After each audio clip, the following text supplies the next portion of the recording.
welcome back to Roll with Jesus. Advantage. Very excited to be here for today's session.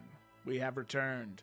So let's go ahead and dive right in. As is tradition here on Roll with Advantage, it's not I that does the summary, it is Ryan. So Ryan, whenever you would like, take it away. Tell us what happened last time. Of course. Act 2, Chapter 25, The Storm, Part 2. Moving forward, the King's Hand engaged with more cultists, this time being led by one David Laurent.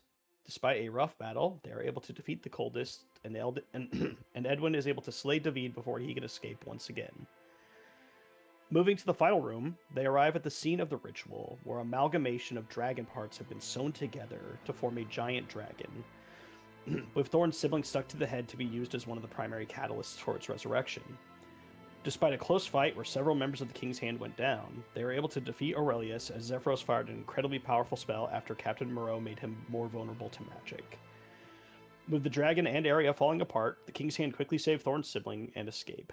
Meanwhile, Kaelin and Zephyros veil walk and channel the souls used for the ritual away to a better realm, preventing everyone in the area from being slain. As they flee, the chambers collapse around them, killing and trapping anyone who didn't escape inside. With the ritual stopped, the King's Hand stand virtuous in their stand against the cult, earning a true victory for themselves. With that, it's time to turn back to the remaining business before returning to Adaria. Perfect. Thank you so much. It was a crazy session, but very easy to summarize. Yeah. And with that, before we cut back to the King's Hand standing outside Kjelmir, within that teleportation circle, we are going to go to Dragon's End, Crown's Rest, the capital of Adaria.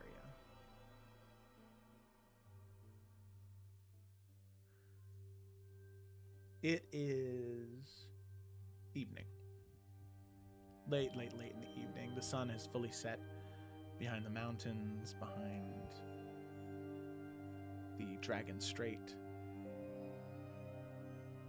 in a private royal chamber belonging to that of King Talon Falkrest. 2 chairs,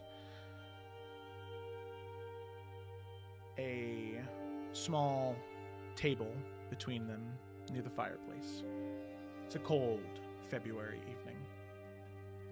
There's a decanter of something sitting on that table, something amber, and 2 glasses that have been well worn this evening. The window's cracked to let in a small bit of cold air.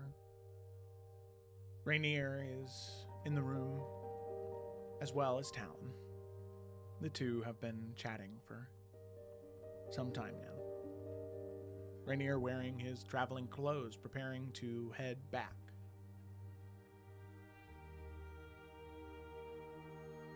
The wine goes untouched for a long moment before either of them speak again after what was just said. Landor, Talon says finally, not looking up from the fire. Rainier is still. Marianne's boy. Marianne's son, Talon says. Yours. For a long moment, Rainier doesn't move at all. Then quietly, scales. Bronze along his collar, his wrists. She always had him gloved. High collars. He said he was shy of them. Said it was young man's fashion nowadays. I've known that boy since he was small enough to carry. Talon, I taught him to hold a blade the summer before he turned 9 because his mother asked me to. Since there was no father to do it, I never once... He's mine. He's been mine the whole time, and I was standing right there. Well, she never hid that she had a son. Only whose? I think it was the safest lie she had. Why? Why keep that from me, of all things? Talon doesn't answer right away. He just watches his brother, lets him find his own way there.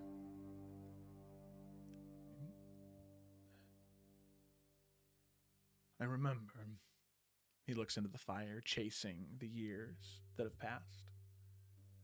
Once before either of us would have called it love, I told her what it meant to love a man half this realm had already turned into legend.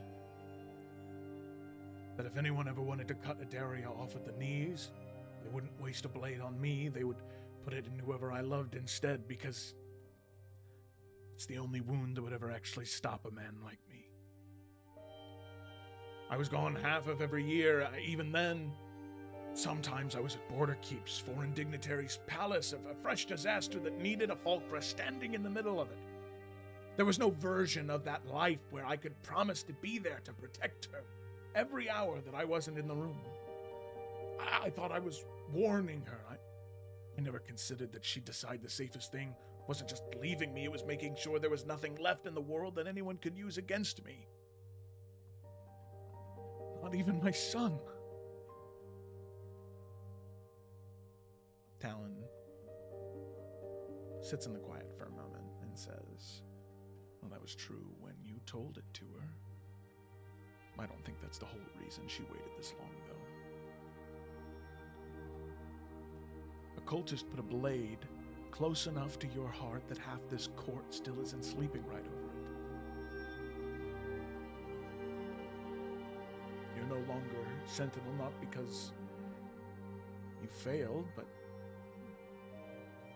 in truth, I don't think this court, that any of us could stand losing you twice. And everyone finally admitted it out loud. I think she heard about that before I did, and once you weren't standing at that post anymore, wearing that particular mark on your chest, I imagined keeping Landor hidden stopped feeling like protecting him. Started feeling like stealing him from you. Rainier says nothing for a long moment. She named him well, Landor. I used to wonder sometimes why she'd choose that name, of all names, for a boy with no real connection to our house. I remember him, the old Landor. Not well, I was 4 when Skyhaven lost him, but I remember what it meant to lose him, if that makes any sense. You know, Elendara, Mom, never said his name after. Not once that I heard, at least. But it's a good name, Rainier. And I suppose, technically, well, after all is said and done, that makes him Landor Folkrest, second of his name. Rainier smiles at that and says, I knew him. I met him once. My scales still hadn't scarred over from what I'd lived through the year before. I was young and I'd gotten more people out of that disaster than anyone expected. Word of it reached Skyhaven and, well, he called me up front, the whole hall, 80th name day, and named me a hero of the realm to everyone who mattered. I hadn't earned it. I didn't feel like I'd earned it, but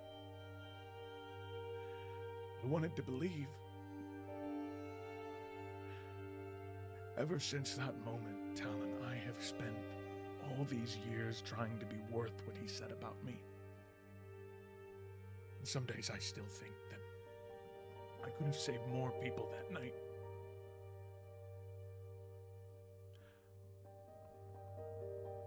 I could have. I feel like I could have saved all of them. Talon doesn't say anything, he doesn't push. He just refills both glasses instead. And they sit in silence for a moment, Talon placing a hand on Rainier's shoulder. They both sip from their glasses a little bit longer, and Rainier finally speaks up and says, Tell me something. Truthfully, anything, honestly. You've raised 5 children. Most of them grown. Via, I'm sure by now, more mature than either of us were at 18. Sharper than both of us put together. How do I tell him? How do I be there? That's just it. Just be there. That's all of it, really. Be there from this point onward. Don't try to buy back those years. You can't. You'll see through it. Luckily, you have something most men in your position wouldn't. He already trusts you. He knows your hands, your voice. You're not building from nothing. You're just finally allowed to tell him the truth of what you already are to him.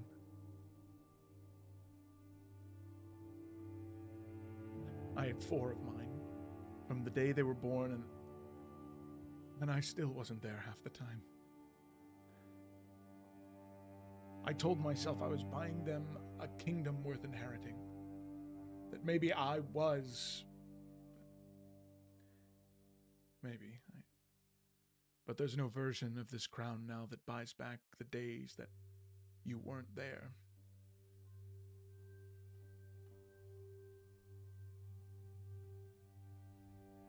You're a good father, Talon. I'm a father who loves his children enormously and still finds new ways to fail them every year. Kaylin grew up in the Serpent's Grove, certain I'd cast her off. Never looked back. That I didn't want her. And I let her believe it far longer than I should have. Edwin puts an ocean between us because it's easier to feel close to a memory than to sit across from what we've become. I put ideas about rule and duty into Xanthi's head when she was young enough to believe them as truth instead of as a warning, and I watch her carry them now, and I don't know how to take it back. Merrick has spent his whole life trying to earn something from me. He already has. I told him I'm proud of him more times than I can count, and somehow it's never landed once in the way that I meant it.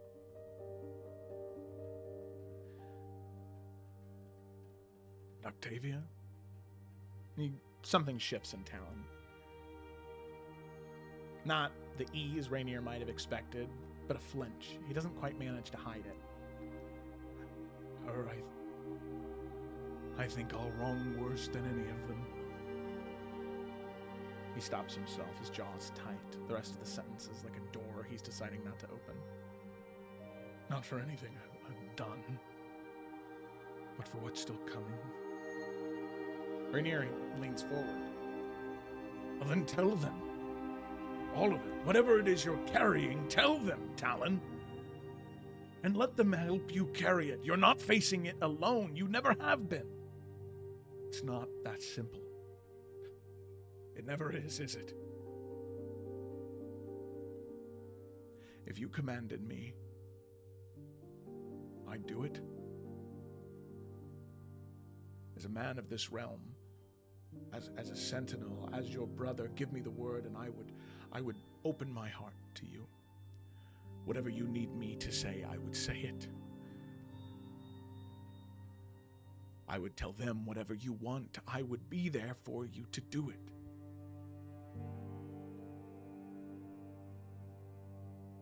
Just command it of yourself, then. You can. It's right there, Talon. Maybe I would. Or maybe I'd tell you that some duties are worth breaking a man to keep. Not every secret a parent carries is about themselves. Sometimes you keep a thing from people you love because you're afraid of what they'll do with the truth. Not because you don't trust them, because you trust exactly what kind of people they are and you know it would ruin them. It's important, Rainier. And he stops for a moment. It's important that when this all ends, that they stop caring for me. Long before it ends, if I can manage it. I will love every one of them until the day I die, and past it, if I can help it. And if I truly love them, if that means anything at all, then that is what it costs. And I can't tell them why. I won't. Why not? Because I have cheated death more times than any man has a right to, Rainier. Fate doesn't forgive that indefinitely, and when it finally comes to collect, I will not let it collect my children instead of me. Whatever it cost me, to make sure of that, I will pay it.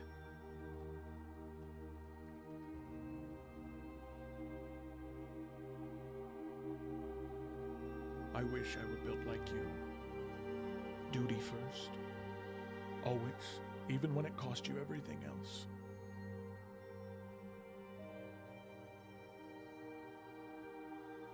I don't imagine you've ever once let love talk you out of what you knew you had to do. Rainier doesn't answer that. He looks to his brother for many long moments.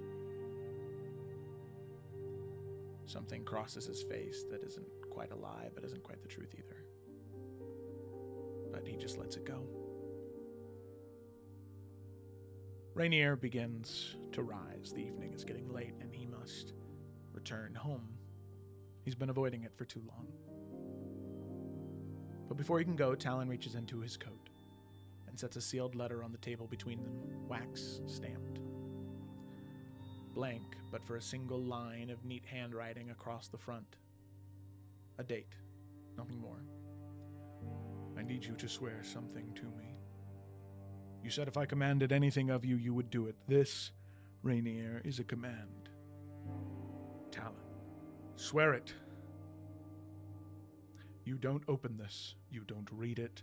Not until that date comes. And when it does, you return to Ground's Rest and you come prepared for the worst.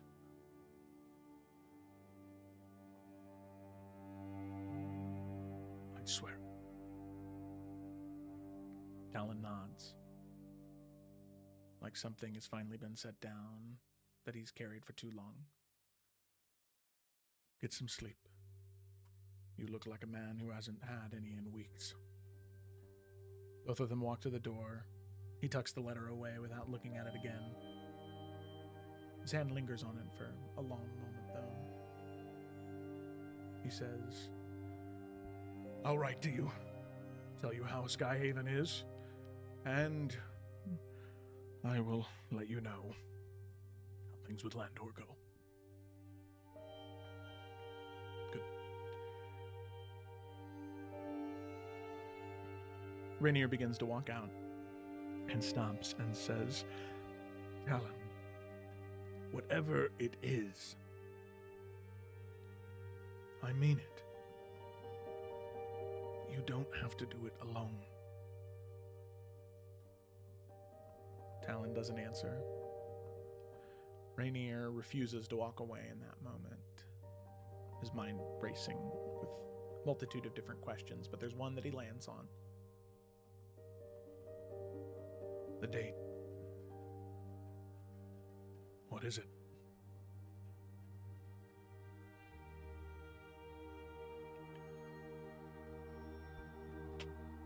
Talon looks at Rainier for a long moment.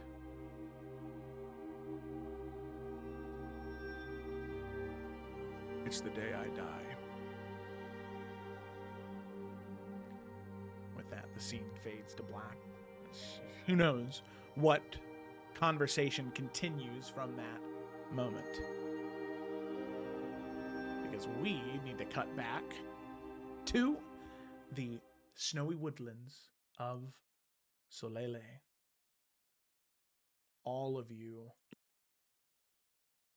heaving as you exit from what very closely was a fiery and painful death from that lava consuming you. Nope, I did not. The camera specifically did not pan to the date. It was too blurry. Couldn't read it through the through the motion blur. No. Always got to turn on the motion blur. Yep. But all of you stand there. You catch your breath.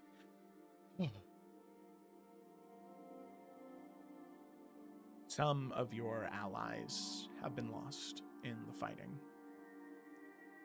Some are wounded. But luckily, due to the actions that you took through conversations, building relationships up, or trusting in those that you adventured with, all of the major NPCs survived. You can see Torwin, you can see Moreau, you can see Elim, you can see Ophelia, as well as the Mariana, the leader of the assassins. A number of the assassins did not make it out, but luckily, your closest allies have survived. Zephyros is also here. Sorry, I knew I was forgetting somebody. Zephyros is gone. He disappeared. Ran away. But yeah, all of you make that slow march back up to your camp, the exhaustion settling in. You'll need to rest before making any type of journey somewhere. But luckily, your camp is elevated. The supplies are there. You'll be able to rest there peacefully for the night. Still, lookouts are kept, watches are had, but in terms of resting for this day and getting ready to leave in the morning, that is entirely easy to do and possible. So, exhausted from the fighting, ragged breath. Was there anything anybody wanted to do this evening after the fighting was done? Or is everybody kind of collecting themselves, resting, and then just getting ready to leave in the morning? I know that Edwin specifically, before he settles down, will help heal and mend anybody who needs it. I assume that there's going to be quite a few people that have been injured in the fighting. Just kind of tailoring himself to be his old combat medic self. He's just going to be walking around and checking on everyone, making sure that everyone's taken care of. I think Kalen's just gonna kind of like keep an eye on Zephyros just to make sure he's. I mean, I don't think he's gonna disappear or go anywhere, but then she's gonna. I make rest. one mistake about, and everybody assumes the worst about him. He's done that to himself. I'm just kidding. One. I'm just kidding. No, I was saying because I forgot to say him earlier. That's what I was saying. Oh. In general. But no, she's exhausted. So I got one. Merrick would get Thorn and Thorn's sibling kind of set up in a tent, kind of just trying to heal the dragon's injuries, and then just telling Thorn to stay. Is because it's the black dragon. Boy or Obsidian. girl? Obsidian, yes. Yes, it's a boy. Boy, okay. So yeah, Merrick will just tell Thorn to stay with him while, he rests, and then just, mentally link to Merrick if Thorn needs anything or if anything's wrong, but just kind of let them rest right now, because sure, it's not looking great right now. Yeah. Ophelia would ask if she could try and tend to the obsidian one. No, of course. Yeah, Merrick would certainly not stop that. Yeah. But also, I mean, if people are up for it and have time, Merrick would want to see if anyone just has I'm sure we don't have anything high quality on us, but just like something to drink. Like we did just have a big victory. Feels like the siblings should sit together and have a little bit of a toast, bare minimum. Yeah. We did win. There are some flasks for sure that can be poured and distributed. It is definitely a little strong, but you know what? We're probably okay with that. Yeah, it helps dull the pain just a little bit. But yeah, so if no one else has anything they want to do, Merrick would just want to gather everyone for a little drink and just for the siblings to spend some time together tonight, if people are up for it. Yeah. I'd say previous to that, there's one small thing Edwin wants to do before drinks are had. Before that? Yeah, before the drinks. Not previous to that? It's just sweet. Continue. I like the way you said He it. was right. Am I correct? it was just- Yeah, okay. No, yeah, funny. you're good. God damn it. Words. No, I'm sorry. I'm never sorry. using them I again. was- no, Words I'm never used. Yeah, John exclusively starts speaking in ASL. Oh, that's cool. I'm not even gonna attempt. Okay, anyways, Edwin's gonna find Zephyros. Okay. Yeah, so Zephyros, definitely, you and him both endured quite a bit. You more physically during the fight, him more spiritually during that channeling. You're both hobbling quite a bit, but you're able to find them on sort of, once you get back into camp, you can see he's sort of sitting by the fire. And you approach and he says,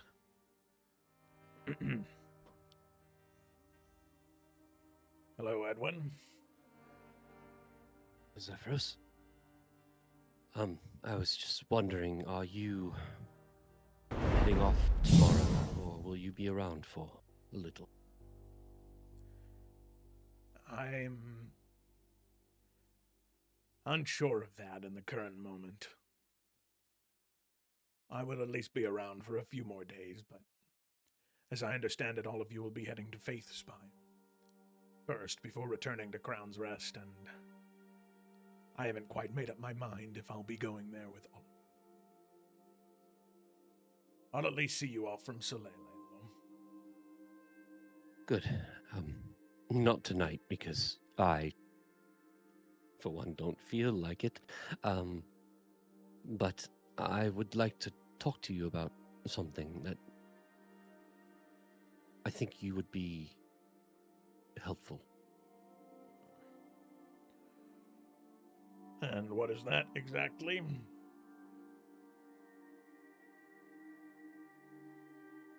It's a subject that you are very, very familiar with, and education is what I'm asking for, if you're willing to teach. Education? In terms of reading and writing? I thought that was covered under a royal education. Yes, it was. Again, my previous comment, I'm way too tired to talk about all of this. If you're going to be around for the next day or two, we can get more into detail. I need your help specifically, though. That is all I'll say right now. Well, very well. If you'd like to be ominous about it, that's fine, I suppose. But yes, if there's something you need help with, and you believe that it's related to my skills, before we go our separate ways, I suppose it's the least I can do for your actions. Good. Well, I look forward to your wisdom. I am going to go to bed. No? He sees Merrick, like, gesturing us over. I'm going to go get a couple drinks. Very good. It may help you sleep. Good night, Zephyros. Good night. And he'll walk over towards the drinks. All right. At the drinks, all of you.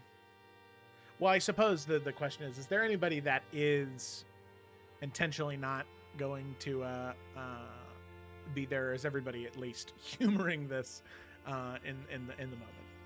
See if anybody's trying to make a moment, you know. Yeah, Kaylin's there. No. Damn. Like, no, she's getting like with the group. Okay, yeah. He knows. For some reason, Via's not there, but is there. It's weird. Yeah, Via's She eyes tired. are glassed over. She's drooling, mouth breathing. She's dozing off, holding her cup. like a toddler at a birthday party. Is Auntie there? Yeah, she'd be there. Nice. That pop came through perfectly. It was weird. Crystal clear. Crisp. That was It nice. was a crisp pop. That was nice. So you all sit and you drink around the fire. You can see a few individuals come over, Torwin, Lim, toasting your victory, congratulating you on something truly heroic. You stay up for maybe 20, 30 minutes to celebrate. And then one by one, after another, you head to sleep. Luckily, most of the day is overcast. You end up leaving the Ember Keep around 1:30 in the afternoon as you stormed it in the morning.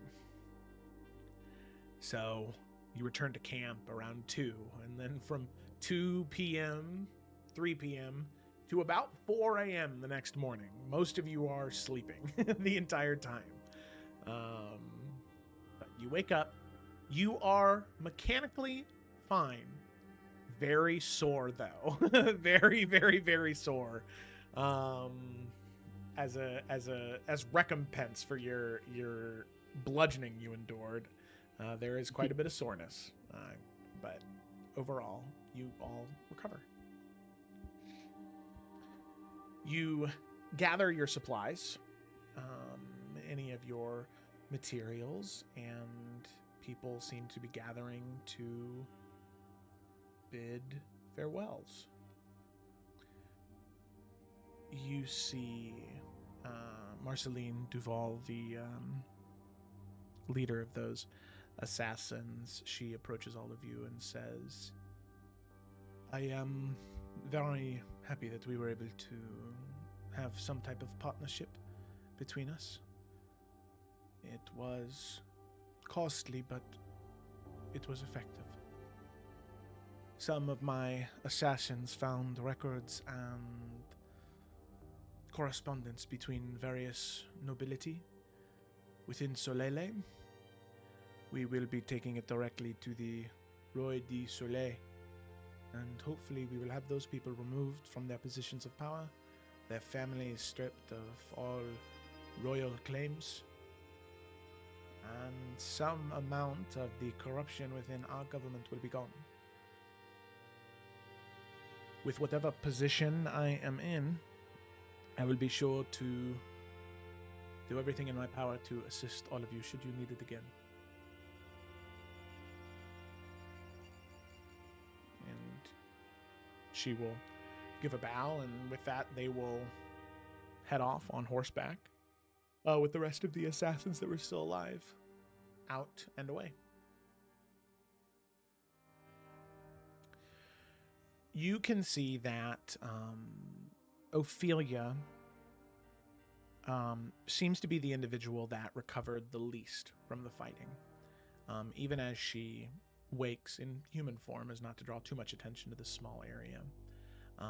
Her skin is still bruised and battered. Some cuts still bleed, as if she hasn't fully recovered from what she endured. And she says, I would travel with all of you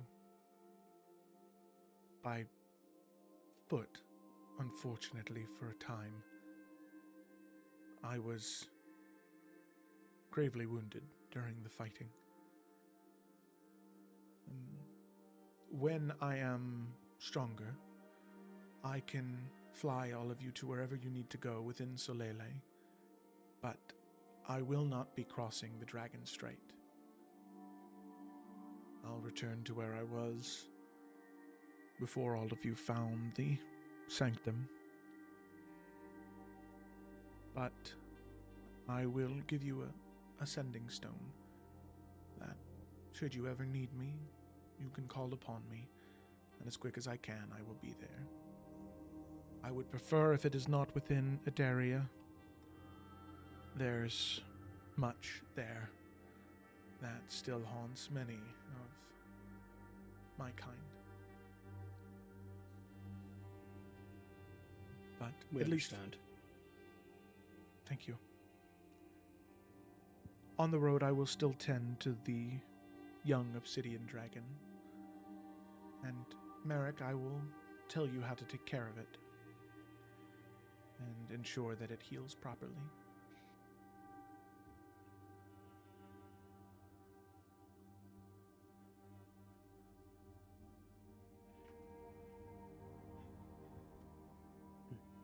Well, thank you. I think that is more than kind and more than fair after everything we put you through. It was for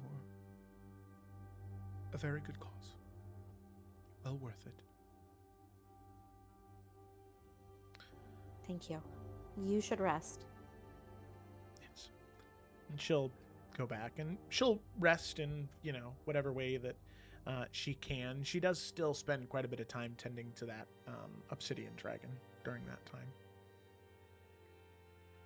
Elim, Torwin, and Moreau approach all of you, chatting as they approach. Elim says, Well, I have been in Solele for quite some time, and I believe that my job here is done. And I think that means it is long overdue that I return home. I think sounds quite nice to see Adaria once more. As will I be returning, at least escorting all of you to Faithspire to make sure you make it home. All right, and then I will be heading off to, and looking to you, Xanthi, heading off to Tomehold to see the Lady Paramount of House Astralore and ask that she may allow me to go on the mission that I seek. And that is the same for me.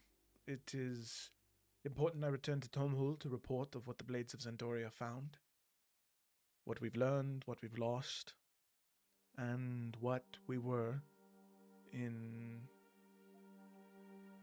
large thanks to all of you, able to accomplish because of the King's Hand. I guarantee you that the Blades of Zendoria will be at your service whenever you need it, and to a larger extent, the sway that we have, I'm sure that, well, the minor houses of vassals of House Astralore, I'm sure, would also throw their support behind you unequivocally.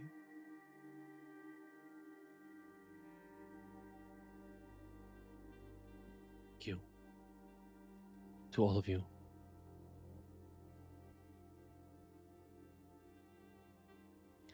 Of course. All right. and with that, they'll go and start packing their things up. And prepare to leave.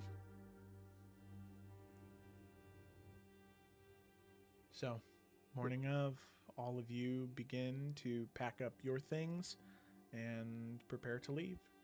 Before you head on your journey, is there anything else anybody wants to do at this particular campsite? No. No. I've got nothing. This is still the same day, right? So everyone's kind of wiped. You have rested. Or did? Okay. Yeah. So This is you've the rested. next morning, right? Yeah, this Yeah. is the next morning. By the Okay, time you're okay, getting okay. ready to leave, probably 5-6 a.m. I don't think we need to role play it out unless you say so otherwise, but Merrick would recommend that we do a sending to Garen and perhaps request a Veltara ship come pick us up, since we're going to be transporting now 2 dragons and potentially 4 pieces of the phylacteries. I think it'd be better to get a little bit more firepower and some dedicated protection. Might say That's no, an but idea. might be worth reaching out. Yeah, since you just said the word phylactery, it fired something in my brain. Are we going back to the Silk Spider at all ever to get that last phylactery piece? I know we wanted to before we left, right? Yeah, I thought that was the plan. Is it Yeah. Gemma? Yeah, Yeah. we're going back before we leave. So is that our next objective? Yes. Is going there? I think that's really the only thing we need to do Yeah. in Solele. Like, obviously there's still convos and stuff to be had, but I And- think grabbing that last phylactery piece is the Yeah. last thing we really kind of need to do. Yeah. And did we? And I could just be dumb. Did we figure out how we destroy the phylacteries? They can do it in We Face take them face Fire. value. Yeah. They have a ritual. That's I why. don't Okay. think we know the details, but they can do it. Okay. Cool. I just wanted to. It's been a while, so. No, you're good. Been a while. Been a while. Been a while. Yeah, I have nothing during this day. I mean, obviously, everyone wants to talk to Zephyros. I guess during travels it would be, but Mm-hmm. And just be clear, Zephyros is traveling with us at least to Until get. I mean, I until the port that you arrived in, and then he'll make a decision there.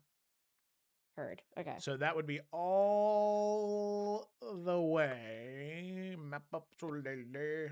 Oh, it can't load it. Sans report. Okay. This where in the world one. is Sans report? Oh, okay. The one that, you know, We the Well, it doesn't have anything. there. We are here. So yeah. We can't. There you- Can we even make? Do we? We have to use the roads, right? Yeah. Mhm. Okay.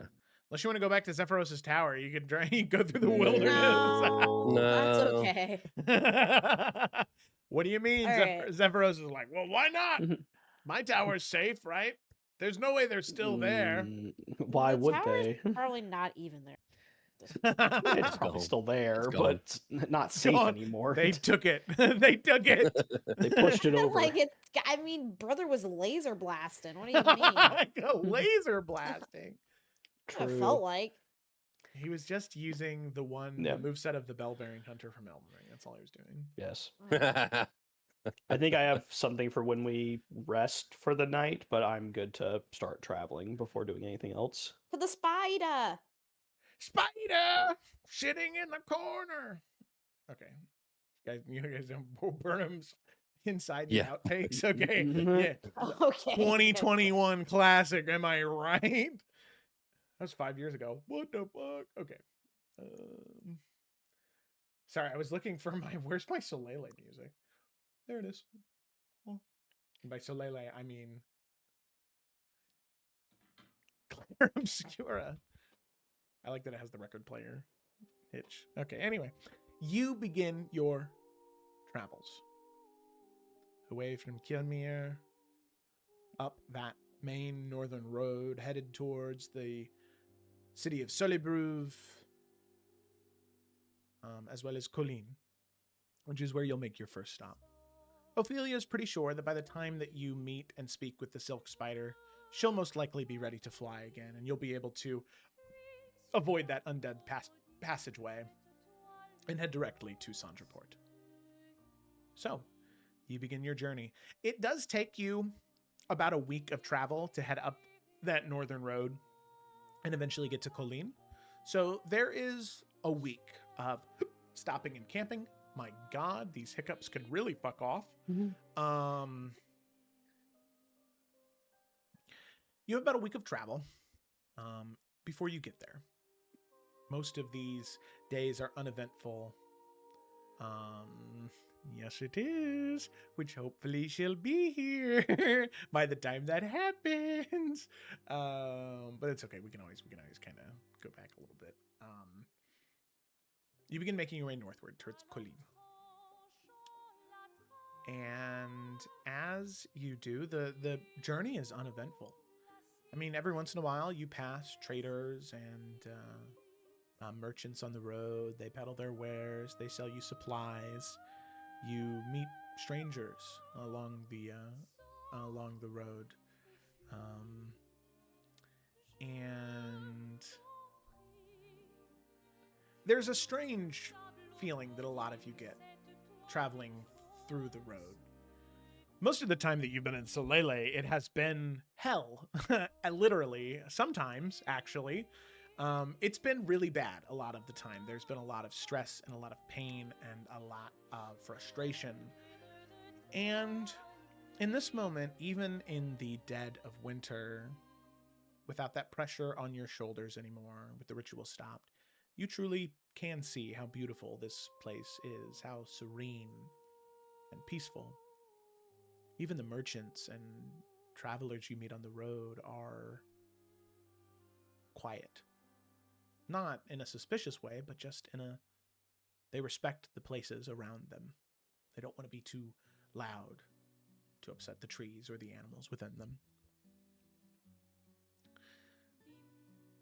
We'll say on the first night of travel, so all of you are preparing for bed. Edwin doing your sort of evening routines and rituals. Zephyros finds you and says, "All right, what is it? What education did you need?" I feel like Edwin is like in his book, kind of reading, and he's just like, and he puts it away. Yes, sit, please.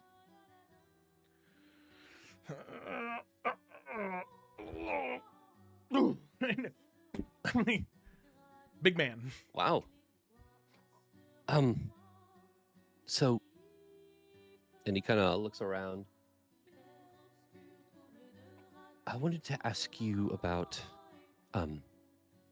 if you have any books or any wisdom, on, which I know you do, on the subject of necromancy. And I can elaborate. That's why I'm asking the question. During the battle, something happened. We were overrun by the undead, and there was this instinct, this kind of feeling that I acted on, and I was able to overthrow the hold on the undead that the other had, and there's no real honest way to... I turned them into some sort of magical bone shards flying through the air, and I commanded them. It's a little blurry from the instinct and the execution, but I saw it happen, which led me to believe I must be able to access some sort of magic like that. Have you heard of a spell that can do that?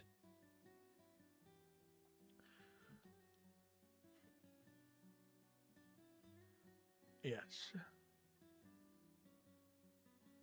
Yes, there are spells that do things such as that. But it requires sacrifice. And I don't mean in the way that they did it. Sacrificing a part of yourself. You see, the magics that you speak of, and the magic that you executed in the chamber, are rituals that were... The history is a little divisive, but either created by or rediscovered by the necromancers of Vargo. Long ago. Does that I know them. They've come up a few times before. And historically, they were a great empire of liches and undead in deserts far, far, far to the east that specifically owned the souls of the 2 original Falkrests, the 2 that started the house. And they were able to break free and kill some of the liches and then escape to across the world and eventually wind up in Adaria. So yeah, you'd be at least passingly familiar because of the history of your family. I am familiar with the name, yes, and its history that relates to my family. Of course. Good. Good. So, you would understand that you being able to do that, I'm assuming with no former study at all, right? You don't have any ancient tomes belonging to the necromancers and lich lords of Varago, do you? No, I do not. No. No But I assumed that the magic. items or artifacts that potentially could have been connected to them at one point in time.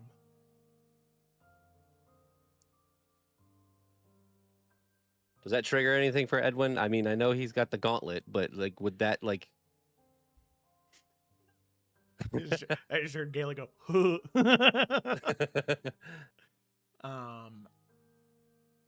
I think that is... My headset didn't come through. I was just like, oh, what do you think? Yeah, I was gonna say, do you think Edwin would connect that? Or I think that's a you call. I don't... yeah, I mean, Edwin's got a very low intelligence. It's a -1 for a reason. He just sits there blinking at him. I don't know. he says Leans his face in the gauntlet. He looks towards the gauntlet and kind of holds his hand up and goes, I don't know if it's some sort of ancient artifact, but I did come into acquiring this on my 18th birthday, and I've had it ever since. Do you mind if I see it? Sure. And he goes to take it off. It comes off, right? Yeah, as you go to take it off, it looks like Okay. it comes off. It looks like, okay. It looks like it comes off. He hands it to him. Well, you have to take it off if you're going to give it to me.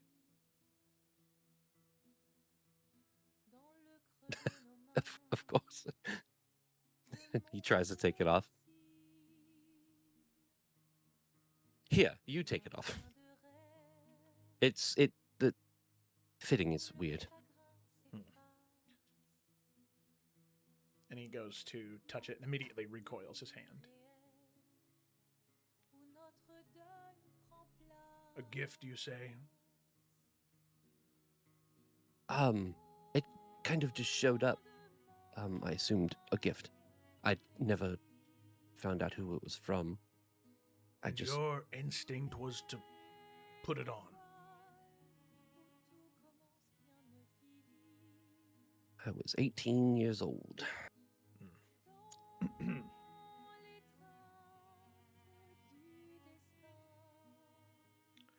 It's since been cleansed. It had some issues, but I Cleansed honestly by oil and salt, seawater,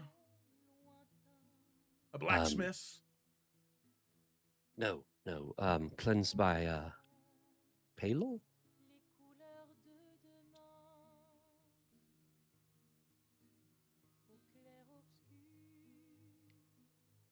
I want you to know I'm restraining myself right now because of the heroic deeds you've accomplished in the past 48 hours. Here is what I'm going to tell you as calmly as I can. Emphasis on the calmly, if I could, please. Yes, it is. Before we go any further, would you like to check your ears for wax? I want to make sure you hear me clearly. I can hear you fine. All right. What you have on your hand right now is one of many pieces of armor that belong to the Lich Kings of Vargo. These items, gauntlets, boots, helmets, weapons, breastplates, were wielded by one of nine Lich Lords of Vargo. When several of them were destroyed, their pieces were scattered amongst the material plane. Some say scattered by the Fulcrest, some say the power of them when they died collapsing in on themselves sent them halfway across the world by pure kinetic energy. Have you ever felt impulses before, Edwin? Ones you felt like seemed just right? They seemed like they were perfect for you. They would get you what you wanted, even if they were poor decisions. Evil, one might say.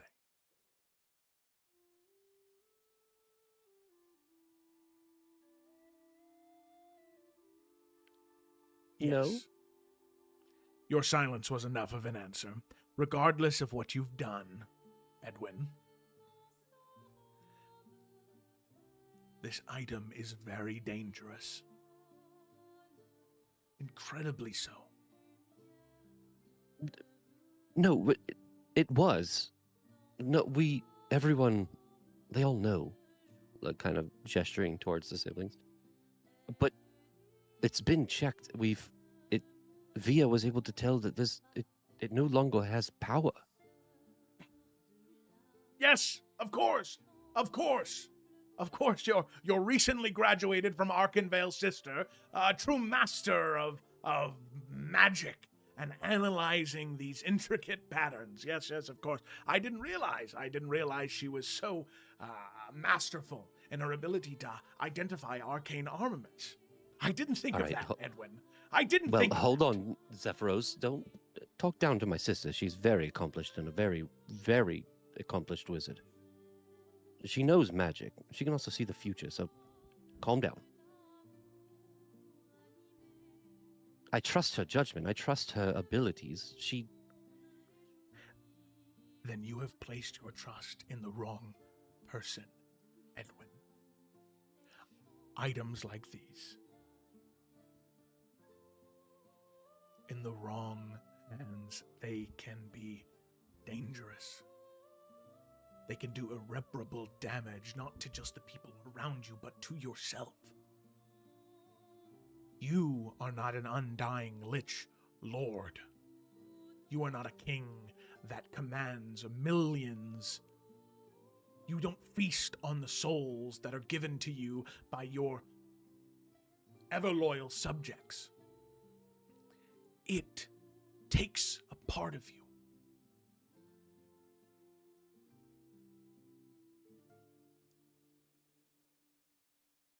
all right. I know that I have a tendency to be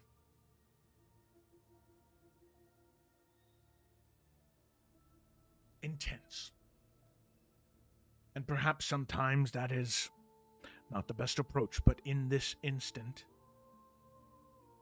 Edwin,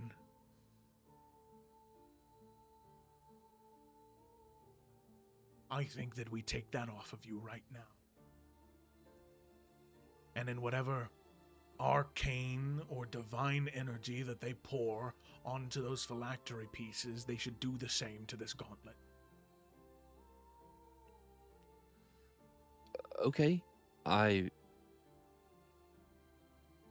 wasn't aware of any of this information, so if we can take it off, I'm totally fine. He holds his hand out.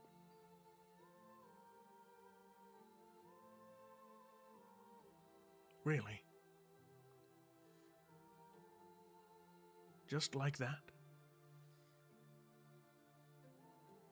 Yes, I've cut ties with this long ago. It's only a tool if what you're saying is true, I want no part of it. I still would like to follow up with what my intentional ask was, but it looks like this is where we start first.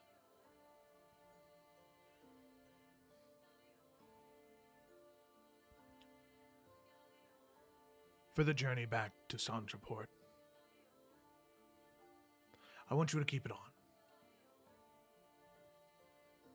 And if you're all right with it, each night I'd like to ask you a few questions.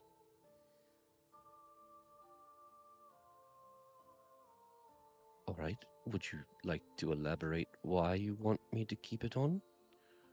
Well, we weren't one for elaborating things the other night when asking for things, so no, I think I'll keep it to myself this time around.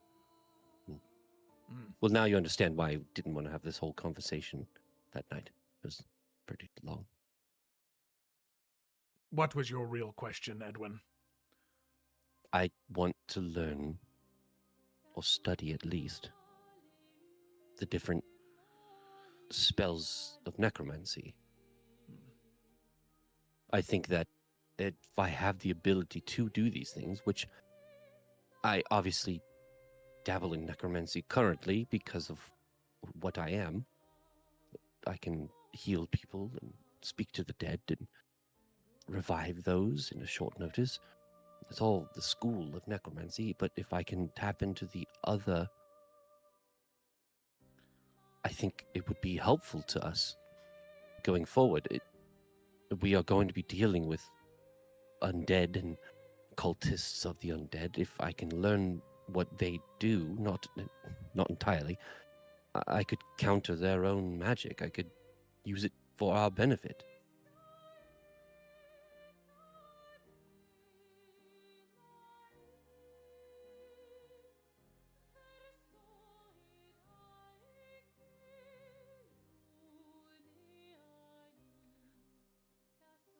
I will do this for you.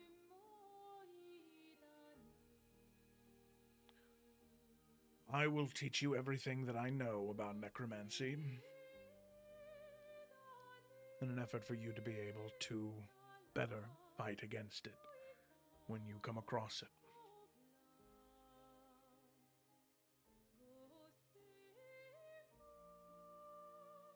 Good. Thank you. You wouldn't have any spare books with you that I could read? There is one thing I would like in return. All right. The other night before we descended into the keep, Via made a request of me.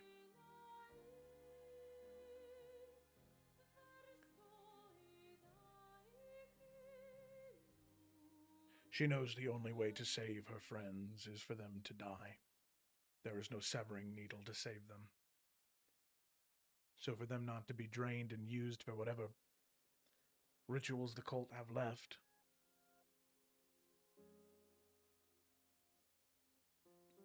death is the only answer for them.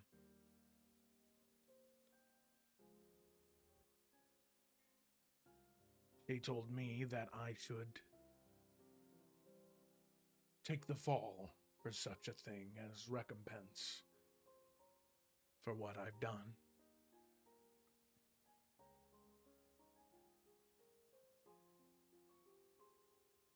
And I will tell you this, Edwin. My opinion of all of you has softened over the past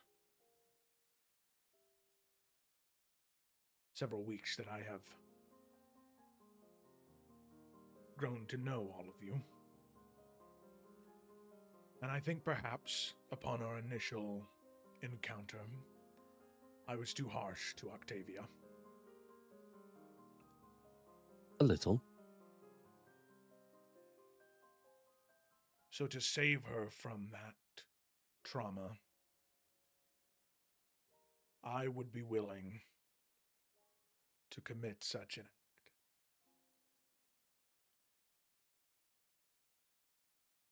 But I do not wish to be executed. I do not wish to live my life in exile any longer than I have. Should they be left alive, they will either die slow and painful deaths or worse. Possession, domination. Who knows already, they could be controlled by members of the cult.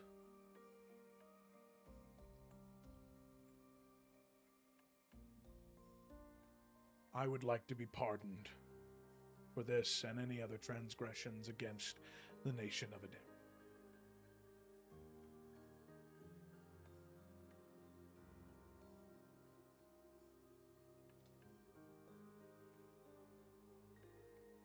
It is a very, very big ask that, quite frankly, I don't alone have the power to do anyways. I know. Because here is a very important thing, Edwin. If I am to teach you this, it is important that your siblings, that your father, that anyone of note knows that this is something that you are learning.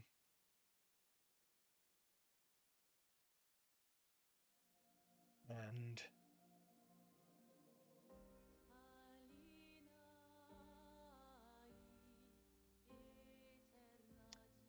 well, the fact that that gauntlet has not affected you at all, so you say, yet, over the past, 12 years? 15 almost? Give or take. That is not normal. So before I teach anything to you, I would like some assurance that, regardless of what happens next, I have been taken care of.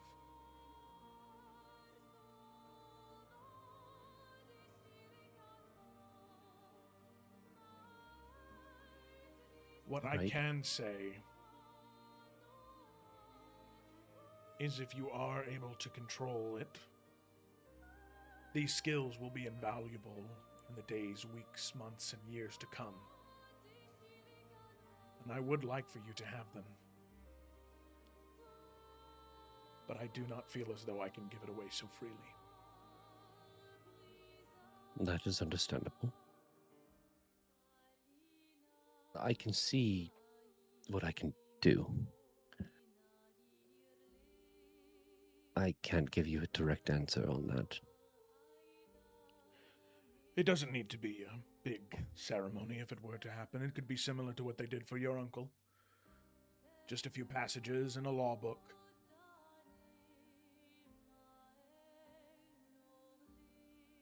Right. I'm not looking for absolution, Edwin. I'm only looking for freedom. After taking the fall. Yes.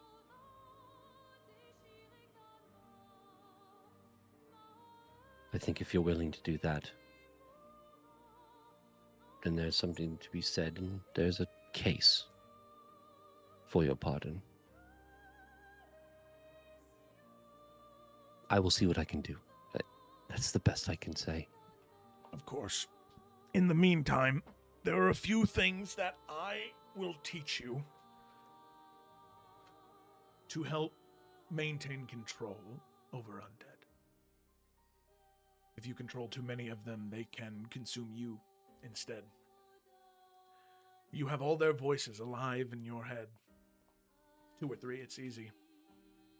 10, 20, 30.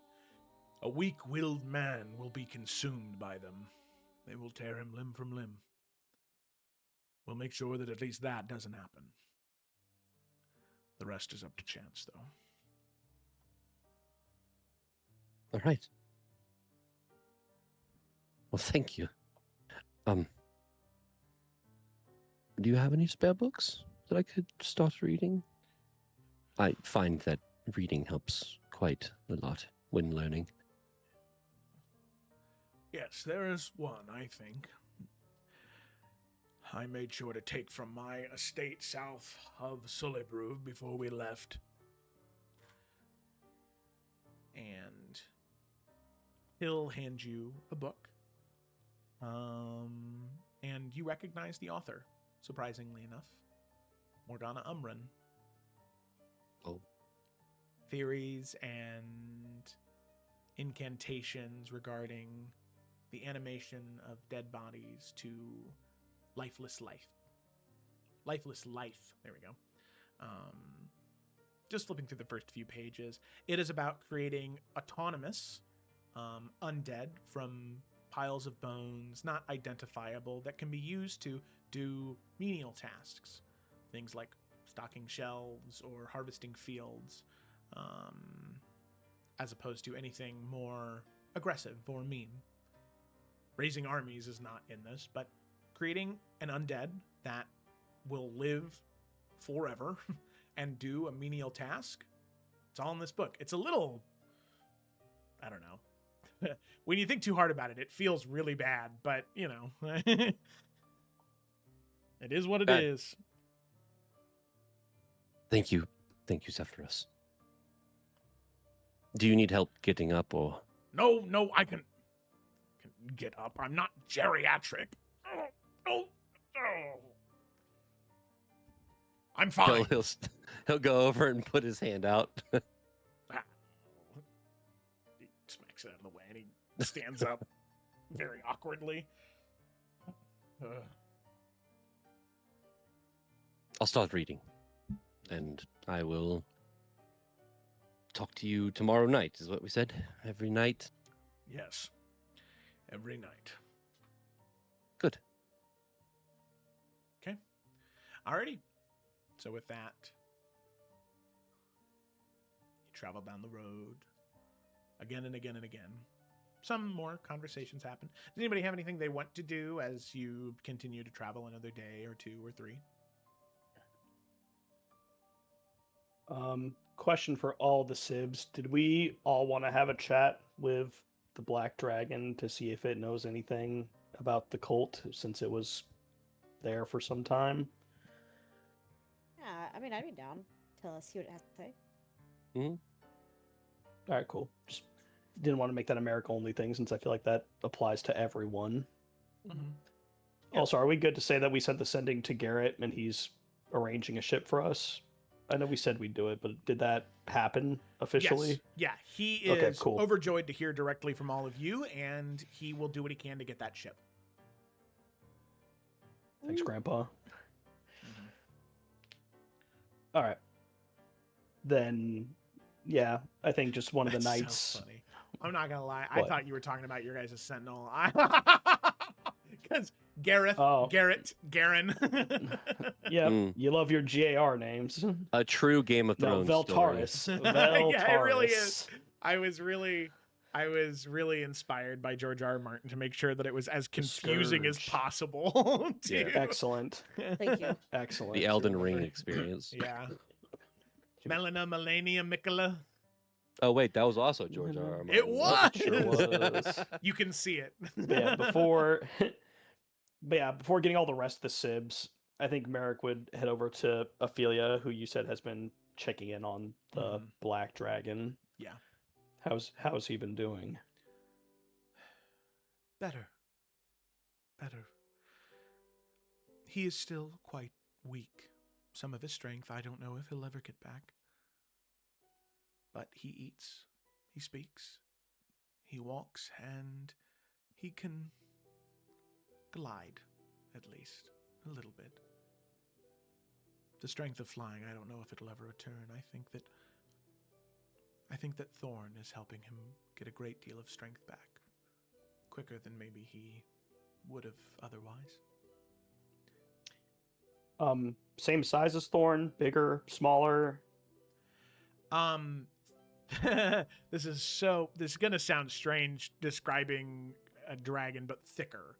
A wider neck, a wider jaw, about the same length, but shorter and just wider. A lot more bulky. not quite Komodo dragon-esque, but closer to that. Yeah.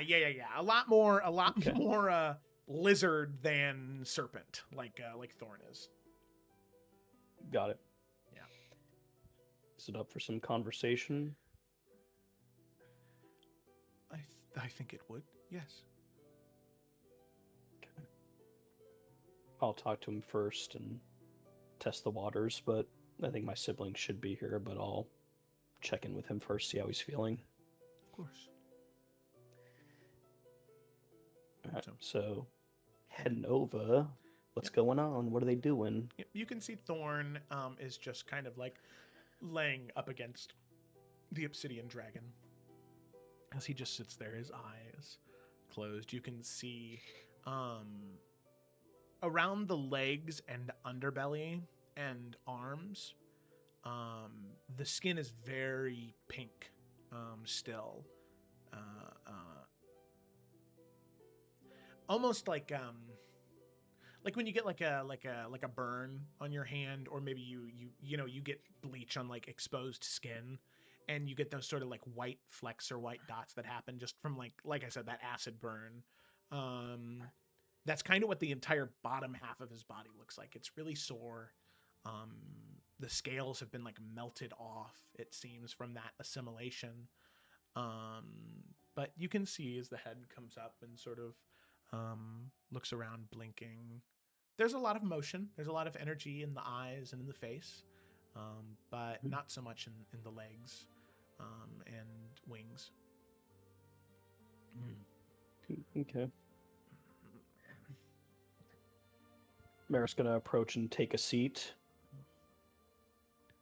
We doing any better today? I think so, yes. The breeze. Do you prefer common? Oh, The breeze hurts. do you prefer common or draconic? Draconic is easier to speak, but I can do either. And switching over, for now, we will speak draconic. Very well.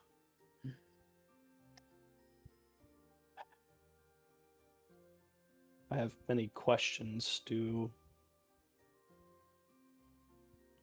you have a name? It just shakes its head.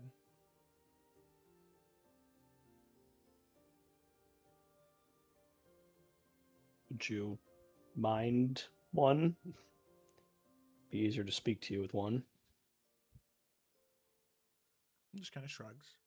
Thorn goes, "Well, I like my name. My name's Thorn." Well, you already knew that, but I think Merrick's really good at names. And the black dragon just shrugs. I was thinking Bramble.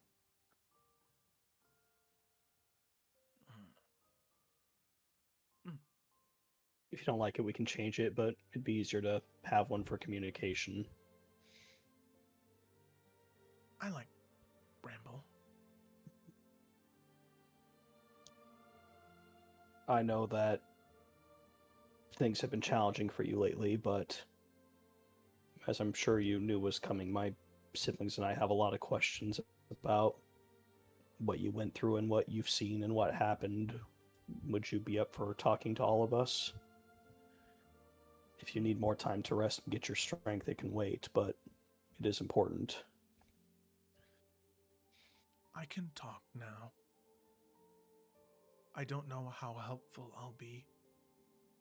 It seems like all of you care more for Thorn than they cared for me, but I'll tell you what I know, who I saw, what names I heard. That's all I ask. And if Draconic is easier, feel free to say it to Thorn or I, and we can translate for you. Just don't worry about straining yourself for all of us. And with that, Merrick would ask Ophelia if she'd grab all the others so they could be present for this. so they could ask whatever questions they want to know. Perfect. Yeah. So all of you are gathered one by Ophelia and brought into the tent. And there you see the exact same thing. That obsidian dragon kind of the pinkish skin exposed, some of the scales completely torn or melted away. But it looks to all of you, sort of blinking, activity and motion in the face.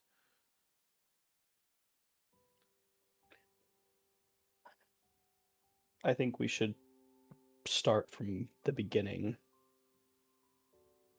When I fell through the floor and found those eggs, I was able to hear and speak to Thorn, but I couldn't hear you or Ruby, despite the fact that Thorn said she could reach out and feel your presence. Were you unable to communicate, or was it a choice? I never heard a voice. I never heard anyone reaching out. I just felt angry. Or hungry. Cold. Nothing good. Just bad feelings. I never heard you.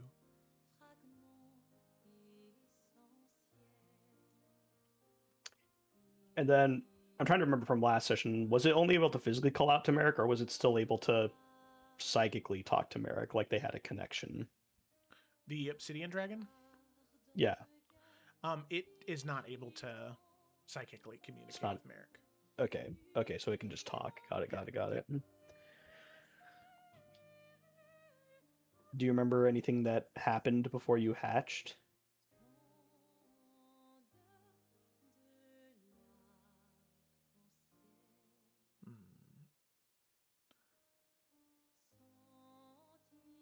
I remember floating in warmth.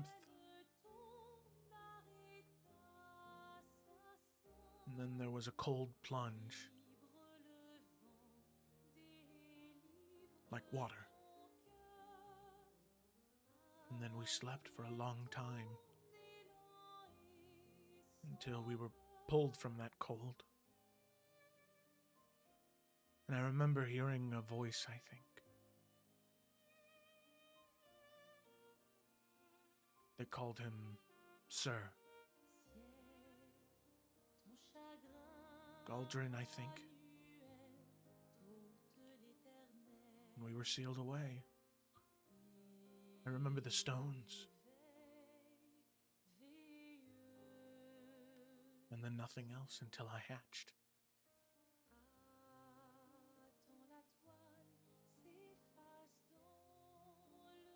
And what happened after you were hatched? Until we found you. I know it's a long story, but give me the key points. What happened? The first thing I remember when I hatched was a strange-looking man. His skin was like porcelain, but with fish scales, I suppose. He had cold eyes. He wore black and red. He spoke with me about my purpose and how I would fulfill it. After all these years, I'd finally fulfill it. He spoke of a king across the ocean. A king who needed me to succeed.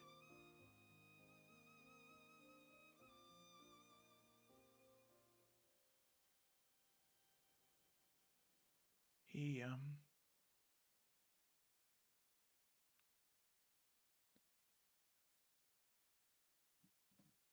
then told the man in the black armor what to do and instructed the mages on what ritual to perform.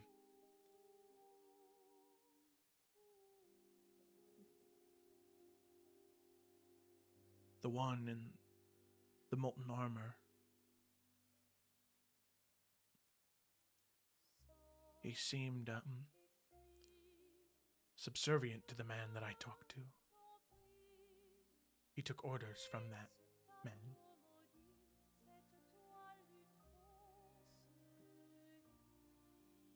He had a funny way of speaking. He didn't sound like anyone else in the room.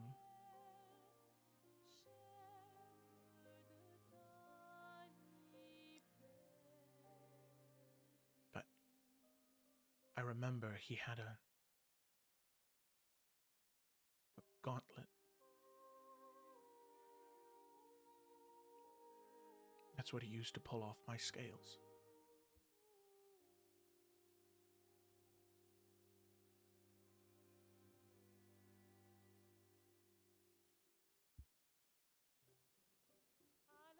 Hey, Joe. Yeah. Can I just ask a clarifying question? Yeah. So, is he talking about the Ember Hierophant and then one other person? Yes. Resh, I assume. Yeah, Okay. exactly. Yeah, the man in the black like- armor is the Ember Hierophant, and the pale blue Porcelain skin. Yeah, fish scales.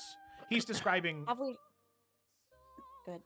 He's describing what to all of you sounds like an arcane in the modern day and age, and it matches the description of Varesh, which Kaelin and Edwin met in the jails of Skyhaven. Oh, yes, 84 years ago. I know, it was a long time ago. Okay. Varesh was described to us, though, so I mean, that all sounds familiar, Yeah, even though we we haven't told met you him, this. right? Yeah. It was just okay. Kaelin and Edwin, the only ones that saw him. Yeah. Yeah. Correct. Yeah, Got yeah. it. Okay. Wait, sorry. can you remind me which one was Varesh that we saw in the jail? It wasn't the guy. It was the guy that tried to kill us, right? Or take this stuff? No, He tried to take your gauntlet, Edwin. that's right. Okay. Yeah, the one who Wait, called. isn't he the shepherd? Yes. Yes. Okay. Yeah. Forgot his actual. Mhm. Do you Okay, remember- cool. Do you remember what else he said? Fucking, called him I'm a his dummy. I'm called you his just a little son. shithead. No, he called you nephew. nephew. He called you nephew. He called you you nephew. nephew. Okay. Not son. Woo, That What- would what the get fuck? nephew. very He called me nephew? confusing. Yeah, he called Edwin Yeah. nephew, not son. Wowzers, nephew. Sorry. Oh. No, I fucking forgot that part. Oh, shit. Oh, you was kind of a big deal. Dude, that was like fucking. That was like session like 10 or some shit. dude. No. Like 60 something. Hey, Gemma, pull up the log. What session was that? No. Give me a second. Gemma's No, on the not case. We got. receipts. Not got- the receipts. Take a seat. Take a seat. We got That Chris was Hansen on the wicked. case. It's near 10. It's near 10. Give me a second. 10? I would Give or say, take about 10 sessions. I want to say everybody 12. place your bets. Everybody place your I'm bets. gonna say 12. I'm gonna say this is like 54. We're at 60, aren't we? Something?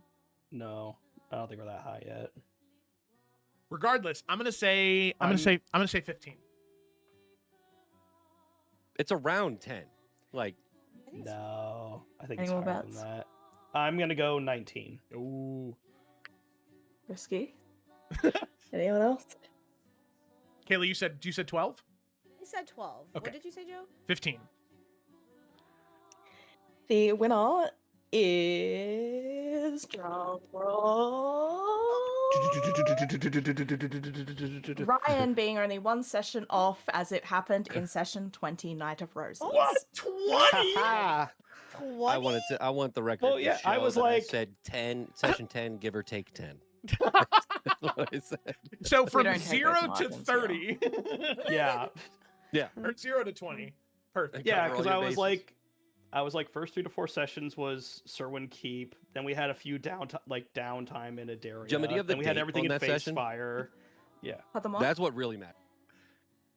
no man, I was one off. Do I It have doesn't what? matter. The The date, date for that session. When did that session occur? IRL. Oh, that's also really funny. That happened on the 29th Of. of June last year. So it was Oh 1 my year God. ago. That's Wow, yeah. crazy. Holy Over a year shit. ago, yeah. Over a year Yeah, ago. yeah, I wasn't fucking Oh, remembering okay, that that's shit. Are you fair. kidding That's me? fair. You had stop one me. of the big bad guys call you nephew and you don't remember. Think, John, think. Joseph, we before this game even started, we already talked He about that. called you nephew. That was Okay, but over to a be year fair- ago. To be fair, Nope. sometimes we take really long fucking breaks Nope. in between sessions No because everybody excuses. life gets in the way. I still remembered. Oh, I was You almost remember there. too, Kayla. I did, but I remembered incorrectly. Here, I mean, you okay. said son, you know but what? you remembered. Here's I think I what was we'll there do. for that Hey, session. I everyone still knows- remember. Everyone knows that I'm a fucking idiot and I don't. That's not remember what I said. shit, That's No, not what I okay? said. That's not what I you're said. You're That's not what I not an said. idiot, John. You're not an idiot. Okay. Here's what we're Awesome. gonna do. Repeat. Felicity also struggles to remember things, so we'll ask her when she gets here. And Mm. This is why we have Gemma. Gemma's freaking note this is why. So wait, so we'll ask Felicity, and if she gets it right, then I'm definitely a fucking idiot. let's not get there yet, okay? Let's hope Okay. that she also forgets. Make you look better. Back to Okay. scene. Hard cut. Yeah. Yeah, All right. talking to dragons. The And that's what he looked like. Okay, sorry. Let me take that again. it's like that is not how he was talking. He just starts having a seizure. Spits up- Luke's spits up an coughing acid a ball. hairball. Hmm. Sorry. Wait. Uh, Sorry. I can get us back. I Okay. can get us back. You let me know when you're ready. Yeah. Da.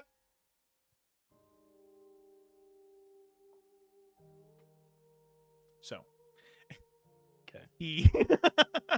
He sort of lays his head down after saying that, and to rest for a moment, brings it back up and says, "But that's all I saw, at least. I heard more voices. There was another man who talked about traveling north to a abandoned tomb of some sort, a dragon tomb, to find a weapon and a phylactery piece. It seemed like he didn't want to, but he was commanded, so he did. And there was one time, it was hard to tell when or how many days had passed because there was no sun. But one day someone came in, a man. He wore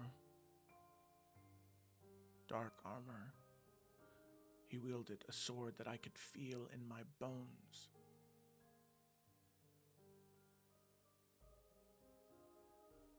He spoke with the Ember Hierophant. His voice was kind, though.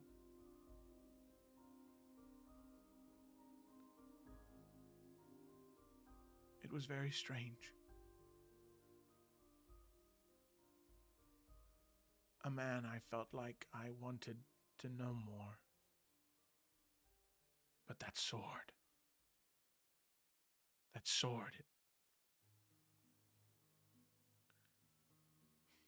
He spoke about the siege at the tower had been broken, but the Black Dragonborn escaped. But he said he must return to his master.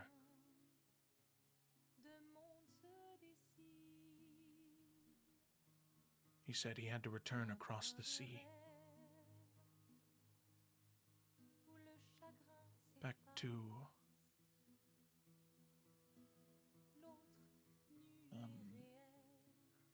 a city, Crown's Rest. He said he would take the old ways, whatever that means.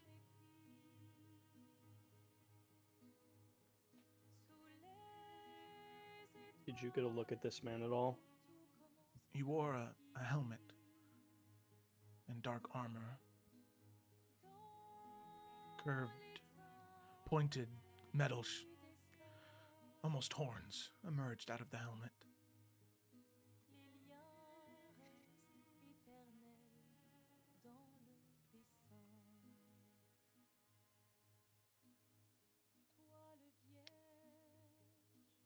The porcelain-skinned man,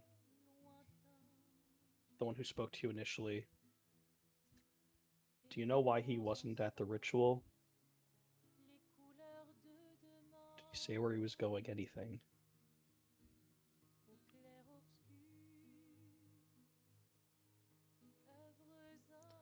The most I remember,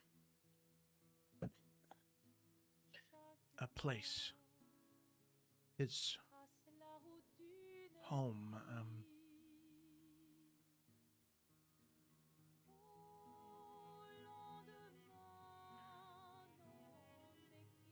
his brother.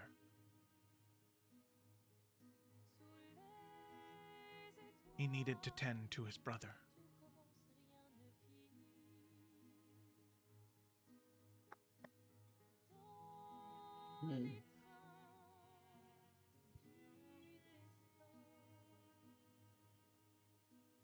Does anyone else have any questions that are coming to mind? I have a player question. We don't know the identity of this armored guy, right? No, as far as 'Cause- Zephyros The told you, Gravesworn. they are like undead super soldiers. Like that's all you know. We ran into. Is this not the same guy that had our dad's sword, or no? It Mhm. is. Yeah, Okay, the okay, sword that that's he it. could feel in his bones is probably Dragon's Bane. Yeah. But yeah, Oh, we don't know God. who's under the armor. Do we have any Yeah. information of how Gravesworns, like how they're just like an undead body? Does that body need to be a muscly man, or do they just become a super soldier once they become a Gravesworn? They Like Steve Rogers, are you know? kind of like they originally were created by the necromancers of Vargo, actually, to be the like elite soldiers and generals in their armies. So typically they are controlled by another source, same as any undead, but they have a bit more autonomy. So they can command undead that belong to their lich or whoever kind of dominates them. There have been people that have been known to be able to sort of what's the word I'm looking for? Hack isn't the right word. That's way too, but like to take over undead that belong to another necromancer, like to dominate the undead themselves and steal them from another necromancer. Now, which one said they were going to go see their brother? Was it Varesh. Shepherd? Bresh. Okay, Shepherd. Fuck. Okay. And we know what Edwin and Kalen have seen his face. Yeah. Is he in the Legend Keeper? Can I fucking look at this bitch? Varesh, I actually don't believe he Bitch, is. he should be. He's in here. I have think a he is. crazy theory in my brain of who Varesh actually is, and it's I'm gonna type it in the CCC. Is it your uncle? CC.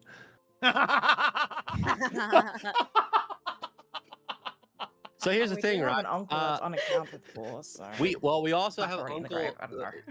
That's Yeah, true. that's what I'm That's true. thinking. There's an uncle that died. Has anyone checked his fucking grave recently? Oh, that you What if this- guys. Dude, You what guys if are this big- is you guys fucking are, like, Edamir? 10 steps ahead of me. You fucking smart children in the house. What if this is Edamir? He's gonna go see his brother. He was able to get the fucking Dragon Slayer sword. Then give it to his fucking Doomahickey boy. You know? You were on such a good streak there, and you fucked it. You fucked it. Okay, I'm sorry. Question. Do we know where there is a third egg missing? Still, Correct. Okay. Then Kaylin would say, do you happen to know where your last sibling is? I'm sorry. I don't. We were separated.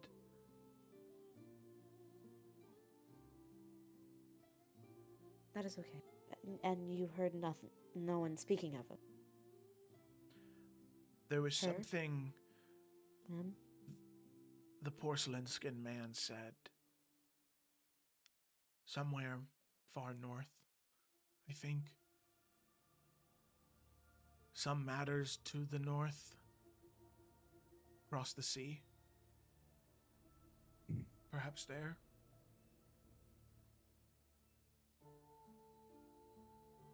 Okay.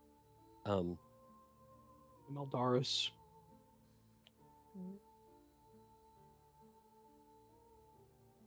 Which Varesh is also suspected to be Maldarian, right? Correct. Yeah. I remember the Silk Spider said that couldn't really be confirmed, but he has like the accent of someone from Maldaris. Correct. Yeah. Where's the goddamn fucking map of the world? Alright. I think that's a lot to chew on, so I'm good with asking Bramble questions unless you guys have more. I don't have any other questions. That was good information. Maldaris is northwest of Gemma John. I don't have any other questions. It's I'm good. Okay. Thank you, Bramble. We might have more, but for now, just keep resting and getting your strength back up. Okay. I will. And thank you. You didn't need to try and save me. But as soon as my strength's back, I promise I'll do everything I can to make sure that it was worth it for all of you.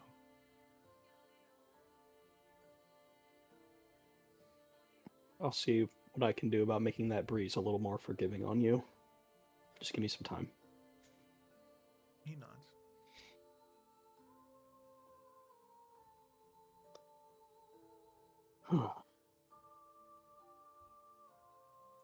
Kind of like once we kind of step out to give them some space, Merrick's going to kind of look to everyone.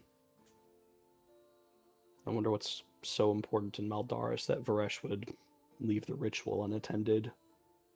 The Gravesworn wasn't there either. Well, the other egg has to be there, right? It's a simple but- matter of just cutting their losses. They already did not have most of the phylacteries they needed here. May as well concentrate their efforts in Maldaris. But they were so close to resurrecting one of the dragons. That scares me to think that there's something bigger in Maldaris. Xanthi has a point, though. If they thought they couldn't find the phylacteries because, we hid them away in the lead, they couldn't be tracked down. Maybe focusing on getting all 6 in Maldaris was a bigger priority. They only had 2. It was still going to be a problem if it came back, but certainly not to the level they wanted it to be. Regardless, definitely need to get back to our Adaria and get moving as soon as possible. I agree. We can't not go to Adaria first. We have to go back, and then I don't think we should spend too much time there, but I do want to say one thing. Via kind of pipes up after being quiet. I mean, if they cut their losses and went to Maldaris, don't you think we should go there first? I mean, we can drop the phylactery pieces off in Faithspire, but what happens if they win in Maldaris? What if we don't go to stop them? Listen, I want to talk to Dad as much as all of you. Believe me, I do, but I don't know if going home is exactly the best choice right now. We don't have the capacity to deal with Maldaris right now. We still need more time to rest. Gather whatever information we do have on the place. We were going in more blind than we were here, and already here, everything was too close. To Via's point, though, what if we let Father know that we were heading to Faithspire to dispose of the phylacteries? He could meet us there if we tell him it's urgent enough. He could bring Victor, get us the information we need. We don't have to head all the way back to the capital. He can meet us there in his airship.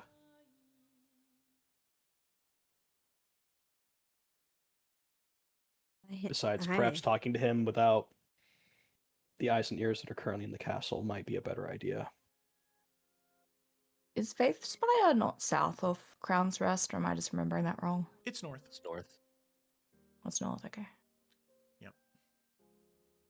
And the town that the cult activity was happening in was a port city. Sallow shade. This is Faith Spire, right? Yes, right here is Yeah. Faith Spire. Right here. No, right here. The right here. dwarf, Oh. the dwarf looking one. Yeah. Sorry, and Because then up here is Maldaris. That's Maldaris. oh, wow, okay.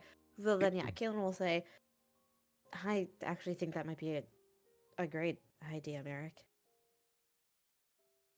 If he can meet us there, we can get as much briefing as we can, and it's along the way. We can get rid of the phylacteries safely and just keep moving. Not let them get too much of an advantage than they already do." If we tell him it's urgent enough, I don't see him saying no, but... And kind of glancing over to Edwin, if you wouldn't mind reaching out right now, it'd be appreciated. The sooner he knows, the sooner we can all get moving. Oh, Don't we have our one use of sending? This is Kayla speaking. Yeah, but I mean, Edwin's got spells and we're peacefully traveling, okay. so Okay, I would okay, just okay. hold on to it. Heard. Sorry. No reason to just throw it away yeah, in case we yeah. really need it. Like, No, help! Yeah, you're good. Sorry. Go ahead. yeah, we might have one thing of sending, but I have 3, so... Sure. Okay. All right. My bad, big dog. Go ahead. If you want to right now, yeah, sure. Give me a second. And he's going to pull out copper wire, twist it around his hand. Wait. Sorry. What? It's just been so long. And another question. This is Kayla again. Blah. Oh.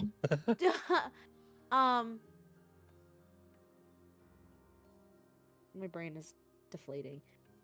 Do we know that our uncle is in as good health, good in air quotes health as he is right now? Mm-hmm. Okay. We do? Rainier? Or, Yeah, sorry, Rainier. who are we Thank talking you. about? Rainier. Oh no, Rainier, I guess you don't. Yeah, that happened while you were away. That's- No, it Yeah. didn't. Okay. That's No, okay. no. The Sometimes two. the cutscene knowledge, I'm trying to not. No, We when we the- don't know that Rainier is awake. No, we do. Okay. He woke up before we left. Yeah, he was because still he kind saved. of He he was saved still a little Solara. feeble. Yeah. Okay. Yeah. He said So- goodbye to us at the port. That's right. Thank you. In good Oof. health, you're not super sure, but knowing Right. his vigor and tenacity, he's probably fine by now. Yeah. Do we want him to also come and meet us there? Or do not? We're suspicious of Rainier, right? Like, from everything I we mean, learned yeah, about? that's what I'm- Yeah, very much so. That's why I'm like, do we say, hey, you want to come too, buddy? We can just- I don't know. Is that putting too Well, many here, things, we could too also many just things say in one room? just Talon, just Victor, and then obviously any guards and whatnot. Rainier may butt himself in without us even know. You know what I mean? Who's to Yeah, say? I mean, I think if we just say, hey, like, bare minimum, we need you and Victor. Like, if Talon Yeah. brings more other people, then we'll deal with it as it comes. But Okay, I Sorry. think those two are Yeah. like, it needs to be those two coming. got it. Go ahead. Sorry, I'll stop interrupting. Copper wire Push around the fingers. He's going to talk into it, and he's going to cast sending 25 words. Is it 25 words? Yep. I haven't used the spell in so long. Okay. He's going to say, "Hello, Father. We are heading soon to Faith Spire. We need you to meet us there. We have urgent information to discuss with you."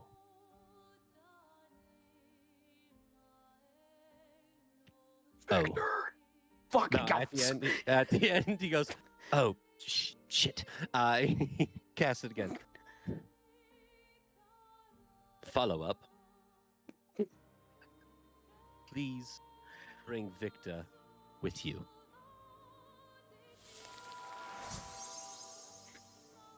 All right, that's all I had. So Tell 'em we're all alive. See you, and we're all alive, and we're good. And it cuts off.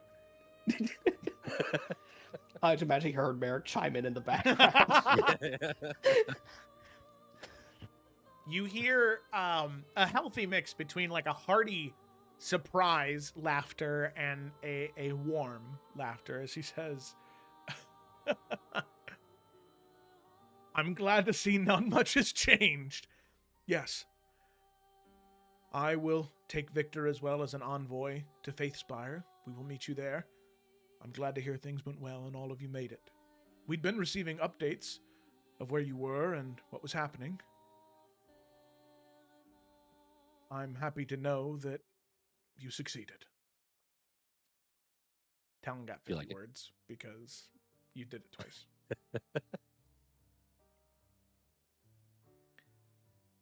He turns to the group. He'll meet us there. Great. I think that's for the best. John, come on, man. I'm begging you. Please. The same thought. John, please. What's happening? John, come Hasn't on, been man. trained before, of course. John. Quick now. Why are we surprised? What's No, happening? come on, man. Please say it. I love the look on John. John's face right now. What's happening? John. Taylor is as bad as John. What? I don't understand what's happening. As bad as Edwin. At least John knows. I don't understand. I thought you did a good job. No, he didn't. He did What a did he shit do? job. What did he do? Someone Edwin's fucking the op. explain John. what the fuck. I'm feeling No, I want to stupid. see if John knows or not. I don't. So let's just real quick review what Talon said. Yeah. Okay. He laughed and he said, I'm very glad to hear that you're alive and well, and it seems as though things haven't changed much. Luckily, we've been receiving correspondence on where you're at rather frequently. But I'm glad to hear that you were successful in your mission. Me and Victor will head to Faithspire. Yeah. Okay. John. John. So he's been getting You updates. thought from that- us. We knew that. No, we don't. No, Oh, we well, don't, 'cause we they as- weren't happening. Because nobody We that haven't you been guys know has corresponding with been them. sending correspondence. Because Edwin's wife, like 3 sessions ago, said the same thing about correspondence. I fucking hate Edwin so much. And Edwin didn't say anything that. He didn't say it. No. Okay. So did Edwin tell us John, what I am he begging heard? you, please. Please. No, Can we send I- another no, Ask sending my and say friend. who's been- Do this for me. Can we just send another sending and be like, who's been saying shit about us? No, it's fine. He'll tell us when we see him. Fine. It's fine. It's not. Edwin would say out loud what he heard, right? Yeah, Edwin says he'll Okay. meet us in Faithspire. No, you can't be fucking serious, John. Come on, You man. can't be serious. That's all he says. John, Please. what is he? What is Edwin? We've spent too long. Please say it. Guys, I got a -1 to intelligence. No, come on. Jonathan. Just said it. I'm gonna burn your house down when I come to see you guys. Okay, that's where I'm at. Fine, he says. God, thank you. He says, "Oh, good. Well, father's known where we've been, so that's good. He'll meet us in Faithspire." That How does going he for all know? you fucks. I'm sorry, He Xanthi was knows where talking. we've What'd you say? been. How is he known? He didn't elaborate. He did only have 50 words. What did he say exactly? He said he's been getting correspondence about our whereabouts, and he's glad to know that we're alive and things have been going well. And he'll meet us in Faithspire. Have you? Yeah, been have you No one sending has been sent us any Dad? correspondence. No, he's been getting correspondence on our whereabouts. Correspondence takes 2 parties, Edwin. I don't know what the second party is. Exactly, because it's not us. Who has he been speaking with? I just answered, I don't know. Could you please ask him? And you don't have a shred of concern. No, if father's getting it, must be someone that's someone that's watching us that is not us. Sure. Xanthi, I'll use my last bit of magic I have to send another sending to our father. Thank you. Copper wire.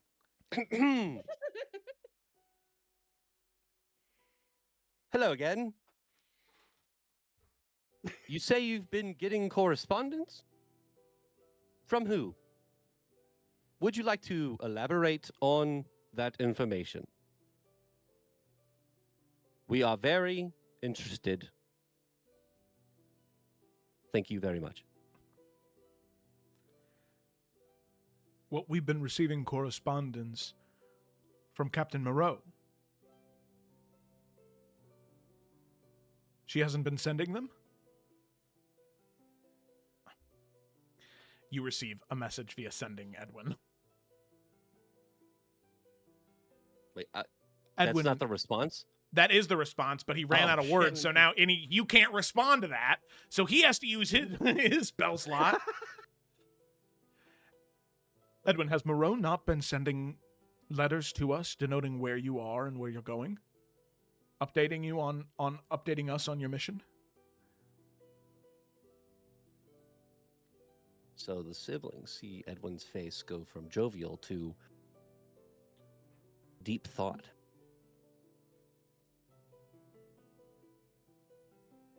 No. She did not say anything.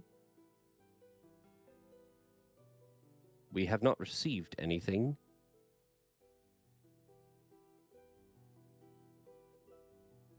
We've been with Moreau most of the time, and we've never seen her receive anything. Yeah, Moreau shakes her head no, hearing you say that out loud. Father's saying that Captain Moreau, he's saying he's getting correspondence from you, but you've been corresponding back and forth of our whereabouts? No, I was doing no such thing. I thought it was too dangerous to send messages when most of our supply lines had been compromised. I never even received word from Victor that all of you were arriving.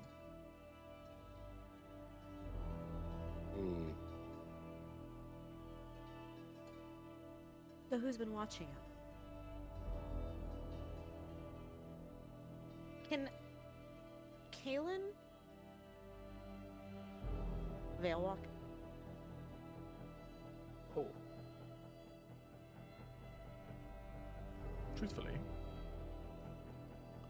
Interesting. I don't know if this will work, but Joe's like, wasn't thinking about this. I mean, I don't know if she needs to like walk with me here. She's not like fully like going into a trance. Like it's almost like she just wants to turn her head and just kind of, because she has familiar Samson, look through Samson's eyes. Yeah. And just kind of look to the side and look around. And the times that she was veil walking before, she had a very specific task, and that took all of her to do with Zephyros. So she wasn't really looking around. And any other times, she was looking for very specific things. She's now just trying to observe everything around them. If that makes sense. Yeah, make a perception check. You shift subtly. The mask that had currently been pulled off to the side to, make it easier for yourself to breathe, to not cover your face. The bark grows over your face briefly as those two eyes begin to appear and glow. Oop, I did not Seeing mean to roll Kaylin it try twice. something, I throw a guidance on her. Okay, all right. Roll that d4 for the 13, unless you're using a point of luck. Nah. Okay. Maybe. Nah, that's not fair. But I'll take a 17, baby. 17. Not quite a 19. Better than a 13, though. That's how numbers work, believe it or not. You begin to scan. And over the first pass, you see nothing. Second, nothing. Third, nothing. You take one final look around your surroundings, and in the area you're in right now, it's heavily wooded. Very, very, very dense. incredibly hard to see. But your eyes sort of move past some of the spirits and wisps within the woods. You see the outlines of ghostly individuals, the same ones that you and Xanthi saw that evening dancing. It's about the same place that you're in right now. You look past the trees, 4, 5, 6, maybe 700 feet. You see a great stag standing. Not ethereal, not pulled together by wisps of thin light, but the absence of it, as if it's tore out pages of a book, ripped thread from a tapestry to be the shape that you see.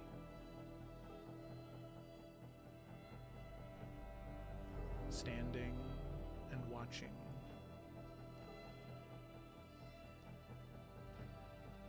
It doesn't move, but you do lock eyes with it as the elk stares you down, Kalen.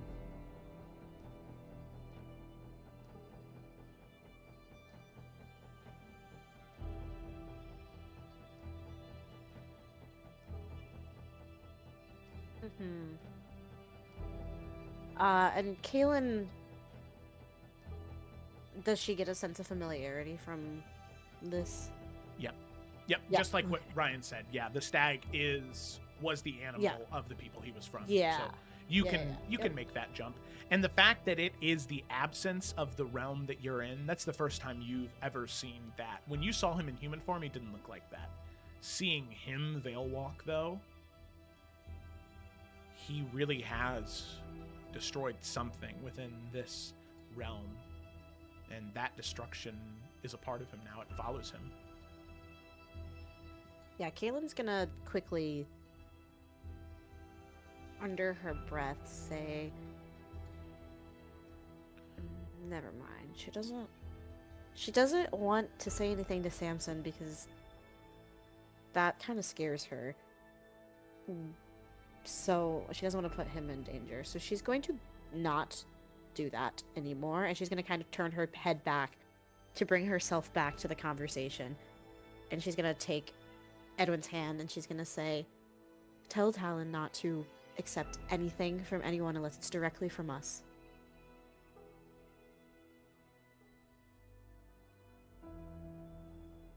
I would love to, but I can't anymore. I'm out of... I need to rest before... Oh, wait. Via consent, can't she? If She prepared that today. well, Definitely. I don't know if she has it memorized. I forget if she used the Fuck. scroll or not. So let me. Okay. Let, No I think worries. Wait, what were... because she maybe didn't take it because Edwin has it. But let me check her character sheet real quick.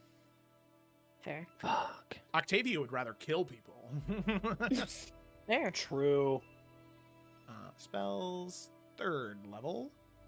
Burning Hands, Comprehend Language, Counterspell, Fireball, Magic Missile, Mind Spike, Slow, Vortex Warp, Wither and Bloom. Yeah, she's gone a killing. She's a glass cannon. Holy shit. He's gonna kill him. Oh Okay, my well, god, dude. Halo- We don't have anything that's that gives us one. Someone said we have an You have a item scroll, to give us you have a one. scroll of sending that Talon gave you Well, before you left. But in if we case you use needed- the scroll, then Via won't be able to learn it. Correct. Yeah. Fuck. Does she Hey, need it- to learn it? Yes. Shit. Yeah. I feel like we could just wait a day. Nothing changes Yeah. if we said it today or tomorrow. Yeah. I mean, That's there's true. already enough concern from us saying that's not who, you know what I mean? Yeah, I mean, the fact that we've already kind of warned Talon something's up, I think he's going to be more cautious. I doubt he'll be like, well, that was weird. Anyway, about that Welcome, letter. message from Moreau. Yeah. Oh, You would sick. not believe what my kids told me today. Okay. Jokesters, Well- a lot of them. In that case, Kaylin would just say, kind of letting go of Edwin. I mean, she grabbed your hand pretty tightly. You can feel like that metallic hand just kind of digging into your skin, but she'll let go. Sorry. Okay. It's Caliph. It's been watching us this whole time. I didn't see it before. I've never seen anything like that before. It's right on the edge of what I can see. Great. Well,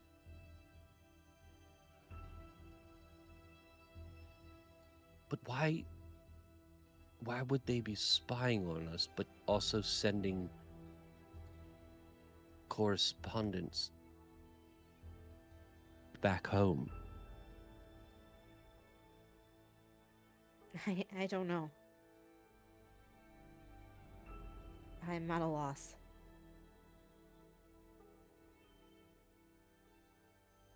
We don't know if Father's been sending any information back. Not to mention, hearing that we are supposedly fine could stave off any concerns that we need extra support, that there is anything going awry. It's true. If he thinks we're fine and we're not fine, how would he know the difference? But we do need to know what correspondence has been sent back. We also need to know how to stop him from spying on us. Can we kill him? Looks to Kaylin. I don't think I can. I don't think we can in that state. He's not even really there, if that makes sense. It's devoid of what it's supposed to be. I don't know how to explain it. Can you force him out? I could try. But after everything that just happened, I don't know if I'm strong enough to do that. He killed the one thing that gave him the power to do this in the first place. That's not supposed to happen. You're not supposed to be able to do that, and he did. Aelin, if you're willing to take the risk, would you be willing to go back in and see him? If you keep your gaze on him in that realm, I mean, whenever you veiled walk, your physical form is still somewhere nearby. What if Elam and I try and find him? As in his physical location. Yes. I didn't think about that. I could. I mean, if he can see us, why can't I see him? Okay. Merrick's gonna wave Elam over, and I don't know if he's been listening to this whole thing or not, but Yeah, quickly I would say catch him everybody up. has been, yeah. Okay, but yeah, I mean, Elam's the best tracker we have here, so Merrick would be willing to, arm up and see if we can find this guy, his physical form, wherever it is, if he's still around. If you're going to go in there, can you take one of us with you? Yes, I can. Kaylin's gonna grab Xanthi's hand. No. Xanthi, you're the strongest person. Xanthi, you should go, just in case she needs help.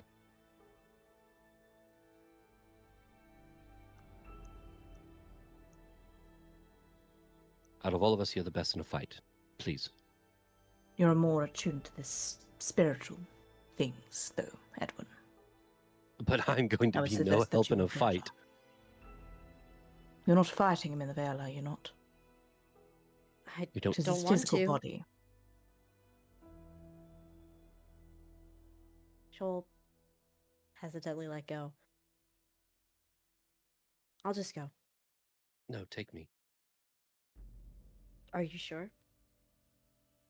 Yes, I know you can handle yourself. My intention is not to fight him here. I don't even think I'll be able to. I don't know. And she's gonna grab your arm. But this time, she's going to, fully center herself and kind of focus in on that the space in between to fully veil walk. and not just kind of look through Samson's eyes. Mm-hmm. Okay. And she'll So- take Edwin with her. Yeah, you step through. You take Edwin with you. And you begin to move towards where you saw the stag.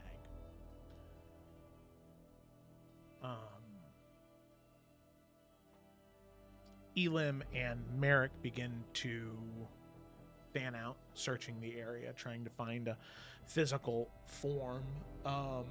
Would the two of you do that together or separately? I think we'd separate to cover more ground. Just Okay. realistically, that's probably the best use of our abilities. Yeah. Well, Alright. Xantha, you're watching our limp bodies. So we don't flop. With Via Yes. and Moreau. And Torvald. Yeah, and we got And our. Zephyros. Yeah, he's there. Yeah, there's a lot of people there. All right. Cool. I would like you to make a survival check.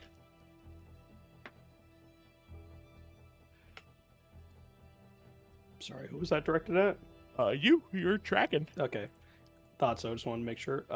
Merrick is going to cast Enhance Ability on himself before trying to find this guy, because I'm guessing he's pretty sneaky.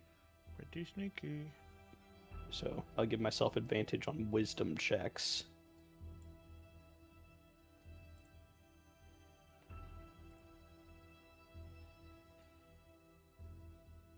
I really ran the gamut on that one. That was good. Good thing I cast that. Is it not going through? Nope. Okay, well, I rolled a 1 and an 18, so it was a 23. Nice. It was a 23. Nice. Okay, 23. Elim did not roll very high. I mean, he's got a lot of big modifier, but it's It's not 23. Yeah, it's a 15 for Elim. So the two of you fan out, heading off to try and find some physical body somewhere. Caitlin and Edwin, you proceed to move towards that stag. And you can see that it does not move. It's in the same spot, just watching as you approach. You get closer and closer and closer till you're maybe 20, 15 feet away. It doesn't move. It doesn't budge.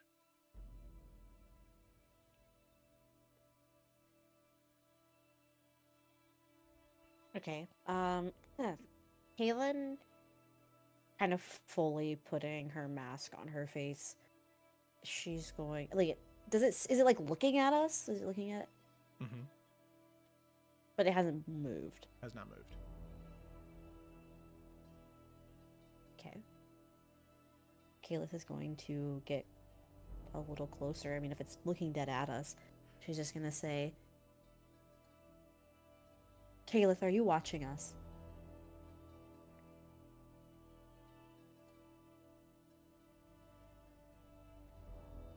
It just looks down to you. Doesn't say anything.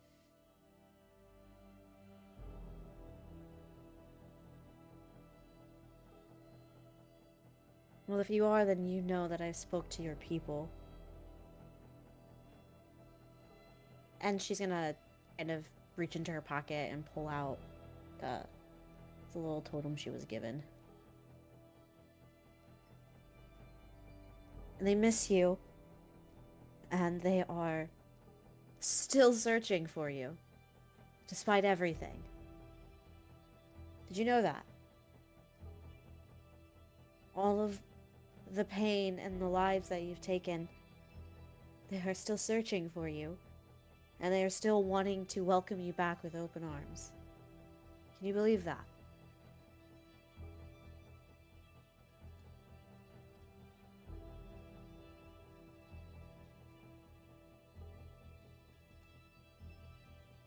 There's still a chance for you to stop this. Working with the shepherd is going to bring nothing but more despair for you.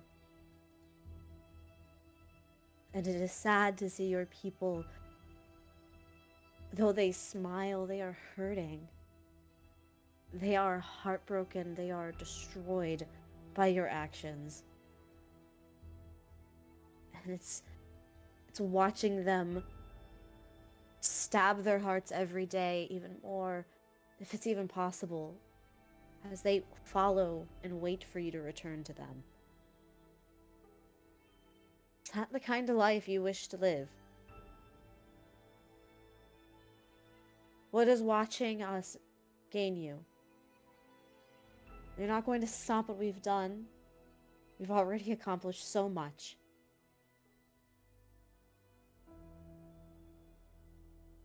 Can she touch him with the totem?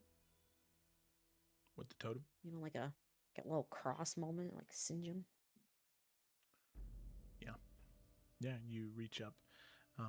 The words seem to fall on deaf ears. There's no response. The totem, you reach it up and you touch it against the void that is this elk. And there is like jagged scratch marks of a pencil on unmarked paper, almost tearing through the paper, creating these long, dark scratch marks as you touch it, and it lashes out towards you, and that darkness grips on to you, Kaylin. And you hear Caleb say, "It does not matter. What matters is that these old gods die." And Kaylin, you feel yourself being pulled in towards that void. Can she pull away and stop Edwin holding? grabs her to Thank you. Yeah, Edwin. Also, what grab her. animal am I? A wolf, duh.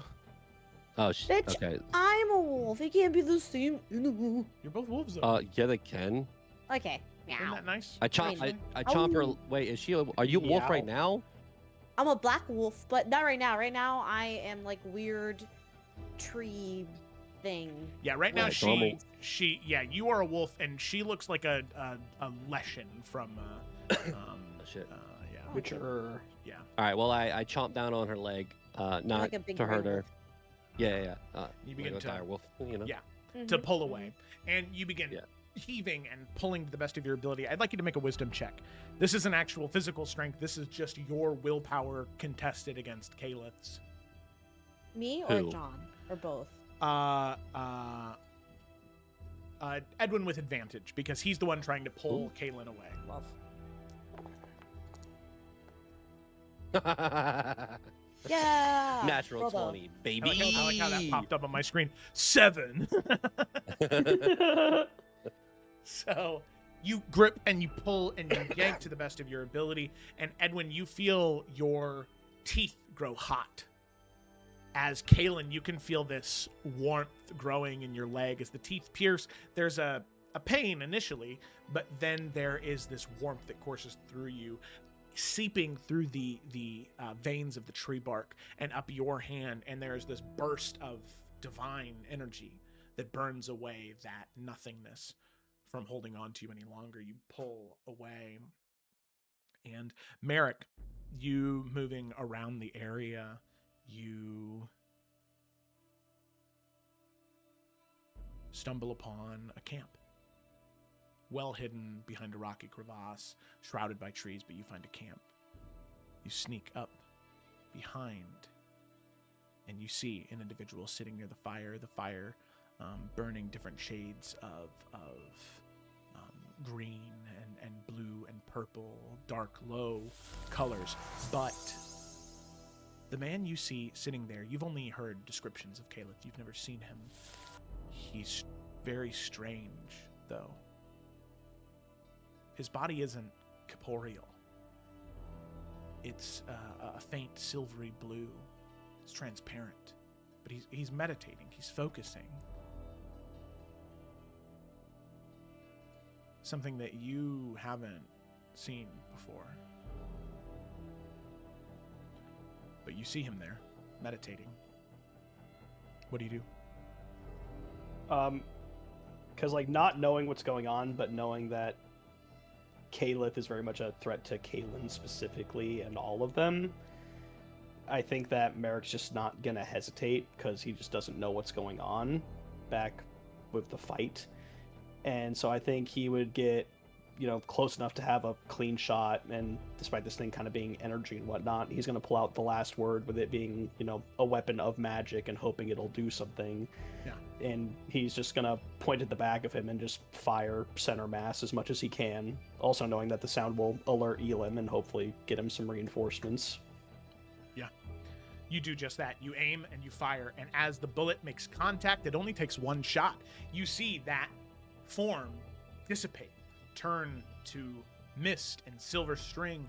Kalen, the elk that had tried to grab you, immediately fades away. The color and thread returns to the moment that you were experiencing within the veil. It's gone. He was removed. Merrick, we come back to you. Looking back and forth, you're unsure. It couldn't have been that easy.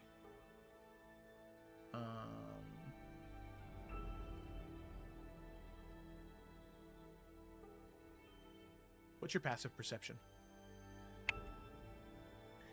It's a 15. 15? It's higher since my ability has been enhanced, if you'll let me make that argument. Sure. We'll say 18. Yeah, sick. Thanks. You sort of look around, Merrick. The camp, the trees. And you hear it too late. Crunch. You feel this sharp pain to the back of your head as you heave forward.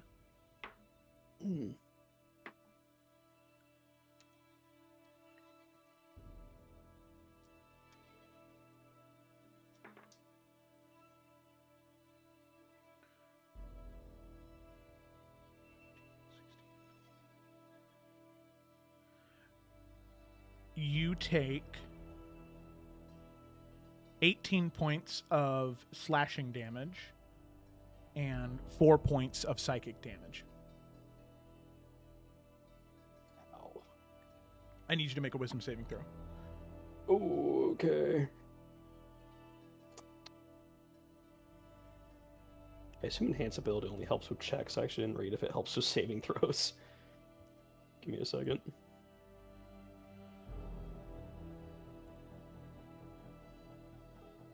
On ability checks. Okay, well, worth a shot.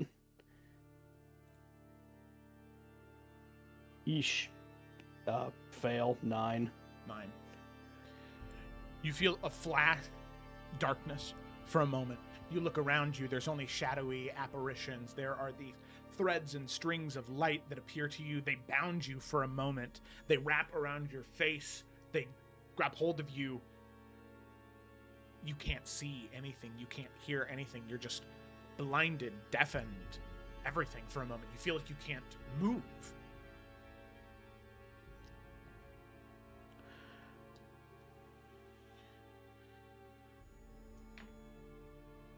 You take another 4 points of psychic damage. Mm-hmm. And as you come back to, you can't see anything. Totally blind. You blink rapidly and you don't see anything. You sort of scramble, you point and fire the gun aimlessly. That was very good tracking on your part. You should be very proud of that. You're quite good. Quite good for a noble boy. But not good enough, simply. And you can hear the leaves and snow crunch as he kneels down towards you. And your vision starts to come to. You go to raise the gun, and you hear a crack against his back. Elim, sort of grabbing hold of him. You can see he sort of grabs Elim and then throws him over. Elim pulls out his weapons and begins dueling And he looks to you, Merrick, and says, Merrick, get out of here. I'll hold him off. I'll regroup with all of you, all right? And you can see doing the same thing, dodging. You can see that Kalith, he wields these two kopeshes that he sort of twirls around and then parries and blocks. But most alarmingly, Merrick, in a brief moment, when they're not locking blades, you see Kalith focus for a second, and his form splits into two as that same blue apparition appears next to him. An Echo Knight. Ooh. Uh-oh. And it seems as though Kalith is able to Veil Walk in both forms, as Echo and as mortal. So, Merrick, in that moment, Well, that sucks. what do you do? Yeah, I mean, Merrick's not really one to back down, especially now that Elam is here. But also here, he remembers that Elam was being cryptic with like visions and stuff, and also this is a threat. He feels like it is better if he sticks around to help Elam so that the others can come and help as well. So yeah, he is just gonna, fire and try to assist and help. Okay. He will not sheath in cowardice. Okay. All right. So you begin to fire at this point. For all of the rest of you, you hear Merrick's. You recognize the sound of the last word. It is a very distinct weapon. It's not like a normal revolver or spell.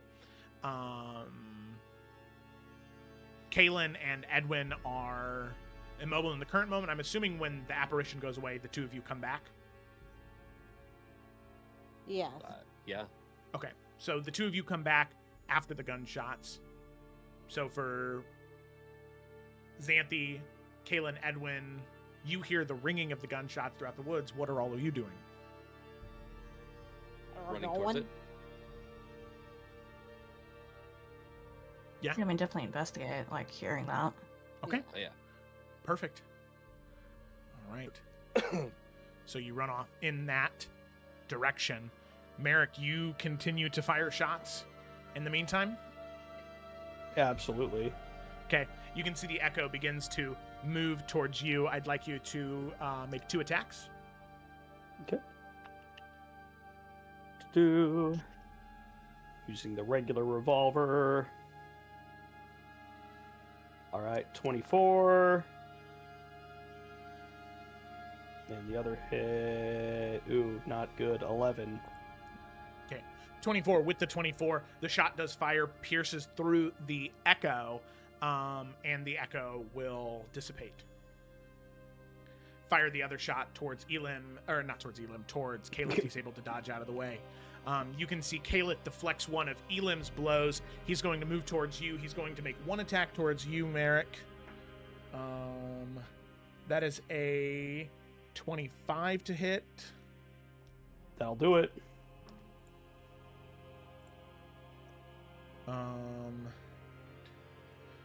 That'll be 16 points of slashing damage. Mm-hmm. And 3 points of psychic damage. Make a wisdom saving throw. Oh, God. These swords suck. 18? 18, that's a success. You feel as though you're God. trying to be pulled away, but you refocus back. He is going to turn once more, and he's going to swing at Elam this time. 19, that hits. 12 points of damage to Elam. Psychic damage. God damn, that's 8 psychic damage. Elam will need to make a wisdom saving throw. As a natural 1, that is a failure. You can see that he is bound, and you see those like threads wrap around him as he drops to the ground, and he begins to shake. That'll be 4 extra points of damage to him. And then Caliph gets 1 more attack. He's going to turn towards you. Mm-hmm. That will be a dirty 20. Yep.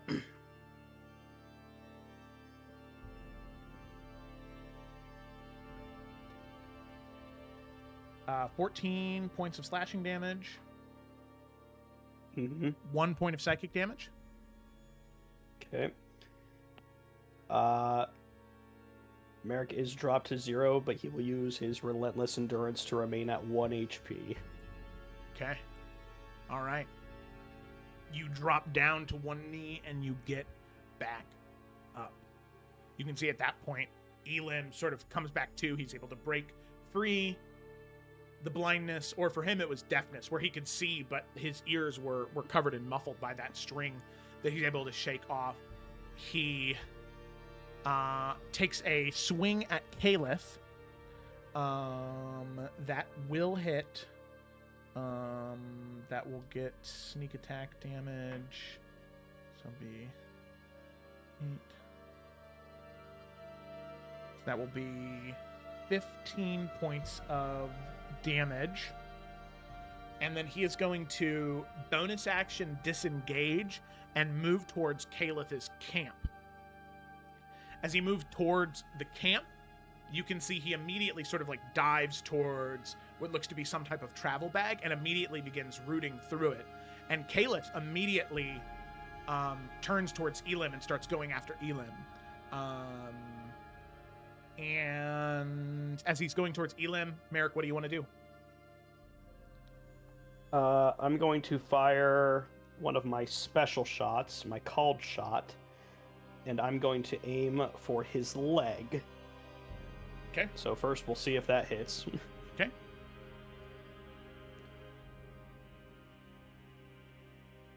Ooh. Jack Bauer doesn't let me down once again. 24, got it. That hits. Yep, and then he must make he'll probably pass this. I don't know, maybe not. A DC 14 strength saving throw. No, sorry, I read the wrong one. DC 14 dex saving throw. Dex, okay. Dexterity saving throw. That is a 17, so that'll be a success. Damn. Okay, well, I'm still going to roll damage on that. Yep. Mm-hmm. Still hurts. All right, 13 damage. 13 damage, got it. Right. Okay. And then I will... Then I'll also fire with the other revolver. Okay. Just a straight shot. 25. 25, got it. 4, 7. Okay. Cool. 7 points of damage, got it. Yeah, and then that's all Merrick has, unfortunately. It's just trying to pump some damage into him, stop him from getting to a Liam. Okay. So yeah, you do that. As with that, it comes back to Caliph. He's going to turn towards you, and you can see that he just takes one of the 2 Kopeshes and turns around and throws it at you. That is a 26 to hit. Yep, that's a hit, and This being at 1. A bit of a Yeah. improvised weapon, so it doesn't do as much damage, but Yeah. You won? Until it does 1. well, it's at least +5. There you go. So yeah, that will be only 10 points of damage, but that'll be enough. Throws the sword, you drop down. Elim, eyes go wide. He ducks and he just starts ripping things from the bag. And Merrick, one of the last things you see is you see him pull out this like desecrated idol of some elk, some stag. Caliph, like his eyebrows shoot up also as you hear him as you're falling, sort of bleeding out. Drop that now. And is going to charge at him. And Elim is going to shout, "Somebody! Over here! Over here!" And is immediately going to dodge, use the dodge action, move away, bonus action sprint, and start sprinting off into the woods as fast as he can. And Are we there yet? with that, a few moments pass. Merrick, I need you to make 1 death saving throw.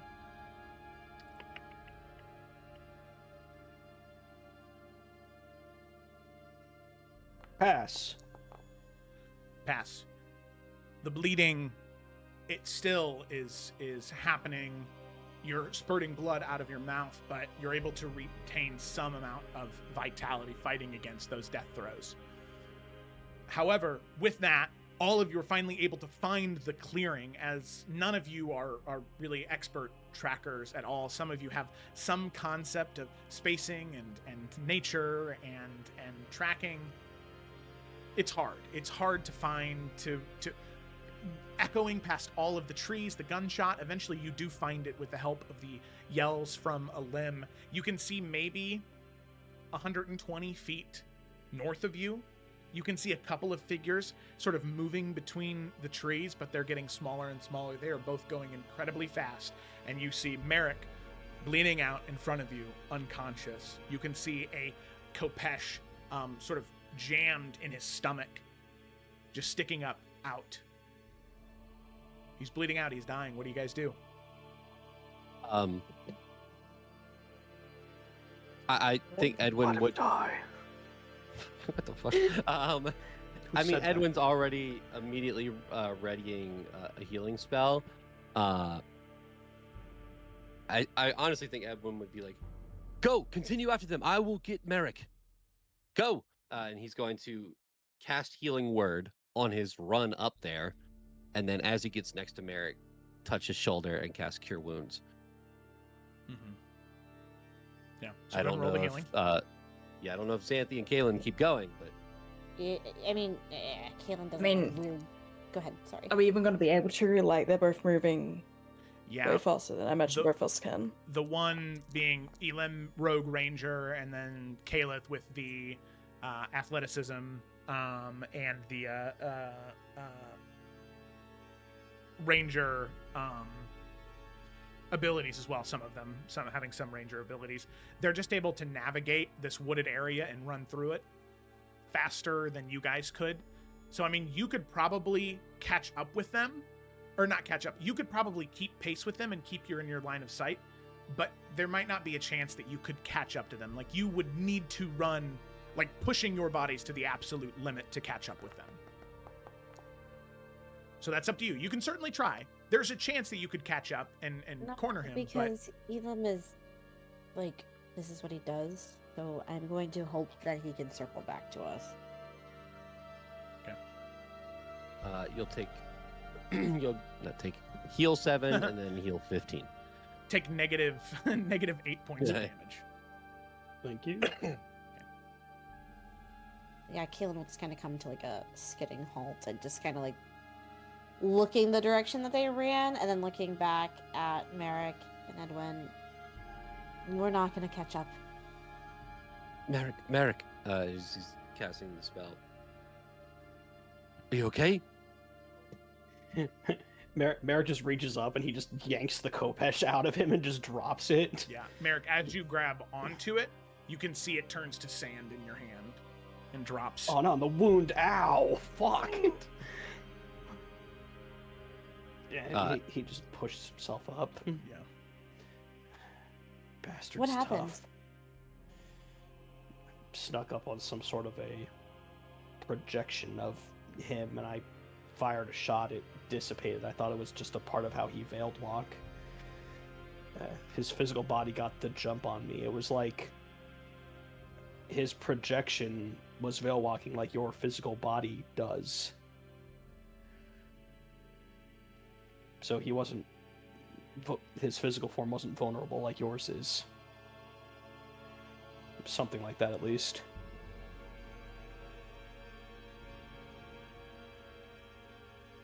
Kaylin like messes up her face in confusion and she says, and Elam? He joined in on the fight. Last thing I saw was he grabbed something from his bag. It was looked like a little elk totem, but Kaleth was furious. Just immediately left me behind and just pursued Elam. I mean, Merrick doesn't recognize what it was, correct? No, some type No. of idol. You're not super sure. I don't know. This was a bad idea. Okay. I'm so sorry. I think we need to leave this space and head towards... Where are we going before all this Gilded shenanigans go? chrysalis. Yeah. I think we need to head that direction so that way we can hope that Elam circles back with us. I don't want his death on my hands because of a hunch. Elam's the best at what he does. If anyone's going to be able to avoid Caliph, it's him. We would just slow him down.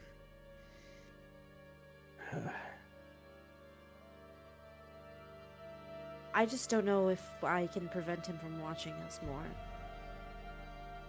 Because if what you're saying is true, Merrick, the moment that you did what you did, his form dissipated, but there's no reason why he can't just veil walk again. But So I think... he knows that we're on to him now. I don't think he's going to be as blatant moving forward. We still caught him by surprise, even a tiny bit. At the very least, I think he's going to be much more hesitant to do it again.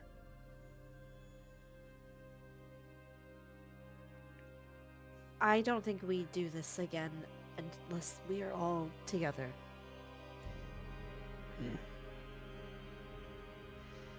Are you okay? I'm fine. As he's bleeding, but he dropped a level 2 cure wounds. Like, you've seen Merrick worse, he'll be fine. We should get moving, though, you're right.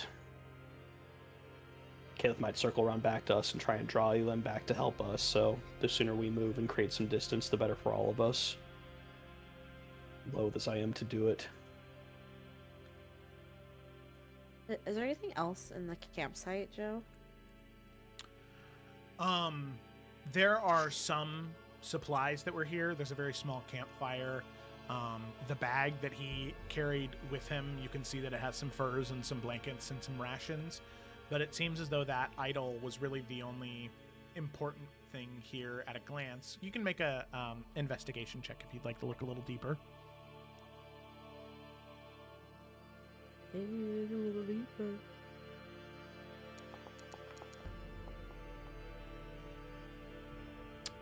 Okay.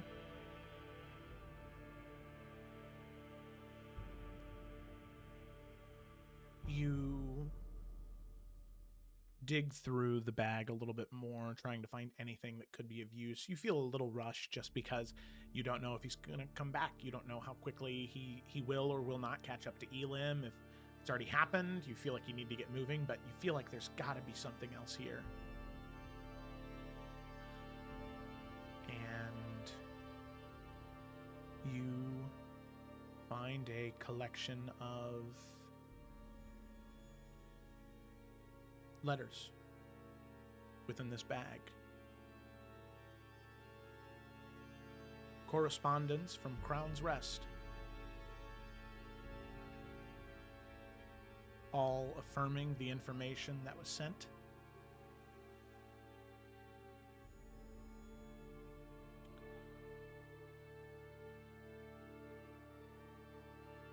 And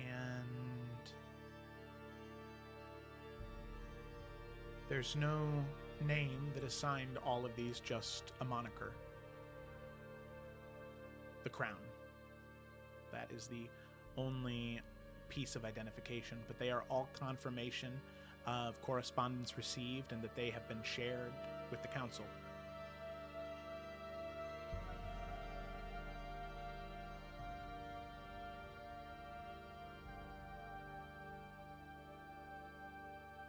Would share that with everybody.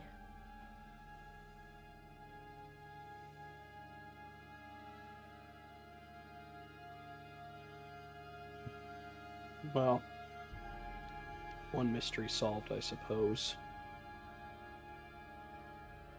There wasn't anything confidential within them anymore, like information that we were meant to receive or anything like that. It was all just like, yep, got your message. Yep, yeah. But there have been probably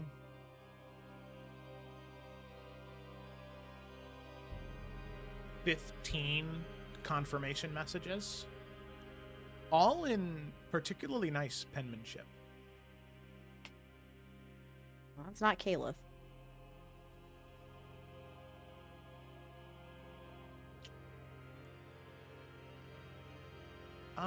And you know what? Let me check something real quick.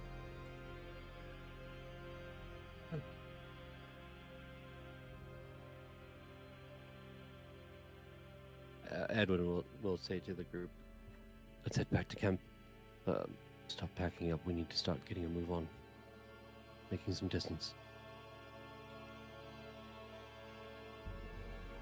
Ah, okay. Xanthi. It was Xanthi. You're the only one that has Fuck one you, of it was these Xanthi. right now. Just because of the circumstances and the thoughtfulness. Xanthi is used to analyzing the small details of correspondence from merchants and dignitaries when in her position before being enlisted and into the King's Hand. Something about the handwriting is familiar to you.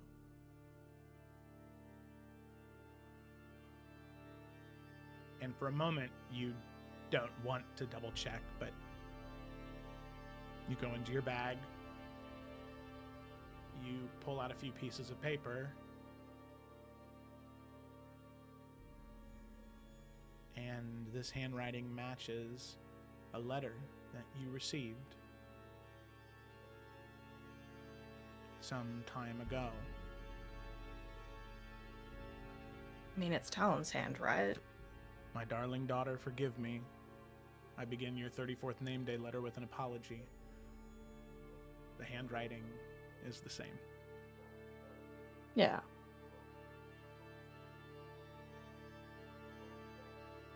Okay, wait, I'm confused. But we knew that though, because the correspondence is between Moro and Talon. Like, that just makes sense, right? Like, Well, am I missing something here? correspondence was Talon knew about it, but it seems as Oh my good though lord. maybe Talon knew about the correspondence, he shared that, but perhaps he's not the one who received it.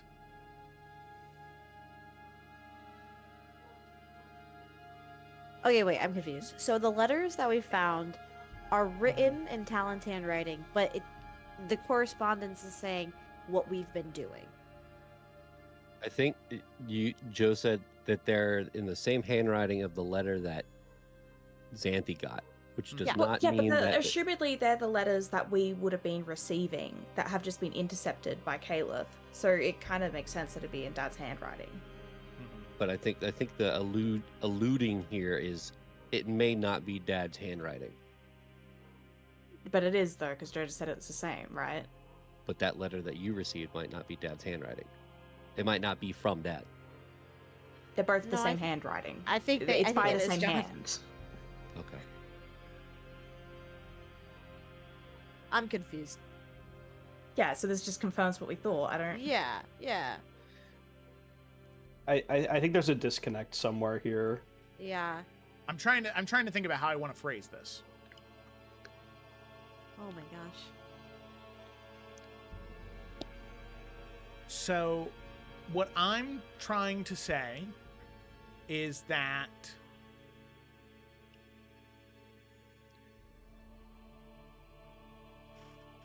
these letters that Caliph has received are...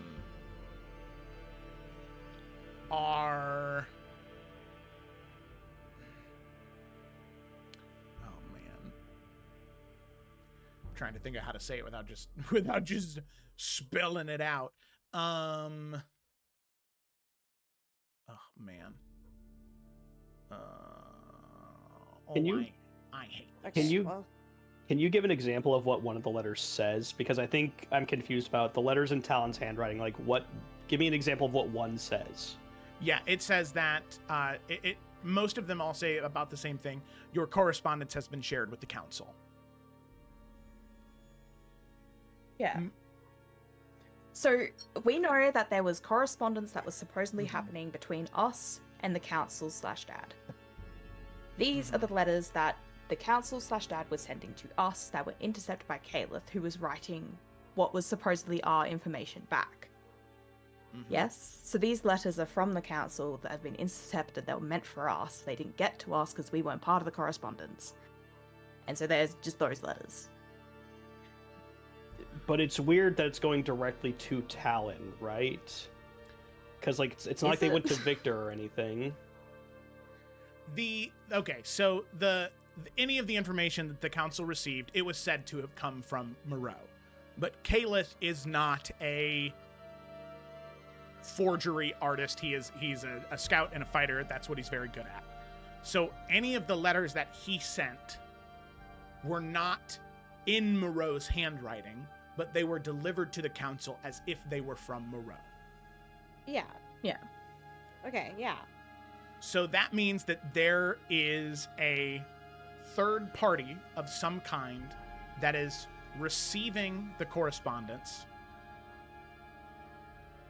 and either providing them to the council as updates from Moreau or creating forgery copies in Moreau's handwriting and delivering them to the council. And what I'm saying is these letters in this pouch, in this knapsack that you found, are not letters from the council saying, thanks for keeping us updated, Moreau.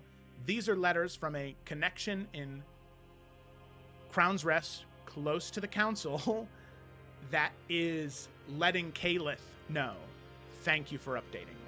Your correspondence. Also, these aren't addressed to us. That's not the other half of the correspondence. It's a separate thing entirely. Correct. Yes. Okay. Oh my god. Sorry. Okay. That's my bad. That's my bad. The other thing.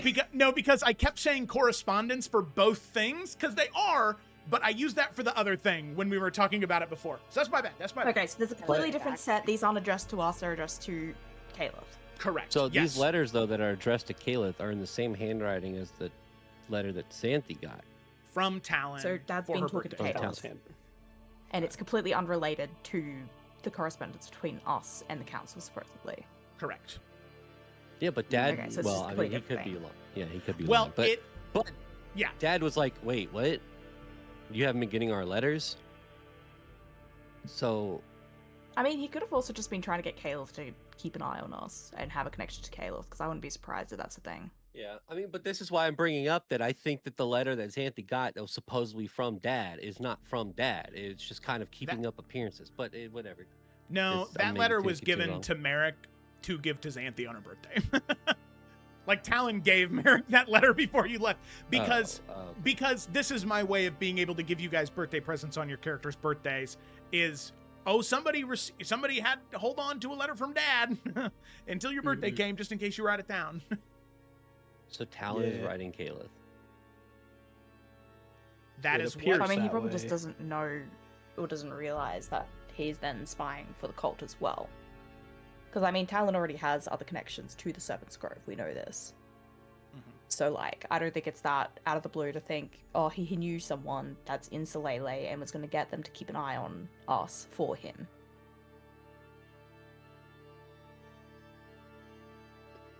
Nah. So our dad is the head of This the is cult. whack as fuck. Yeah. He's the head of the cult. He's trying to resurrect the dragons. So, in We gotta kill what him when we see him. All right. what I wanted to be a much more succinct big reveal that on me for using correspondence the same way twice. That's my bad.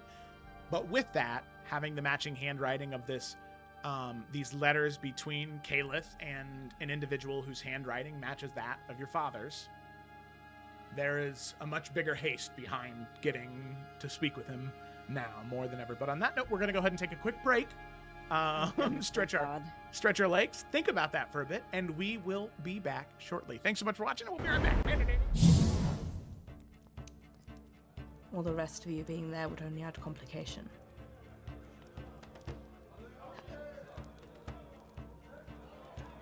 I agree. Sorry, I can't joke. I was trying so hard. That was really funny. You see, I tried to stealth in. I tried to crouch walk in. Did that not? I'm not just. You're right. I'm not just a. saying I agree. I'm not a floating top half, Duke. You're right. I do have legs, and most of the time I do have pants on. Not all of the time, though. Not even all the time while I'm playing D&D. Sometimes you need extra airflow. You know what I'm saying? It was. Ew. I get that. The actual fuck. And then I did get a one. There ain't no way. What the hell? Sound is constantly happening. I feel like I'm being shot in the face. I cannot believe. She was gonna eat shit, but Kaylin's too good. Like, Oh. 5 points of damage to Sir Torlin.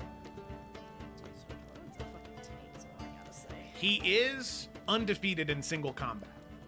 So Yeah, he is. That's his in a turn. relationship. what? What does that mean? Single. Oh my god! It's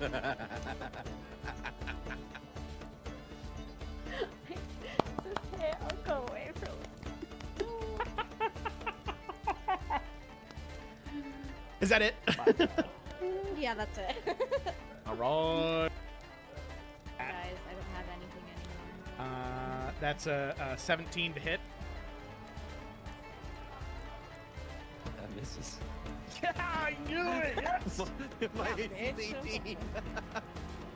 Just slides off the fucking armor. You just. That's your wife. Your wife showed up. Yeah. Dude, imagine the Ember Hierophant talking shit and then cannot hit an unconscious guy. What a fuck. that's embarrassing. I would leave, honestly. I would. Yeah, he's Imagine not He's enough. just like. He's like.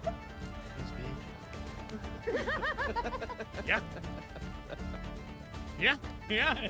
Oh, we all look at him just so disappointed, like. The blades just scratches off the side. And how just is it that it is Nornathi crafted armor that stops that final killing blow? Bro, he was unconscious, you had advantage, and you still missed, like... There's one more thing. I'm disconnected.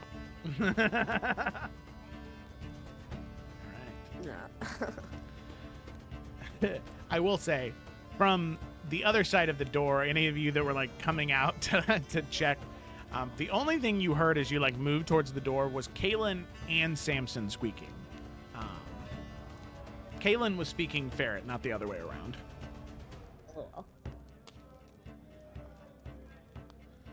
God, Well, then we're she'll a come weird in. Family.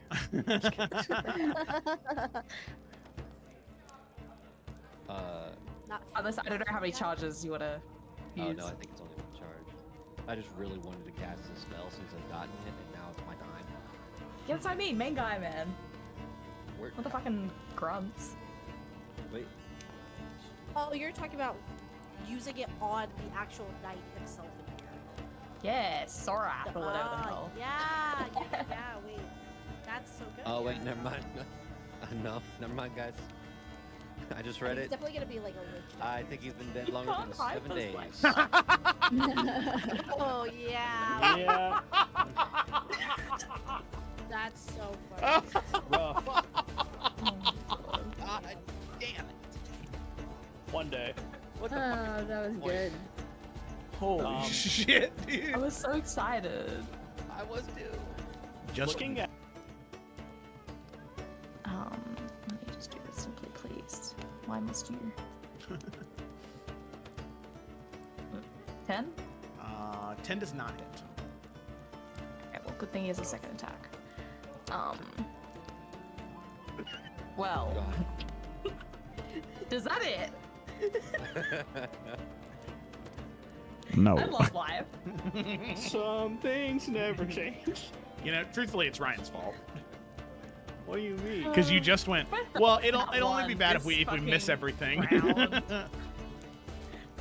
Yeah, Anyways, I don't know. He whimpers. I don't know. He's a very bestial guy. I imagine that's what he does. Yeah. All right. Sad dog noises. Okay, sounds good. I guess seeing how. Constitution, DC 13, got it. Yeah. Okay, that is a failure. Warped. Fuck yeah. Get in that plane. There we go. And he Okay. is going to start creeping backwards further into the woods. No one even sees me. She's just like, All right, and then Kaylin, you were gonna do something. I was just going to shoot a. What the fuck do I shoot? Eldritch Blast. Nah, it's okay. Here, I'll go get this. Oh, I'm already halfway down the stairs. Just use your portent, Felicity. Just use Oh, true. portent. No, That'd be not for funny. him. What do you He mean? definitely would recognize us. He's got I know, but I only have an I'll 18 and a face. 14. It's the only thing I I was about to say, had. like, It's get the it only on thing there, I but had don't to cover bother. on my camera. I feel violated. everything. Like I'm being smothered to death right now. Just go to sleep. Just go to sleep. I wanted to hold this up here for when Kaylin comes in. Why does it have to be so bad? I already danced in the Don't background. forget. I don't think anybody why are saw you me. so shaky? Like, why is it all over the He's place? nervous to see Kayla again. It's making me I anxious always- seeing it move so much. I always get anxious when I see my wife. I want her to think Oh. I'm a cool guy. Oh my gosh. No, it's because she asked you to take out the trash and you're like, did I? Heavy sleeper. It's totally Kaylin. Same name as your character. The fuck came up with this? They're not even the same. Learn how to speak, Gemma. I can't. Love ya. Okay. She can't speak right. She has one horn. It makes her have a Funny. lisp. Just like a missing Part tooth. of her brain broke off in that horn, you know? Oh. Damn, that's crazy. Do you imagine? Why is your brain horn shaped? Your intellect is stored in the horn. I'm not God, I don't know. Really funny. That was really funny. Like, All right. So, There's no shopping to be had this evening. okay. Long story short. Sorry. He's gonna start picking the produce up, putting it onto the. Well, that has been in the snow. You're going to have to pay for that. Looks to Caitlin. I'm so sorry. Sometimes, his old eyes and the light, he just doesn't see and look in front of him very well. I will Snow take is care of that. blinding. Yes, I'm so sorry. We'll get you home, brother. I know. I Can you know, please brother. just pay me for the There. produce he has ruined? Kaylin will give the man 2 platinum. Thank you. Please have a great rest of your day. Thank you. You as well. Sorry, everyone. The shop is closed for the rest of the day. Tink, tink. But for anyone else who wanted produce, Edwin just goes. Produce was the whole Winter. winter. He's got black, Hey, like, why black now? flame Find out. wings. And he's going to point the sword down, and there is this beam of black flame that shoots from the sword down at Zephyros. Oh my god. Dude, this guy Oh my god. Throw one! That's so embarrassing. Dude, you're such a shitter. He's such a shitter, dude. He's such He a couldn't shitter. kill me when I wasn't moving, and He he took couldn't me power. listen to Hey, this guy's absolute fucking chud, Dude, mate. this guy went Super Saiyan and fucking missed, dude. It's so fun. Oh my god. Literally like aura farming to the max, but just cannot fucking hit, dude. That's Oh crazy. my god. Merritt goes, nice attack. Do they make it from men? Damn. Holy shit. And that attacking, it does so much damage, but he can only it's his action. Elemental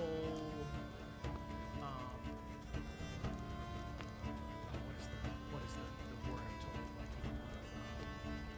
told? The word, not incarcerations, not incantations, not apparitions. Can you describe the word you're looking for? Yeah. Manifestations. There we go. Yep, that's the word. Yep. That's the one. On tip of my tongue. Well, the rest of you being there would only add complication.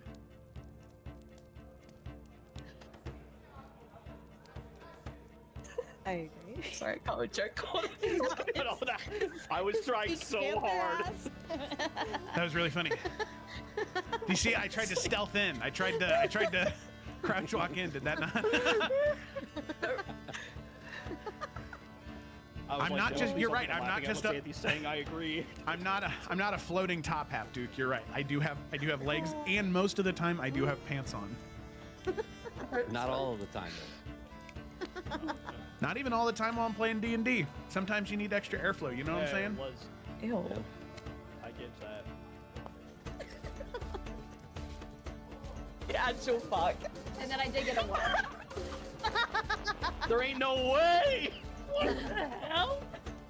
Sound is constantly happening. I feel like I'm being shot in the face. I cannot believe. She was gonna eat shit, but Kaylin's too good. Like, That's incredible. 5 points of damage to Sir Torum. That's a fucking taste, I gotta say. He is undefeated in single combat. So Yeah, he is. That's That's in his a turn. relationship. What? What does that mean? Single. Oh my god! It's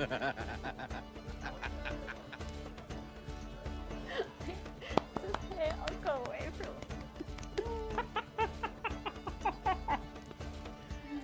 Is that it? Yeah, that's it. All right. Guys, I don't have anything anymore. That's a 17 to hit. That misses. I knew it. Yes. My AC's 18. Just slides off the fucking armor. You just. That's your wife. Your wife showed up. For Yeah. Dude, imagine the Ember Hierophant talking shit and then cannot hit an unconscious guy. What a fucking. that's embarrassing. I would leave, honestly. I And would then go he's back. just- he's just like, you know, just like, Yeah. Yeah. Yeah. Oh, we all look at him just so disappointed, like. The blade just scratches off the side. And how just is it that it is Nornathi crafted armor that stops that final killing blow? Or he was unconscious, you had advantage, and you still missed. Like, Oh, there's one more thing. I've disconnected.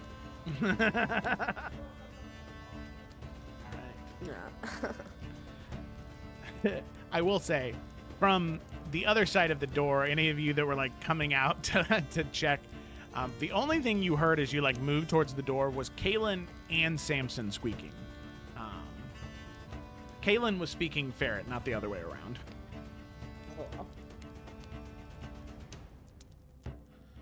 Well, then she'll come in. Family.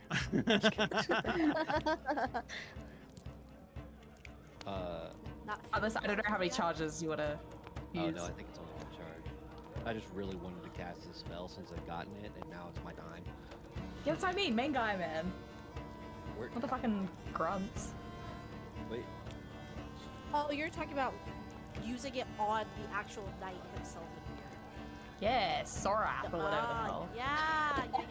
Wait, that's so good. oh wait, never mind. No, never mind, guys.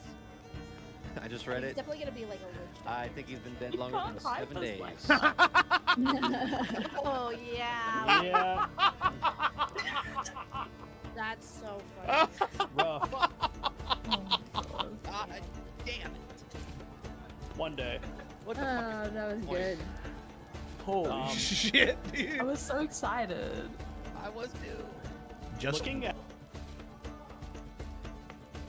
Let me just do this simply, please. Why must you?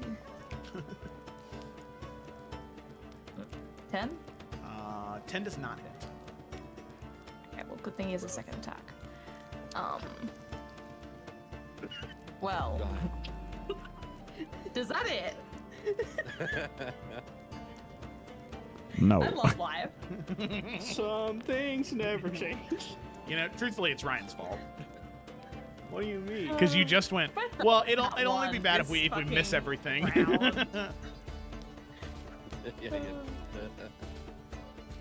Anyways, I don't know. He whimpers. I don't know. He's a very bestial guy. I imagine that's what he does. Yeah. All right. Sad dog noises. Okay, sounds good. I guess seeing how. Constitution, DC 13, got it. Yeah. Okay, that is a failure. Warped. Fuck yeah.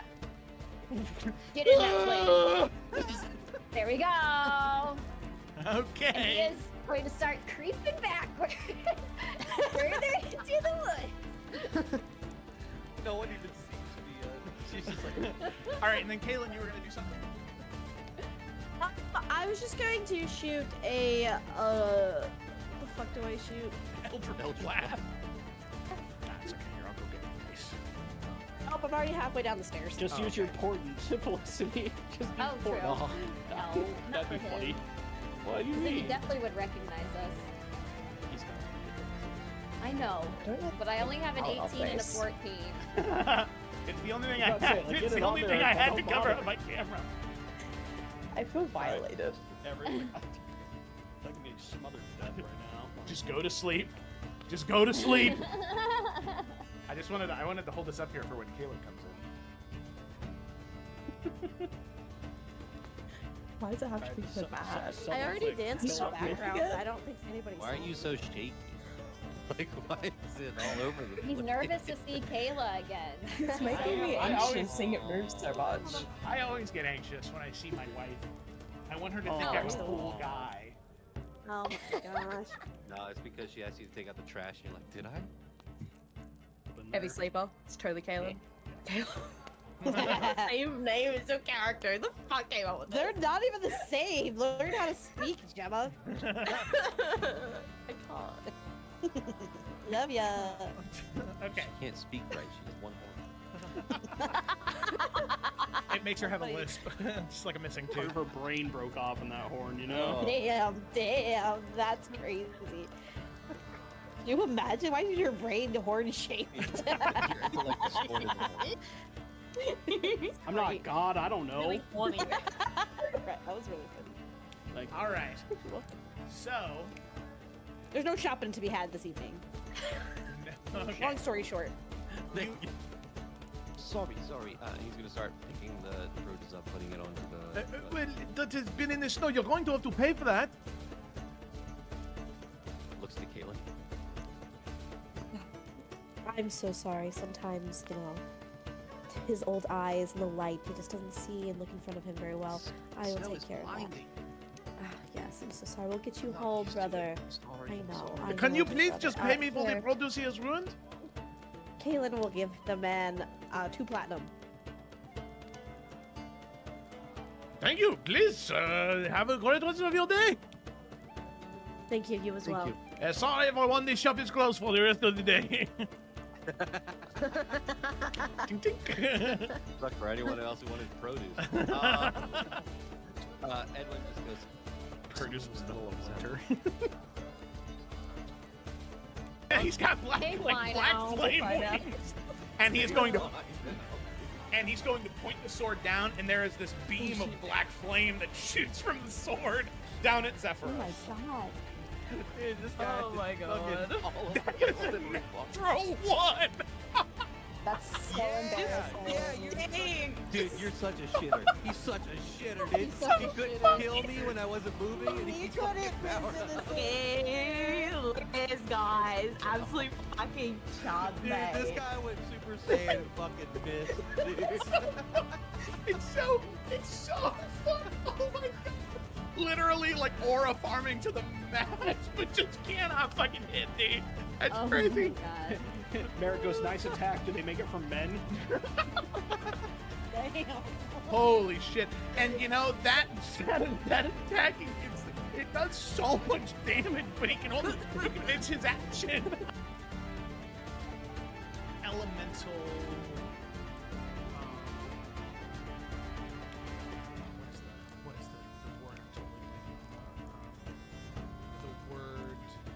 not incarcerations, not incantations, not apparitions. No. Can you describe the word you're looking for? Yeah. Manifestations. There we go. Yep, that's the word. Yep. That's the one. On tip of my tongue. Or the rest of you being there would only add complication.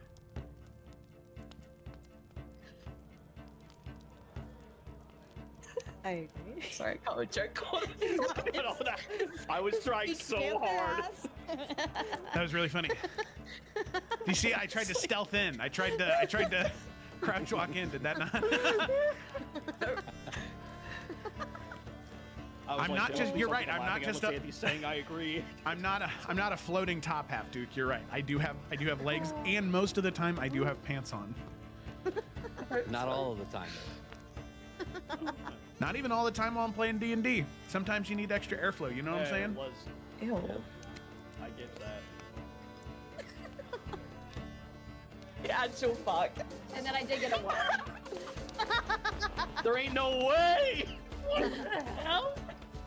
This sound is constantly happening. I feel like I'm being shot in the face. I cannot believe. She was gonna eat shit, but Kaylin's too good. Like, That's incredible. 5 points of damage to Sir Torwin.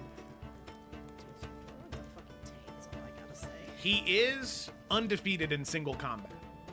So Yeah, he is. He That's was his in a turn. relationship. what? What does that mean? Single. Oh my god! It's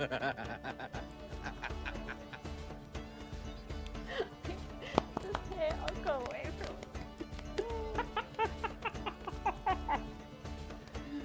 Is that it? Yeah, that's it. All right.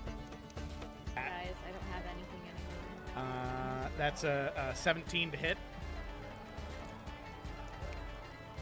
That misses. I knew it. Yes. My Yeah, AC's 18. Just slides off the fucking armor. He just. That's your wife. Your wife showed up. Yeah. Dude, imagine the Ember Hierophant talking shit and then cannot hit an unconscious guy. What a fucking. that's embarrassing. I would leave, honestly. I And would then love just to imagine myself. he's just like. And then with Medlin's just like. Yeah. Yeah. Yeah. Oh, we all look at him just so disappointed, like, oh, The blades just scratches off the side.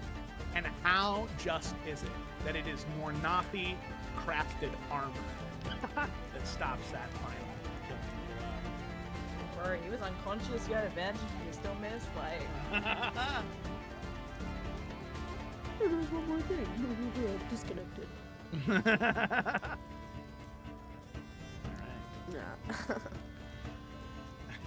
I will say, from the other side of the door, any of you that were like coming out to check, the only thing you heard as you like moved towards the door was Kaylin and Samson squeaking. Kaylin was speaking ferret, not the other way around.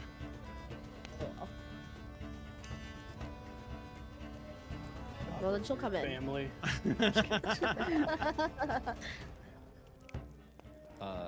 Not Unless, I don't know how many charges you wanna use. Oh no, I think it's only one charge. I just really wanted to cast this spell since I've gotten it, and now it's my time. Yeah, that's what I mean, main guy, man. Where? Not the fucking grunts. Wait.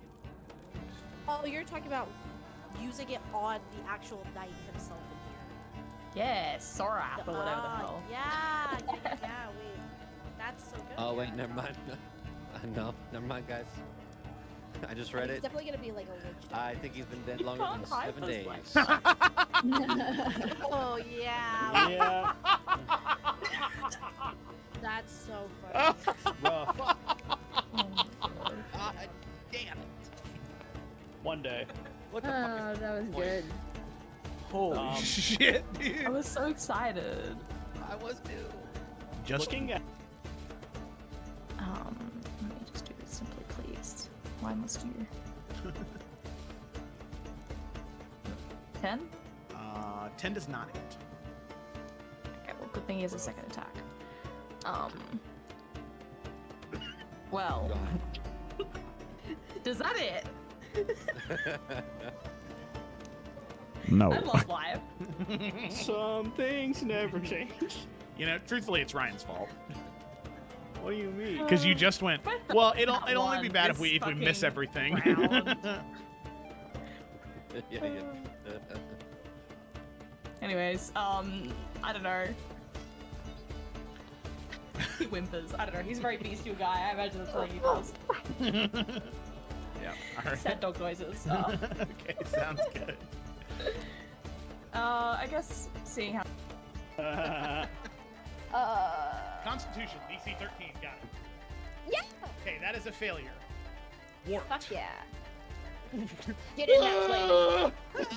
There we go. And he Okay. is going to start creeping backwards further into the woods. No one even sees me. She's just like, All right, and then Kaylin, you were gonna do something. I was just going to shoot a. What the fuck do I shoot? Eldritch Blast. That's okay. Here, I'll go get my nice. Oh, I'm already halfway down the stairs. Just use your portent, Felicity. Just use Oh, true. portent. No, not That'd for be him. funny. What do you Then he mean? definitely would recognize us. He's gonna I know, but I only have an Oh, 18 and a thanks. 14. It's the only thing I I was about to say, had. like, It's get the it only on thing there I and had help to cover bother. on my camera. I feel violated. Just go to sleep. Just go to sleep. I wanted to hold this up here for when Caleb comes in.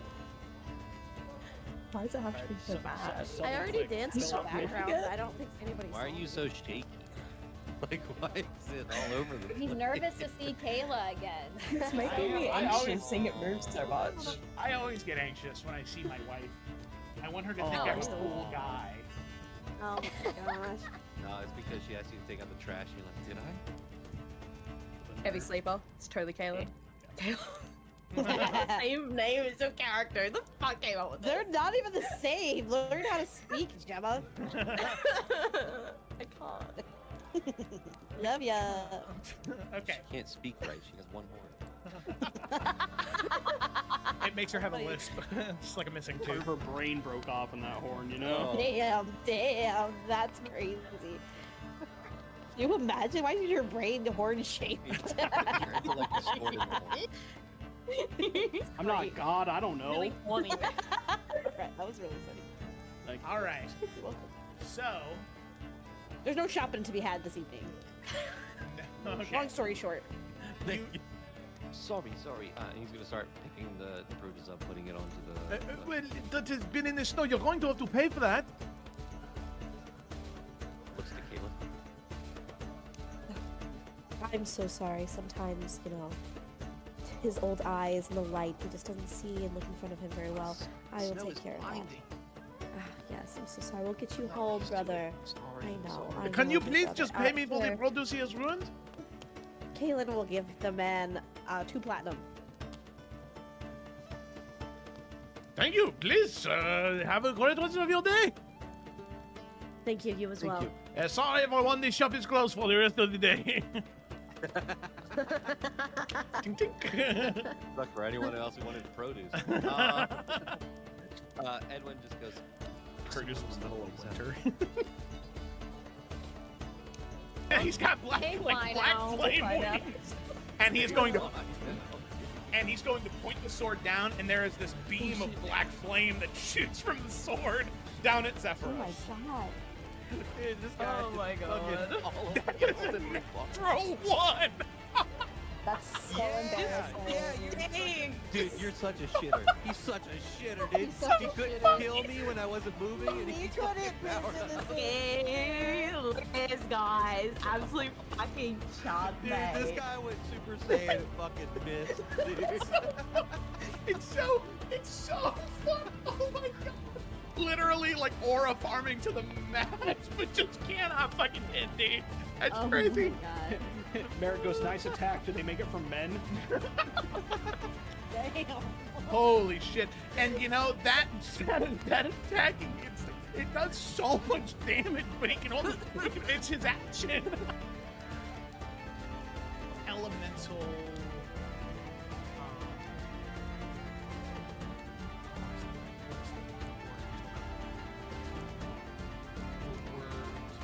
Not incarcerations, not incantations, not apparitions. No. Can you describe the word you're looking for? Yeah. Manifestations. There we go. Yep, that's the word. Yep. That's the one. On the tip of my tongue. All the rest of you being there would only add complication.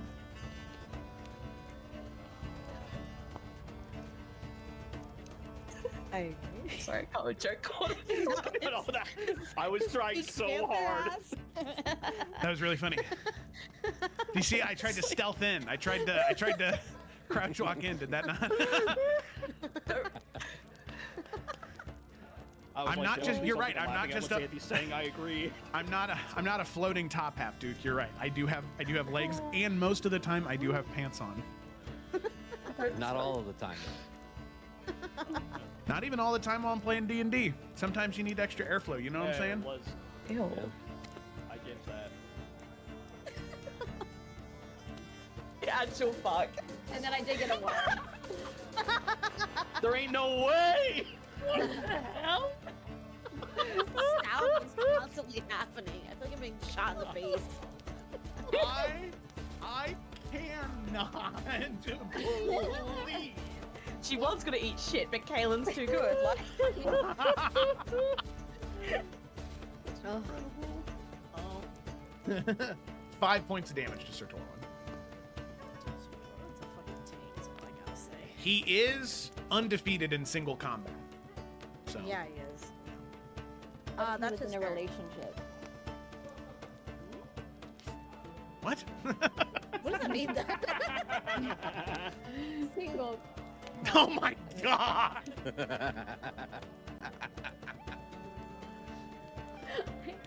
okay, I'll go away for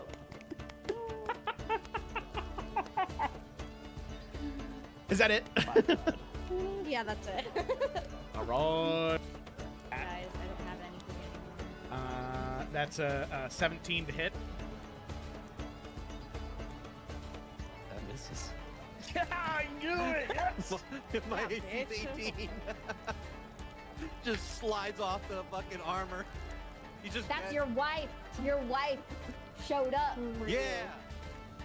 Dude, imagine the Ember Hierophant talking shit and then cannot hit an unconscious guy. What a fucking. that's embarrassing. I would leave, honestly. I would. Yeah, he's not He's enough. just like, Edwin's just like, this bitch. Yeah. Yeah. Yeah. Oh, we all look at him just so disappointed, like, ooh, dude. The blade just scratches off the side. And how just is it that it is Mornathi crafted armor that stops that final killing blow? Bro, he was unconscious, you had advantage, and you still missed, like... There's one more thing. I'm disconnected. Hi there, everybody. We're back. Let's go ahead and dive back in, shall we? So, picking up where we left off, the party had begun to make their way towards the Gilded Chrysalis, the home to the Silk Spider, in an effort to retrieve her final phylactery piece that she had chosen to keep safe. And then go from there, go to Sandraport and head to Faith Spire to see the phylactery pieces destroyed. Along the way there were several conversations about, Edwin wanting to learn more from Zephyros, the party talking more about what their next steps are, what they'd want to do, and then finally, there was the conversation about how the council had been receiving messages and updates about the party's whereabouts within Solele. But the party, nor any of their allies, had been sending messages there, which led to the question of who? Why is somebody sending messages, and how are they? which led the party to investigate to see what was going on around them, and seeing the Veil Walker, Caliph, in range, spying on the party. Edwin and Kaelin go into the Veil. They try and force him out, but as they reach him, as Kaelin tries to plead to him to convince him of something, of walking away from this path, that there still might be a chance for him, Merrick is able to find the camp Elim was at nearby. A blue, shadowy apparition instead sits where a corporeal body might, and Merrick takes a shot. As the bullet lands and pierces the body, the apparition dissipates. An echo of some kind, and then Merrick is ambushed. Merrick is wounded pretty severely. Elim shows up to try and pull his attention, begging Merrick to run. Merrick chooses to stand his ground, and in turn is knocked unconscious. Elim, trying to get him away from Merrick, dives towards his belongings, finds some type of idol, and then runs off into the woods. Caliph pursues. The party arrives, heals Merrick, and they have to decide if they'd like to pursue or not. They decide not to. They search Caliph's belongings, and in his belongings, they find a collection of letters that were receipts from an individual within Crown's Rest saying, yes, I've received your information and I've shared it with the council, that were sent to Caliph to clear up what happened before we went on break. Those letters were seemingly in Talon's own handwriting, which leaves the question to the party: why was he corresponding with Caliph? Why did he seem surprised then when we told him that we weren't sending any correspondence? Why would he not share that with us? A lot of questions to be answered by Talon, just adding to the pile. So, with that, all of you head back onto the road, and you continue your march to Colleen. There's only a few more days until you arrive, and the journey is easy, smooth. You arrive in Colleen, you rest here for the night, and the next morning you head up north to the Silk Spider's home, the Gilded Chrysalis. Go ahead and go there. As you enter early in the morning, there are no guests here as of right now, but you can see that large swirling orb in the very center of the room, the known phylactery piece. And you come up to the room, and you are welcome in as the... Oh, there we go. As the Silk Spider welcomes you in and says, "Well, it is a great pleasure to see all of you again. I am happy to hear that you were seemingly successful in your mission, and you came out on top. I must admit I am quite happy to hear that. You were the better party to do business with. So, what brings you back to my estate?"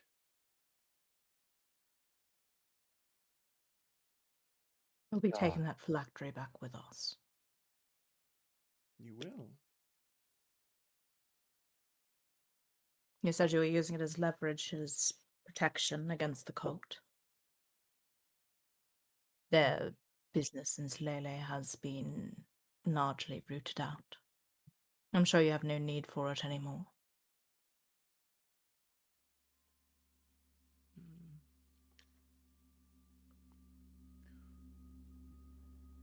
Well, you are right. It is largely just a decorative bauble, but it seems as though it's something that you desperately want now, then, isn't it? It is something we'll be leaving with, yes.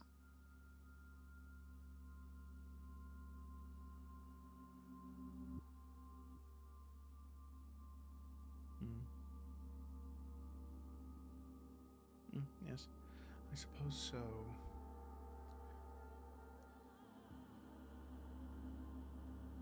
Well, in the sake of good business,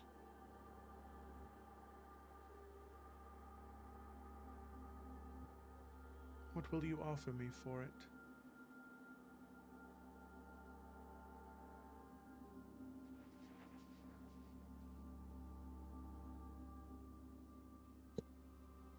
Remind me again what the hell she deals with. It was Bullshit. not money. She could use his money. Information. Money, Yeah, well, I thought it was like or for the really juicy stuff, memories. that's what it was. Memories. Hmm. Yeah, no. I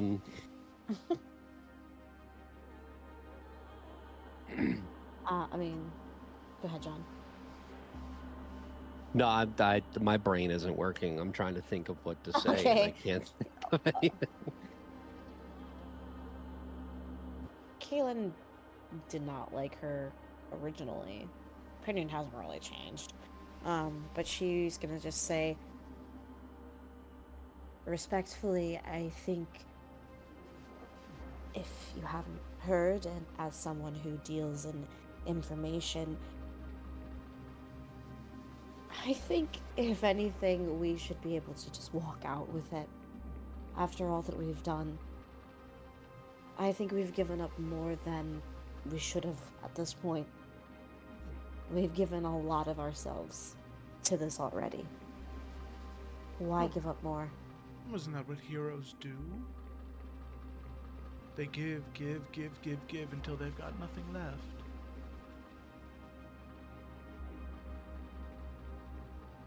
We have spent our time here dealing with the cult, including several important people in Slele.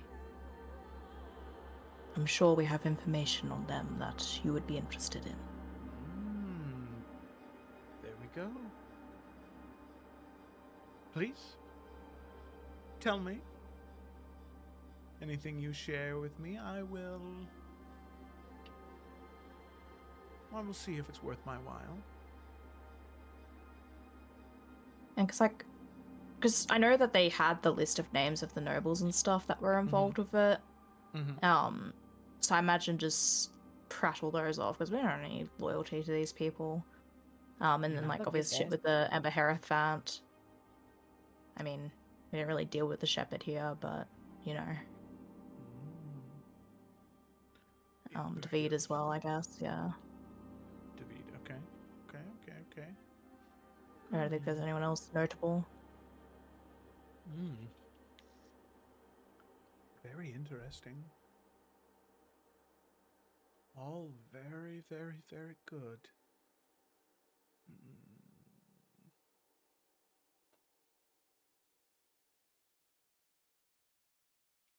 I very much like it, and I'm very close to finding this a good deal. I think I just want one more thing.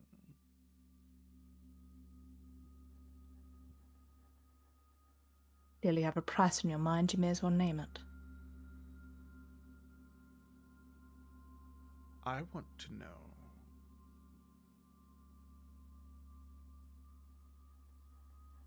You know what? I'll give you a choice. There are two things I've been very curious about.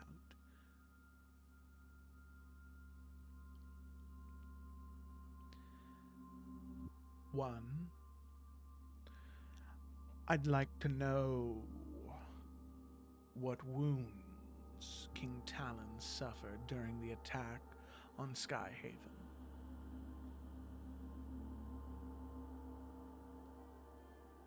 What those look like, what they are. I've heard many different things, and I'd like to know the truth.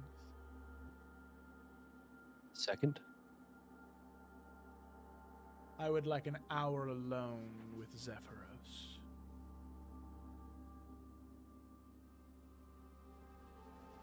Edwin looks to the siblings.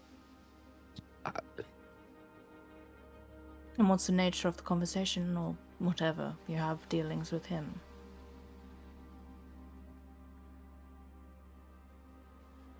His history with Adaria is of great interest to me.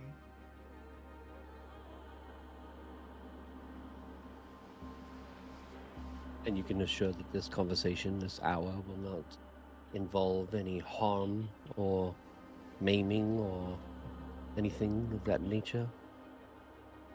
Just Not a unless conversation? He's interested in that.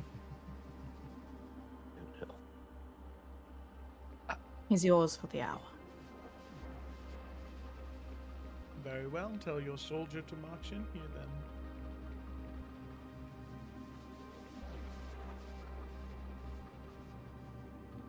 Get his ass. You go out. No!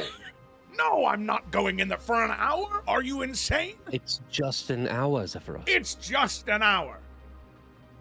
Just an hour. We could have left you in that last battle to be consumed by the lava. Instead, I had to drag your sorry ass out. All right, You'll Santi. sit and Okay, talk hold on. for an hour. Zephyros, it's just an hour, just to have a conversation. It's probably just academic. Maybe You she owe likes you. Adaria that much. Fine, fine, fine. I'll do it. Thank you, Zephyros. And he walks past all of you. 45 minutes, he says through the door. It's not the deal. 45 minutes. Please just have a seat. All right. This is why you haggle. And he walks in, shuts the door behind him. Xanthi, you've got to be a little bit more empathetic when you converse with people.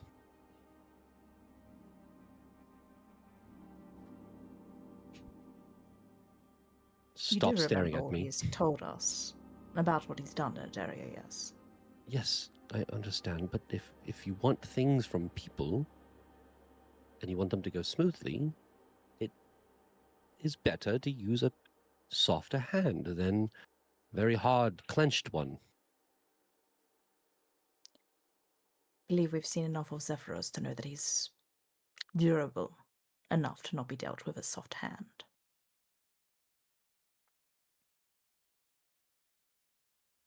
All right. So we just wait here. All right.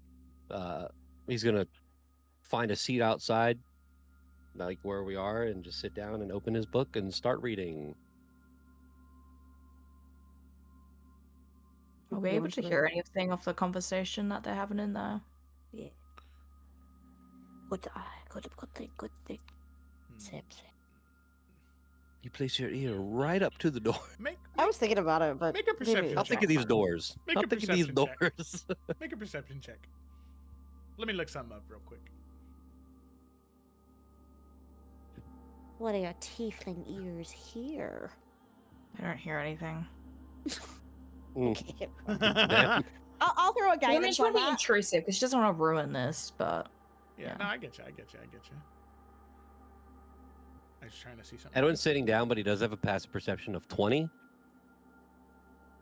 Well, yeah, see, that's worse than my own passive perception. I could have not even been paying attention. I'd be doing better. Caitlin will see that Don't you hate that? Xanthi's like, kind of like, I would assume she wouldn't. She's not dumb. She wouldn't put her ear on the door, but she kind of would probably be pacing by the door. So Kaylin would throw a guidance.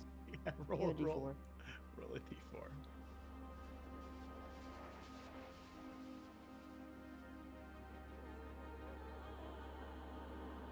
Am I rolling it or Gemma rolling it? I don't like- think you want me rolling anything. Yeah, I was roll the gonna d4. say, maybe- roll the maybe you roll d4. it. Roll the d4. Too late. Roll the d4 with me. Hey, all right. Hey, there you go. Oh fuck. Gemma, 13. roll a d4 real quick. Let's just see. Hate this This game. is for science. Hey, you could have Hey! rolled it. Damn, that's an 8. 9 plus Believe 8. in That's yourself. Crazy. Believe in yourself. All right. 9 plus 8. So I can't hear you with my 9 perception. 13. Okay. It is hard to hear. It seems as though the doors are proofed for this, but luckily the silk spider does not have any type of tremor sense or true sight or anything like that. They only have dark vision based off of their stat block. So, you are able to sort of lean closer to the door pretty early on in the conversation just to see if there's anything that piques your interest. Like I said, it's a little hard to hear, but you hear small snippets, especially louder ones. You hear Zephyros say, "Well, I don't see why that question would be relevant to you at all. It doesn't matter what I," and it kind of trails off there for a moment. "That is a lie. That right there, rumors, hearsay. Never.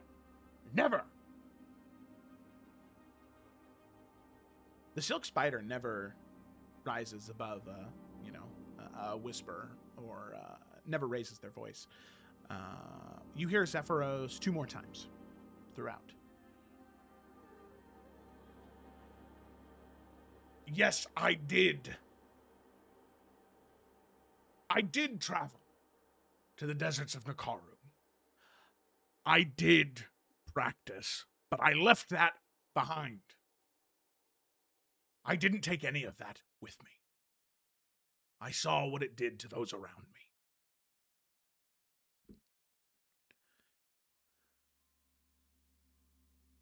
And finally, towards the end,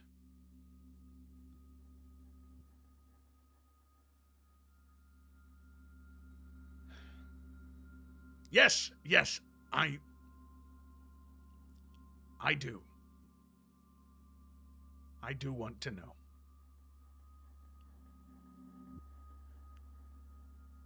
Very well. You can have it. And with that, you hear nothing else. You peel away from the door, and 45 minutes come and pass. The door's open. Zephyros steps out. There. We can take the phylactery piece with us when we leave. Wasn't too hard now, was it? No. And he walks down the stairs. The silk spider comes to the door and looks over all of you. You see she lingers on Via just a little bit longer than the rest of you and says, "Are you sure that there's nothing else I can do for all of you? I hear quite bad news coming out of Maldaris. Things are getting worse in Sallow Shade. Some corruption has spread many miles into the countryside."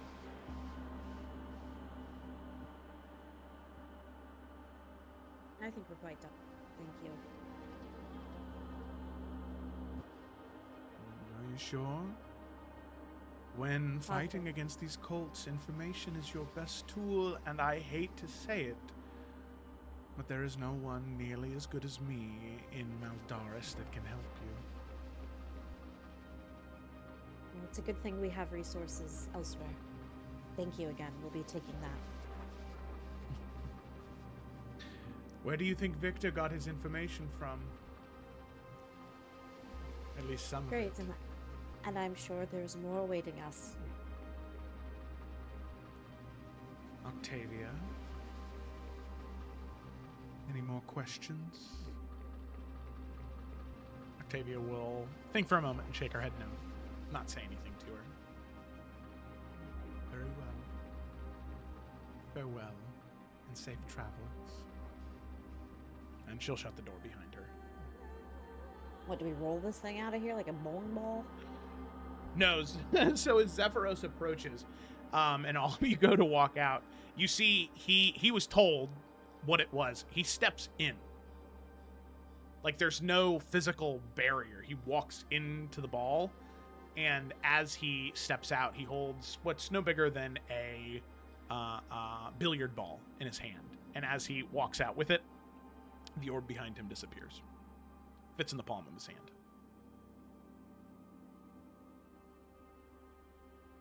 Right? Let's leave this place. Yes, let's. Thank you, Zephyros, for doing that. Of course, I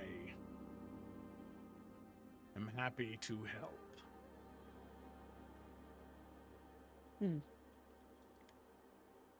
They leave. They leave. All right. So with that, you all exit the Gilded Chrysalis. You head back towards Colleen, back to the forest surrounding it. Definitely don't want to have Ophelia's shape change too close to that area. But Ophelia is ready to go. She is healthy once more, and you will arrive in Sandraport in probably 4 or 5 hours when you fly off from here. You'll rest the night there, or you don't even need to rest the night. The boat should be there by that point. You'll be able to get aboard and then head back to Faithspire, back to Adaria. So, in this moment, is there any final conversations anybody wants to have in Solele? Any final words they'd like to share with anybody in Solele, or anything to that effect?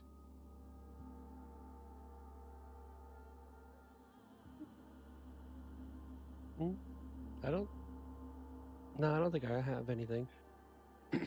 Conversation that will be had along travel, so nothing specific.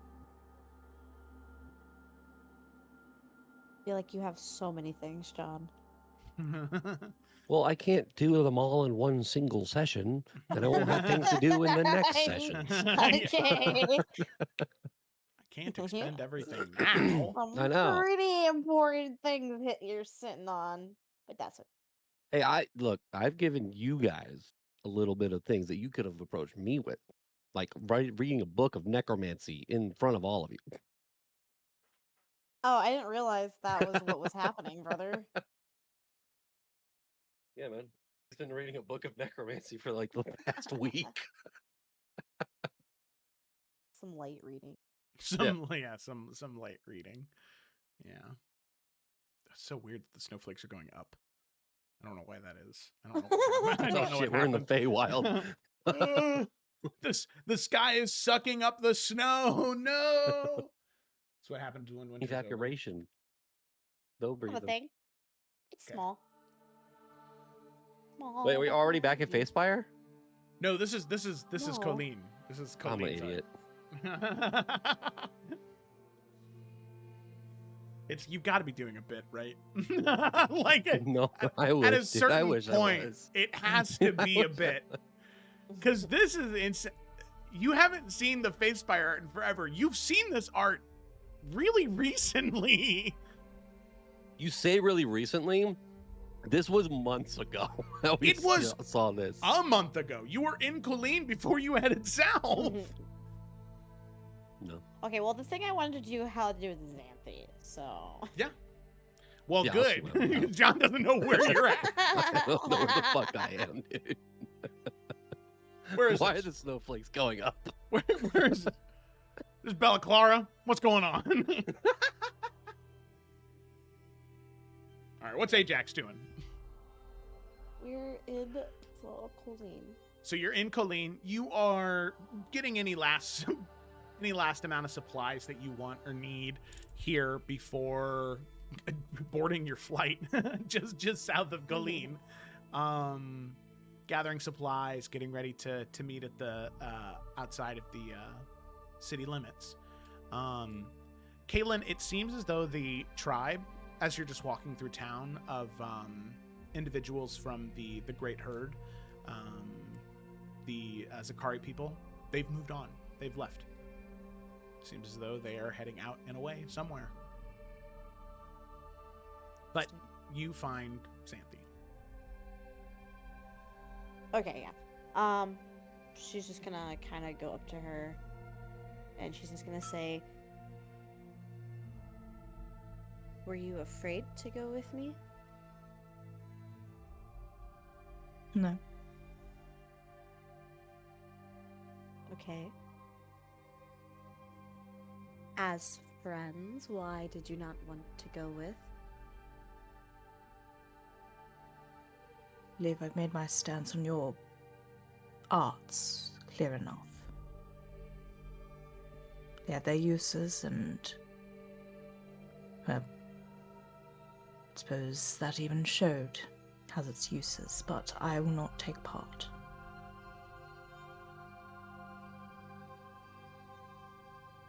Do you not trust me? I don't trust what you're doing. But do you not trust me? That doesn't even factor into it, Kaelin. But it does. I'm the one who's in control of it. I'm the one who would take us in and take us out. Could you be you or any other? I would still not. The person is inconsequential to my decision on this. I have my certain standards around these things, and I will maintain them. And if There's you no don't need to mind, take any offense in it either. I'm not offended. I just wanted to understand. And if it's not a fear of it, is it a non-understanding?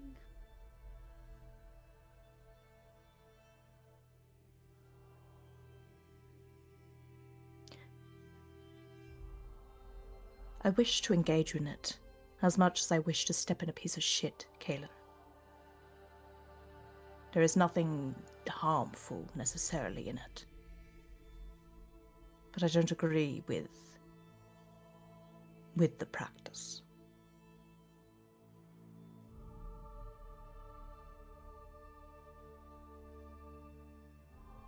Okay. Okay.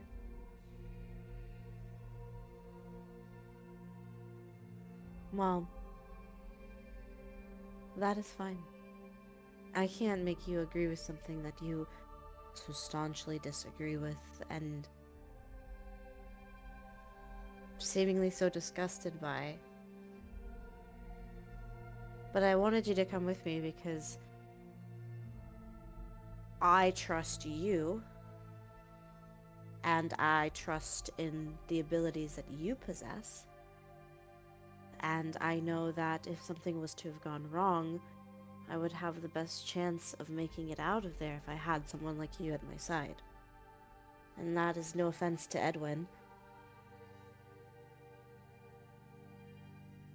It's not a way of cursing you or indoctrinating you or anything. It was because I trusted you. That's all.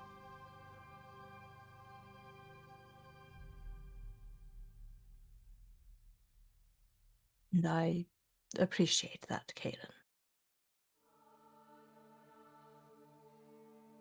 It's just not something I can engage with.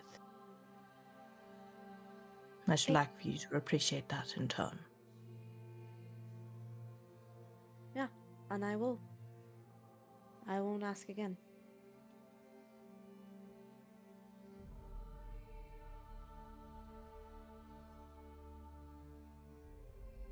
Yeah, and Kaylin is just gonna kind of do like a little tight smile and just kind of walk away and give her her space.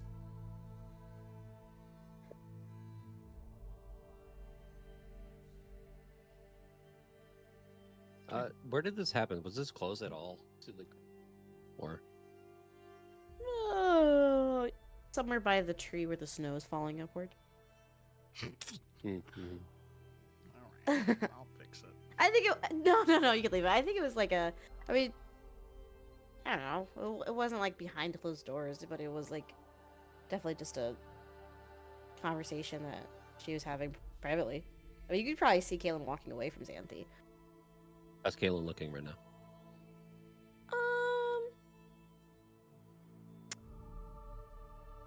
Maybe a little disappointed, but that's really it.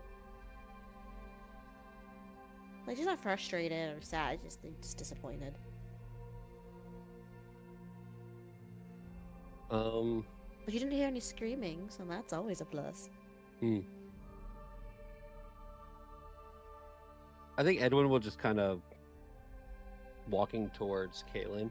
He does look over at Xanthi. How does Xanthi look? I mean, Fuck. I don't know. I feel like pretty neutral about it. The slightest bit of annoyance, but like nothing strong. Nothing crazy. So it's like, okay. Oh, they know how to talk to each other at this point. Yeah, I guess Edwin will just kind of walk over to Kaylin. And... So what were you two talking about? And if you don't want to tell me, then you don't have to tell me, but you look a little disappointed.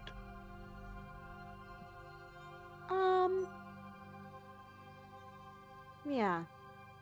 But I think that's okay. I think many things can be true at once. I just wanted to know if she was afraid of veil walking, which maybe have been a silly question to ask. But I just think on principle, she has very much explained. That is something she's very much against, and I should respect her boundaries with it. And I feel as though I have not done that, and I will be better about it. Well, if you're listening to what she just told you now, it sounds exactly like you're respecting her boundaries. I just wanted to... I don't know. Every time I have an opportunity to try to share a piece of me with Xanthi,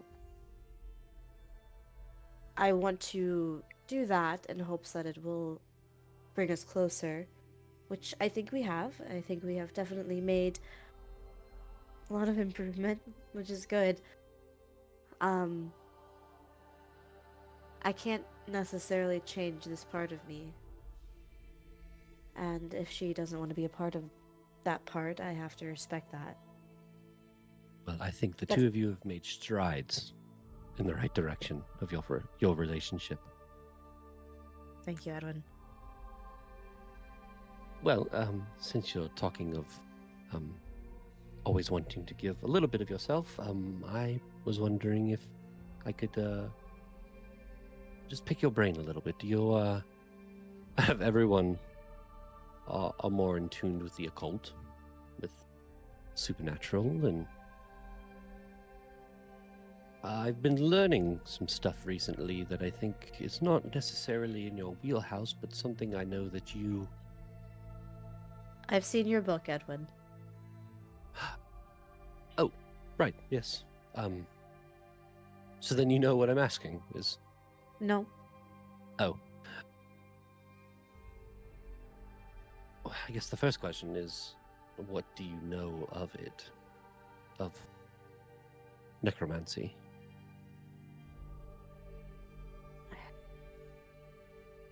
I mean, my personal opinion here, I think there is a very healthy time and place for things to be used, such as that, right? To bring somebody back who it is not their time yet.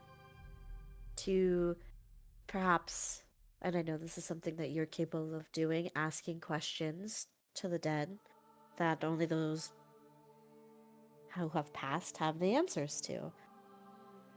I think there are moments in which that is okay.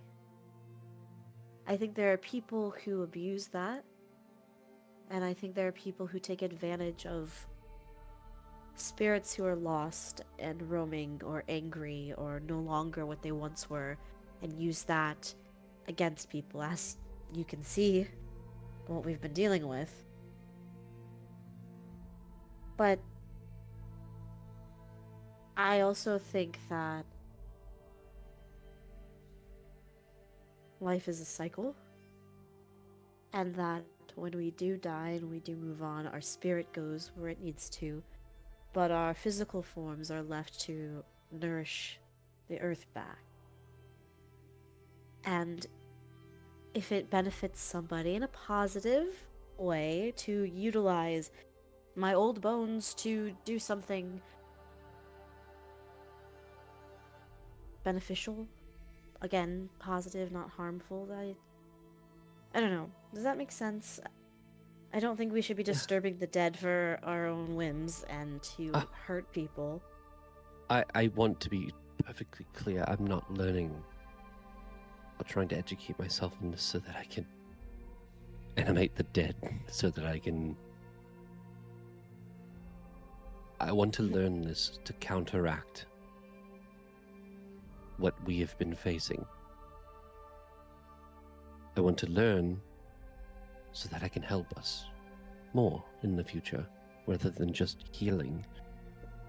I think that if I can figure out this part of life and death, then I can help more. So I'm not trying to be some sort of full-on necromancer resurrecting the dead and bringing skeletons to walk around and carry my Sure. things for me. And Well, and I will say, most of those things, what makes them who they are long gone. I think that is a very noble thing to do, Edwin. I think anything that we can use against our enemies, the better. And if that is learning what they do and use and doing it for a sense of good, I don't see anything wrong with that. You just Well, make good. sure that what you are learning is what you are learning, and whispers and voices are staying far away and go unheard, right? yes, I have not heard any voices. You But- promise. There was in the last fight, which is why I started researching, is we were surrounded by the undead, and I felt this feeling deep within me, something to act upon. And I guess I emotionally did act upon it, which then turned into a physical reaction where I was able to recommand the dead to do something else other than what its original commander had said. It was all a blur, but it's nothing I've ever known. It's nothing I've ever learned. It was a shock, but I think that's amazing, Edwin. I think that's a step in the right direction, actually. As long as you don't forget who you are, you don't lose sight of yourself, I think this is good. I am slightly worried when I did that. Xanthi couldn't stop staring at me for a little bit. She seemed uneasy. Well, I mean, I get it. You have a history of doing some things that might not sit well with everybody, and that are bad. And maybe she was just taken aback and a little unnerved, because that is, I mean, it is a slippery slope, Edwin. I mean, one wrong move, it could. And I know I keep saying it, but that's why it's so important that you are constantly reminding yourself, affirmation after affirmation, who you are. She's probably just worried. Have you talked to her about it? No, we've been on the road, and honestly, I've been consumed by educating myself on it. I really haven't looked up much from this book when I don't have to. Might be worth Do you- saying something. Think now or later? Kaylin kind of shrugs. What's the harm in now? She was fine when we spoke, I promise.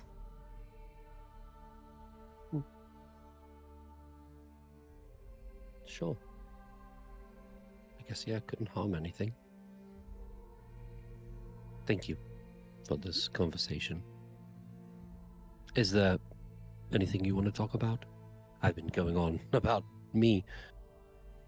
No, you're fine. You can see she kind of looks towards Xanthi for a second and then back. And then that's Samson. No, I think I'm okay for now.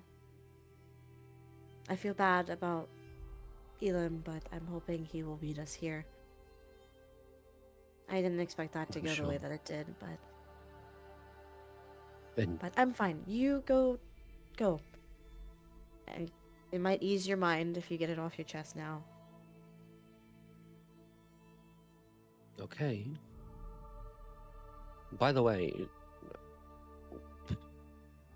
never mind. We'll table this conversation for now. By But the way, I what? want... You should not blame yourself for what happened back there. Not even in the slightest. You can see she kind of makes a face.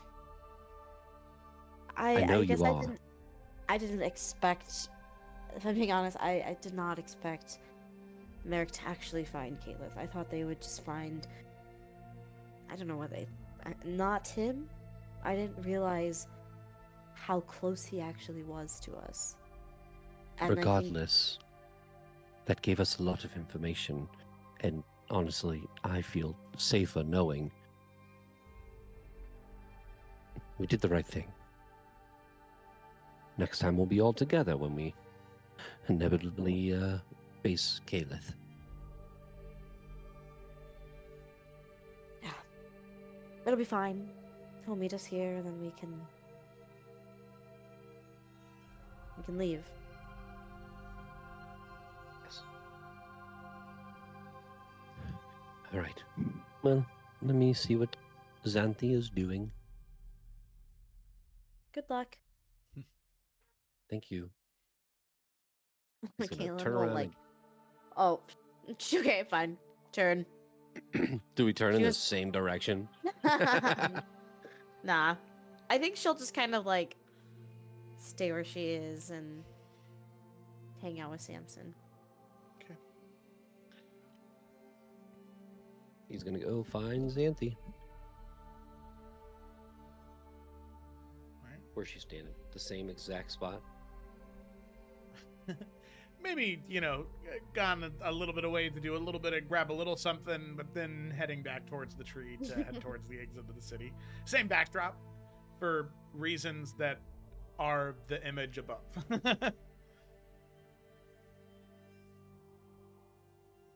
Are you busy? As he walks up behind her. We don't plan on staying around for too long, I should hope. No, I think we're waiting to see if Elim will join us.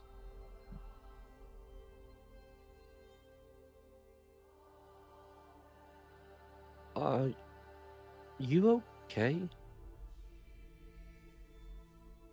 Why do you ask? You seem off. You seem quieter than usual.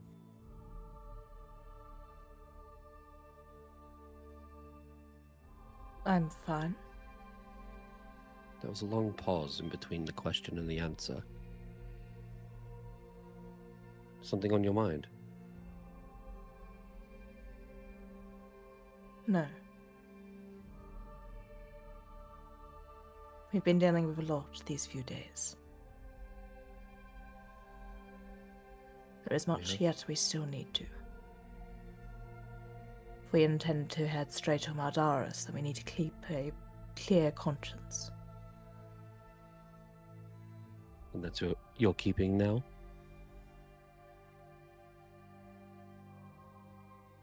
When I'm not trying not to be baffled by whatever you're saying, yes. Sometimes I baffle myself. I wanted to say we haven't talked since everything, but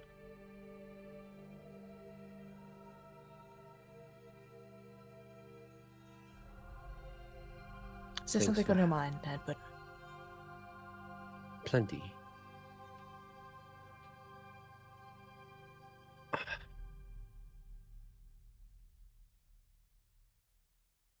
You haven't talked to me since the fight.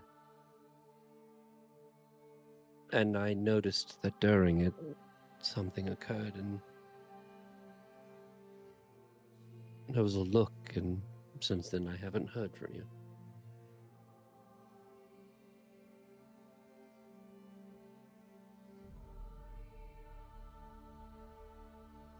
I don't believe it is anything to be concerned about yet. You looked very concerned then.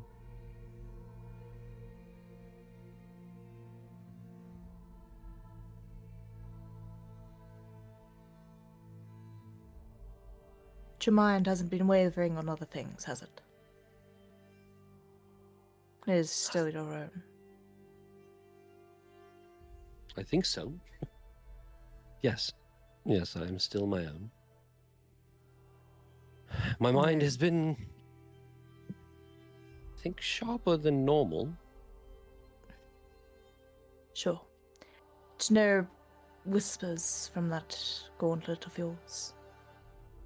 No. From Not anything. at all, actually. From Palor. That is also stopped. Good. There is new information that I've found out, though, about the gauntlet. I've been talking to Zephyros.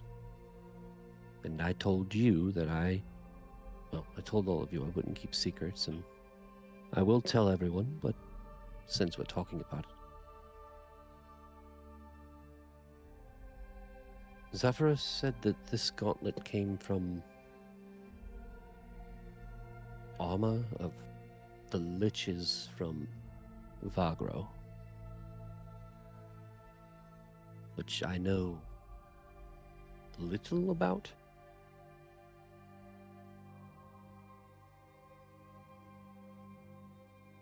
So, Xanthi, diving back in exactly where we are. Xanthi, gauntlet in your hand, you drop it. It falls to the ground. As it lands in the snow, no imprint, no impact, no flying of snowflakes. It just sits there on top of it, weightless. Zephyros looks to you and says, "It's Edwin, isn't it? The gauntlet?" Do you know about it? Yes, him and I spoke about it the other night. He told me that What he would... do you know about it? The gauntlet belonged to, at one point in time, one of the Lich Lords, Lich Kings of Virago. It was armor that, whether it be by your ancestor, the Falkris, or other heroes at some point in time, the Lich Lords, most of them were destroyed. Some theories are that those pieces were sent across the material plane when they died. Others say that they were taken and hidden, so others couldn't find them as they were too powerful to be destroyed. That gauntlet belonged to one of them, to which one I don't truthfully know, and I don't know if it matters that much. But those gauntlets are... But what does it mean that Edwin is to have wearing it and cannot seemingly take it off? I was concerned at first as well. Typically what it means is that their soul is consumed by the necromancers. It's funneled into the gauntlet. It's stolen. It's taken. It becomes a part of it. The person becomes a husk for the Lich. But if that were to have happened... And you believe that's happened with Edwin? No. Not at all. In fact... And you're certain? I am. In any other case that has happened, within 2-3 weeks, they're overtaken. Those artifacts, they're incredibly powerful. Something about Edwin, whether it be his willpower or something, allows him to ignore that adverse effect. But then why can he not take it off? I don't know.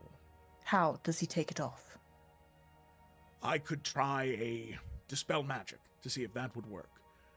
I could try it as powerful as I can, but whatever is gripping hold of him seems to be something very strong. I think the only reason I can see it is because it's not the first time I've interacted with those artifacts before. Not a gauntlet. It was a helm in the deserts that I found and I wore for a time. Only a few days, and I had to remove it You from have myself. been able to take him off before. Yes. You would yes, try I- Edwin, you would try it now, please. I will. Yes, yes. And with that, the two of you will head and sort of go grab Edwin, pull him back to where you were outside the city limits and say, out of concern, we're going to try and take the gauntlet off. The fact that it wouldn't come off in front of me, I thought might have just been a fluke, considering my connection to those items, but if no one can take it off, then no, something might more be the matter. If you would please, Edwin.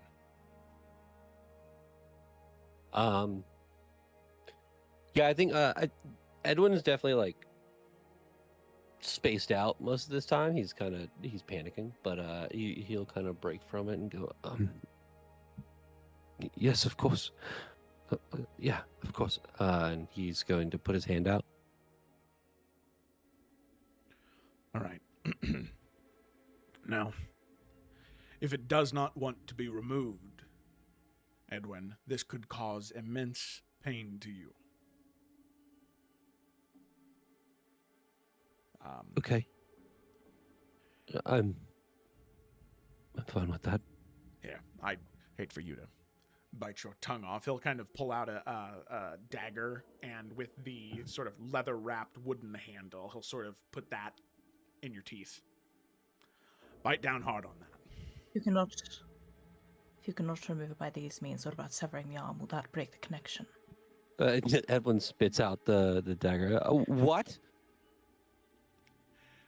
It would, Zephyros, please.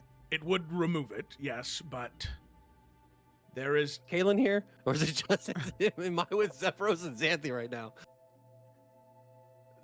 it's just those two. Right Shit. now. I didn't I'm get pulled fucked aside. up. Good luck. Oh no. The only thing with is my if arm, it's bro. connected to that magic, removing the arm could cause the life force within it to take on a life of its own. What? There would still be a chance, yes. Yes. What? We're not cutting off my arm. We're going to Pray hope the that it magic comes works, off with the Edwin. magic. Yeah. Oh God. All right. Just looking at both of them. He's gonna put the dagger in. Just do it. Okay. So with that, Edwin, you breathe, you focus, you try and focus on any goodness or righteousness within you that would allow this thing to be removed. And Zephyros, you can see he begins to incant and channel the magic into the gauntlet. You can see it wrapping around, seeping into your hands, into your hand and forearm, Edwin, and the pain it sears. I mean, it feels like 1,000 tiny lightning strikes all over your forearm and palm and fingers. Your hand goes numb, but the pain, it strikes down to your nerves. As dagger put back in your mouth, you bite down hard. You can feel like your teeth like creaking under the pressure of how hard you're biting down, the like muffled yell. You can see as the magic channels, Zephyros goes to pull, and you feel something grip hold of your forearm and your palm. It drags like a rake, sunk into your skin and drags and drags and drags, maybe a quarter of an inch into your skin. And Xanthe, you see the blood begin to pour out of Edwin's forearm from the gauntlet. And as he goes to pull off more and more, Edwin, you scream and you kind of begin to thrash and move from the pain. As Xanthe, you can see it is causing like 8 or 9 all the way around quarter-inch gashes into his skin. Like it will flay his forearm and hand as the gauntlet goes to come off.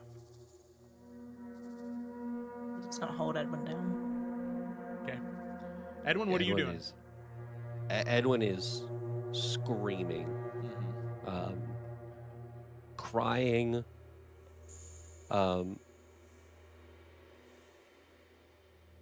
think through biting down, get it off, please, get it off. As he's in so much pain. Yeah. Eventually, like thrashed down to the ground. Xanthe, you almost get him in like a chokehold position, just trying to keep his arm straight and keep him from moving too much. Luckily, your strength overwhelms Edwin. He's not able to break out of it. There are a couple times just from adrenaline, like you get these really intense flashes of strength from him, but you keep him held down. And Zephyros finally is able to. And Edwin, the pain is unreal. As the gauntlet comes off, your world goes black, Edwin. Everything goes dark around you. The gauntlet off in Zephyros' hand. Xanthe, you see Zephyros look to it. You see his eyes kind of go dark.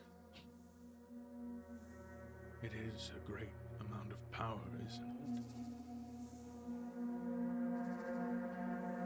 You could do so much. I'm just gonna take it from him. Xanthe, as you take it from him, he immediately tries to grab it back out of your hands, and you get this flash. What you could do with it. I mean, you could bend the lords and ladies of Adaria to your will with such an item. You could empower your magical abilities. You could probably defeat Mephistopheles himself. Free yourself. Free your line, your lineage. Remove this curse entirely with such a thing. You could do so much with it if you just put it on. What does Xanthe do with that information as Zephyros begins moving closer to try and take it back?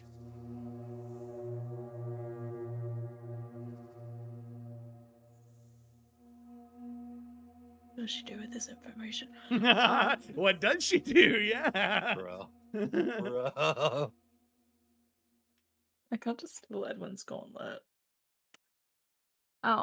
Whereabouts are we? So you're right outside the city limits.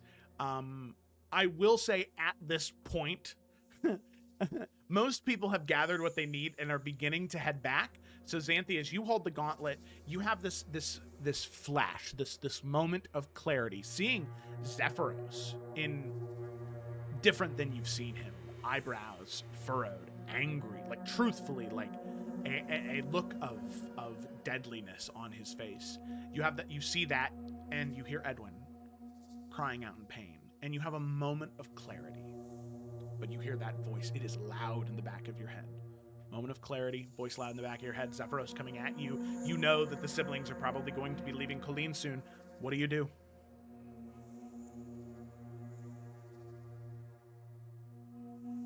I mean, I feel like if it was literally anything else, she would have put it on. But I think because it is like what she knows about it, and what she knows about Edwin, I think she will just kind of throw it to the ground. But then I imagine it's not the kind of armor that could be penetrated, but she wants to try and like pin it there with her trident to at least give themselves a moment, you know, when no one's like, you know, being power hungry. Mm-hmm. Okay. Because like even okay. lacing it with the fingers, so it's like kind of stuck there where no one can use it just for at least a moment. Yeah. Okay, interesting. So with the Bident, actually, as you toss the gauntlet down in a moment of clarity and you pierce through, it does catch the armor and snag it. And it seems to have the ability to pierce through this armor some way, somehow. But you hold it in place and you immediately turn to Zephyros and you're able to kind of restrain him and push him back as he sort of shakes his head. What happened? Dear God, it's Edwin. Oh. And you both look to Edwin. His hand, like fingers, like split down to the palm longer, so they kind of flop over to the side at different angles. Skin like ribbons hanging off of his arm, his forearm and palm, and the back of his hand. Bits of bone and nerve exposed as Edwin, you like gingerly kind of hold your hand in place in a great deal of pain.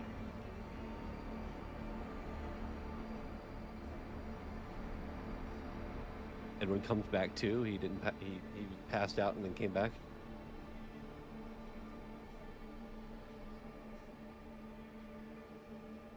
Hello. Yeah. He's still kind of out of it. You're having that intense pain. Yeah. I think he's literally just like laying there, like holding his arm. His eyes are closed, and he's just like, "Get it off, please, get it off, get it off." He's just crying. Xanthi, is there anything you do in that moment? Because Zephyros is just kind of shocked. I mean, I think she's like not trying to look at Edwin right now. But she's just gonna return her gaze to Zephyros. Are you able to destroy it? No, I don't trust taking this to Faith Spire. I can't destroy it. If I could, I would try, but I can't. You said you had a helm. What did you do with that? I threw it into the ocean. I felt it taking parts of me, and I cast it off into the sea.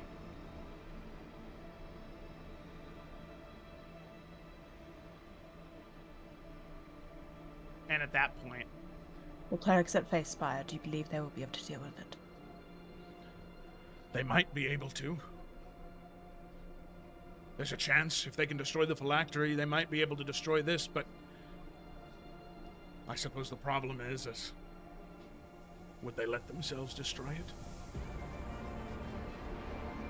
If they hear the...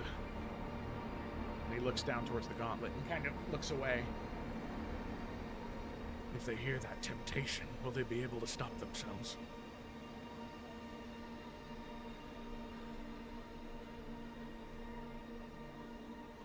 I suppose for the time being, I could put God's it... name, do we do it then? I could put it in a pocket dimension.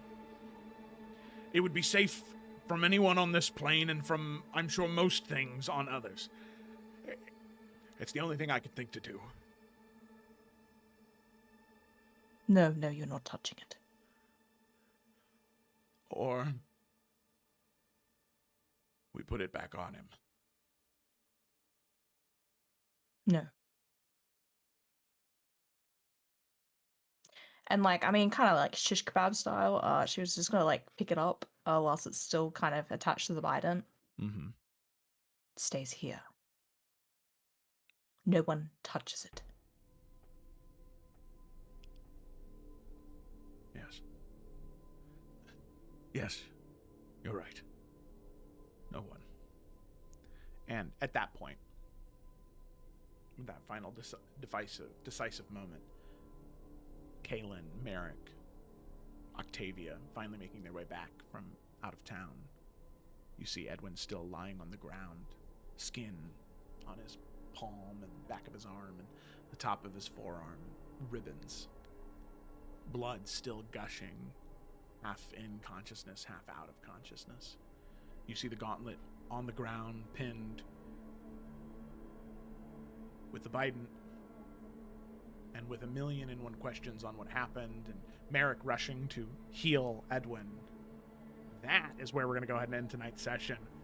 Woohoo! Look at that! We did it! Oh my god.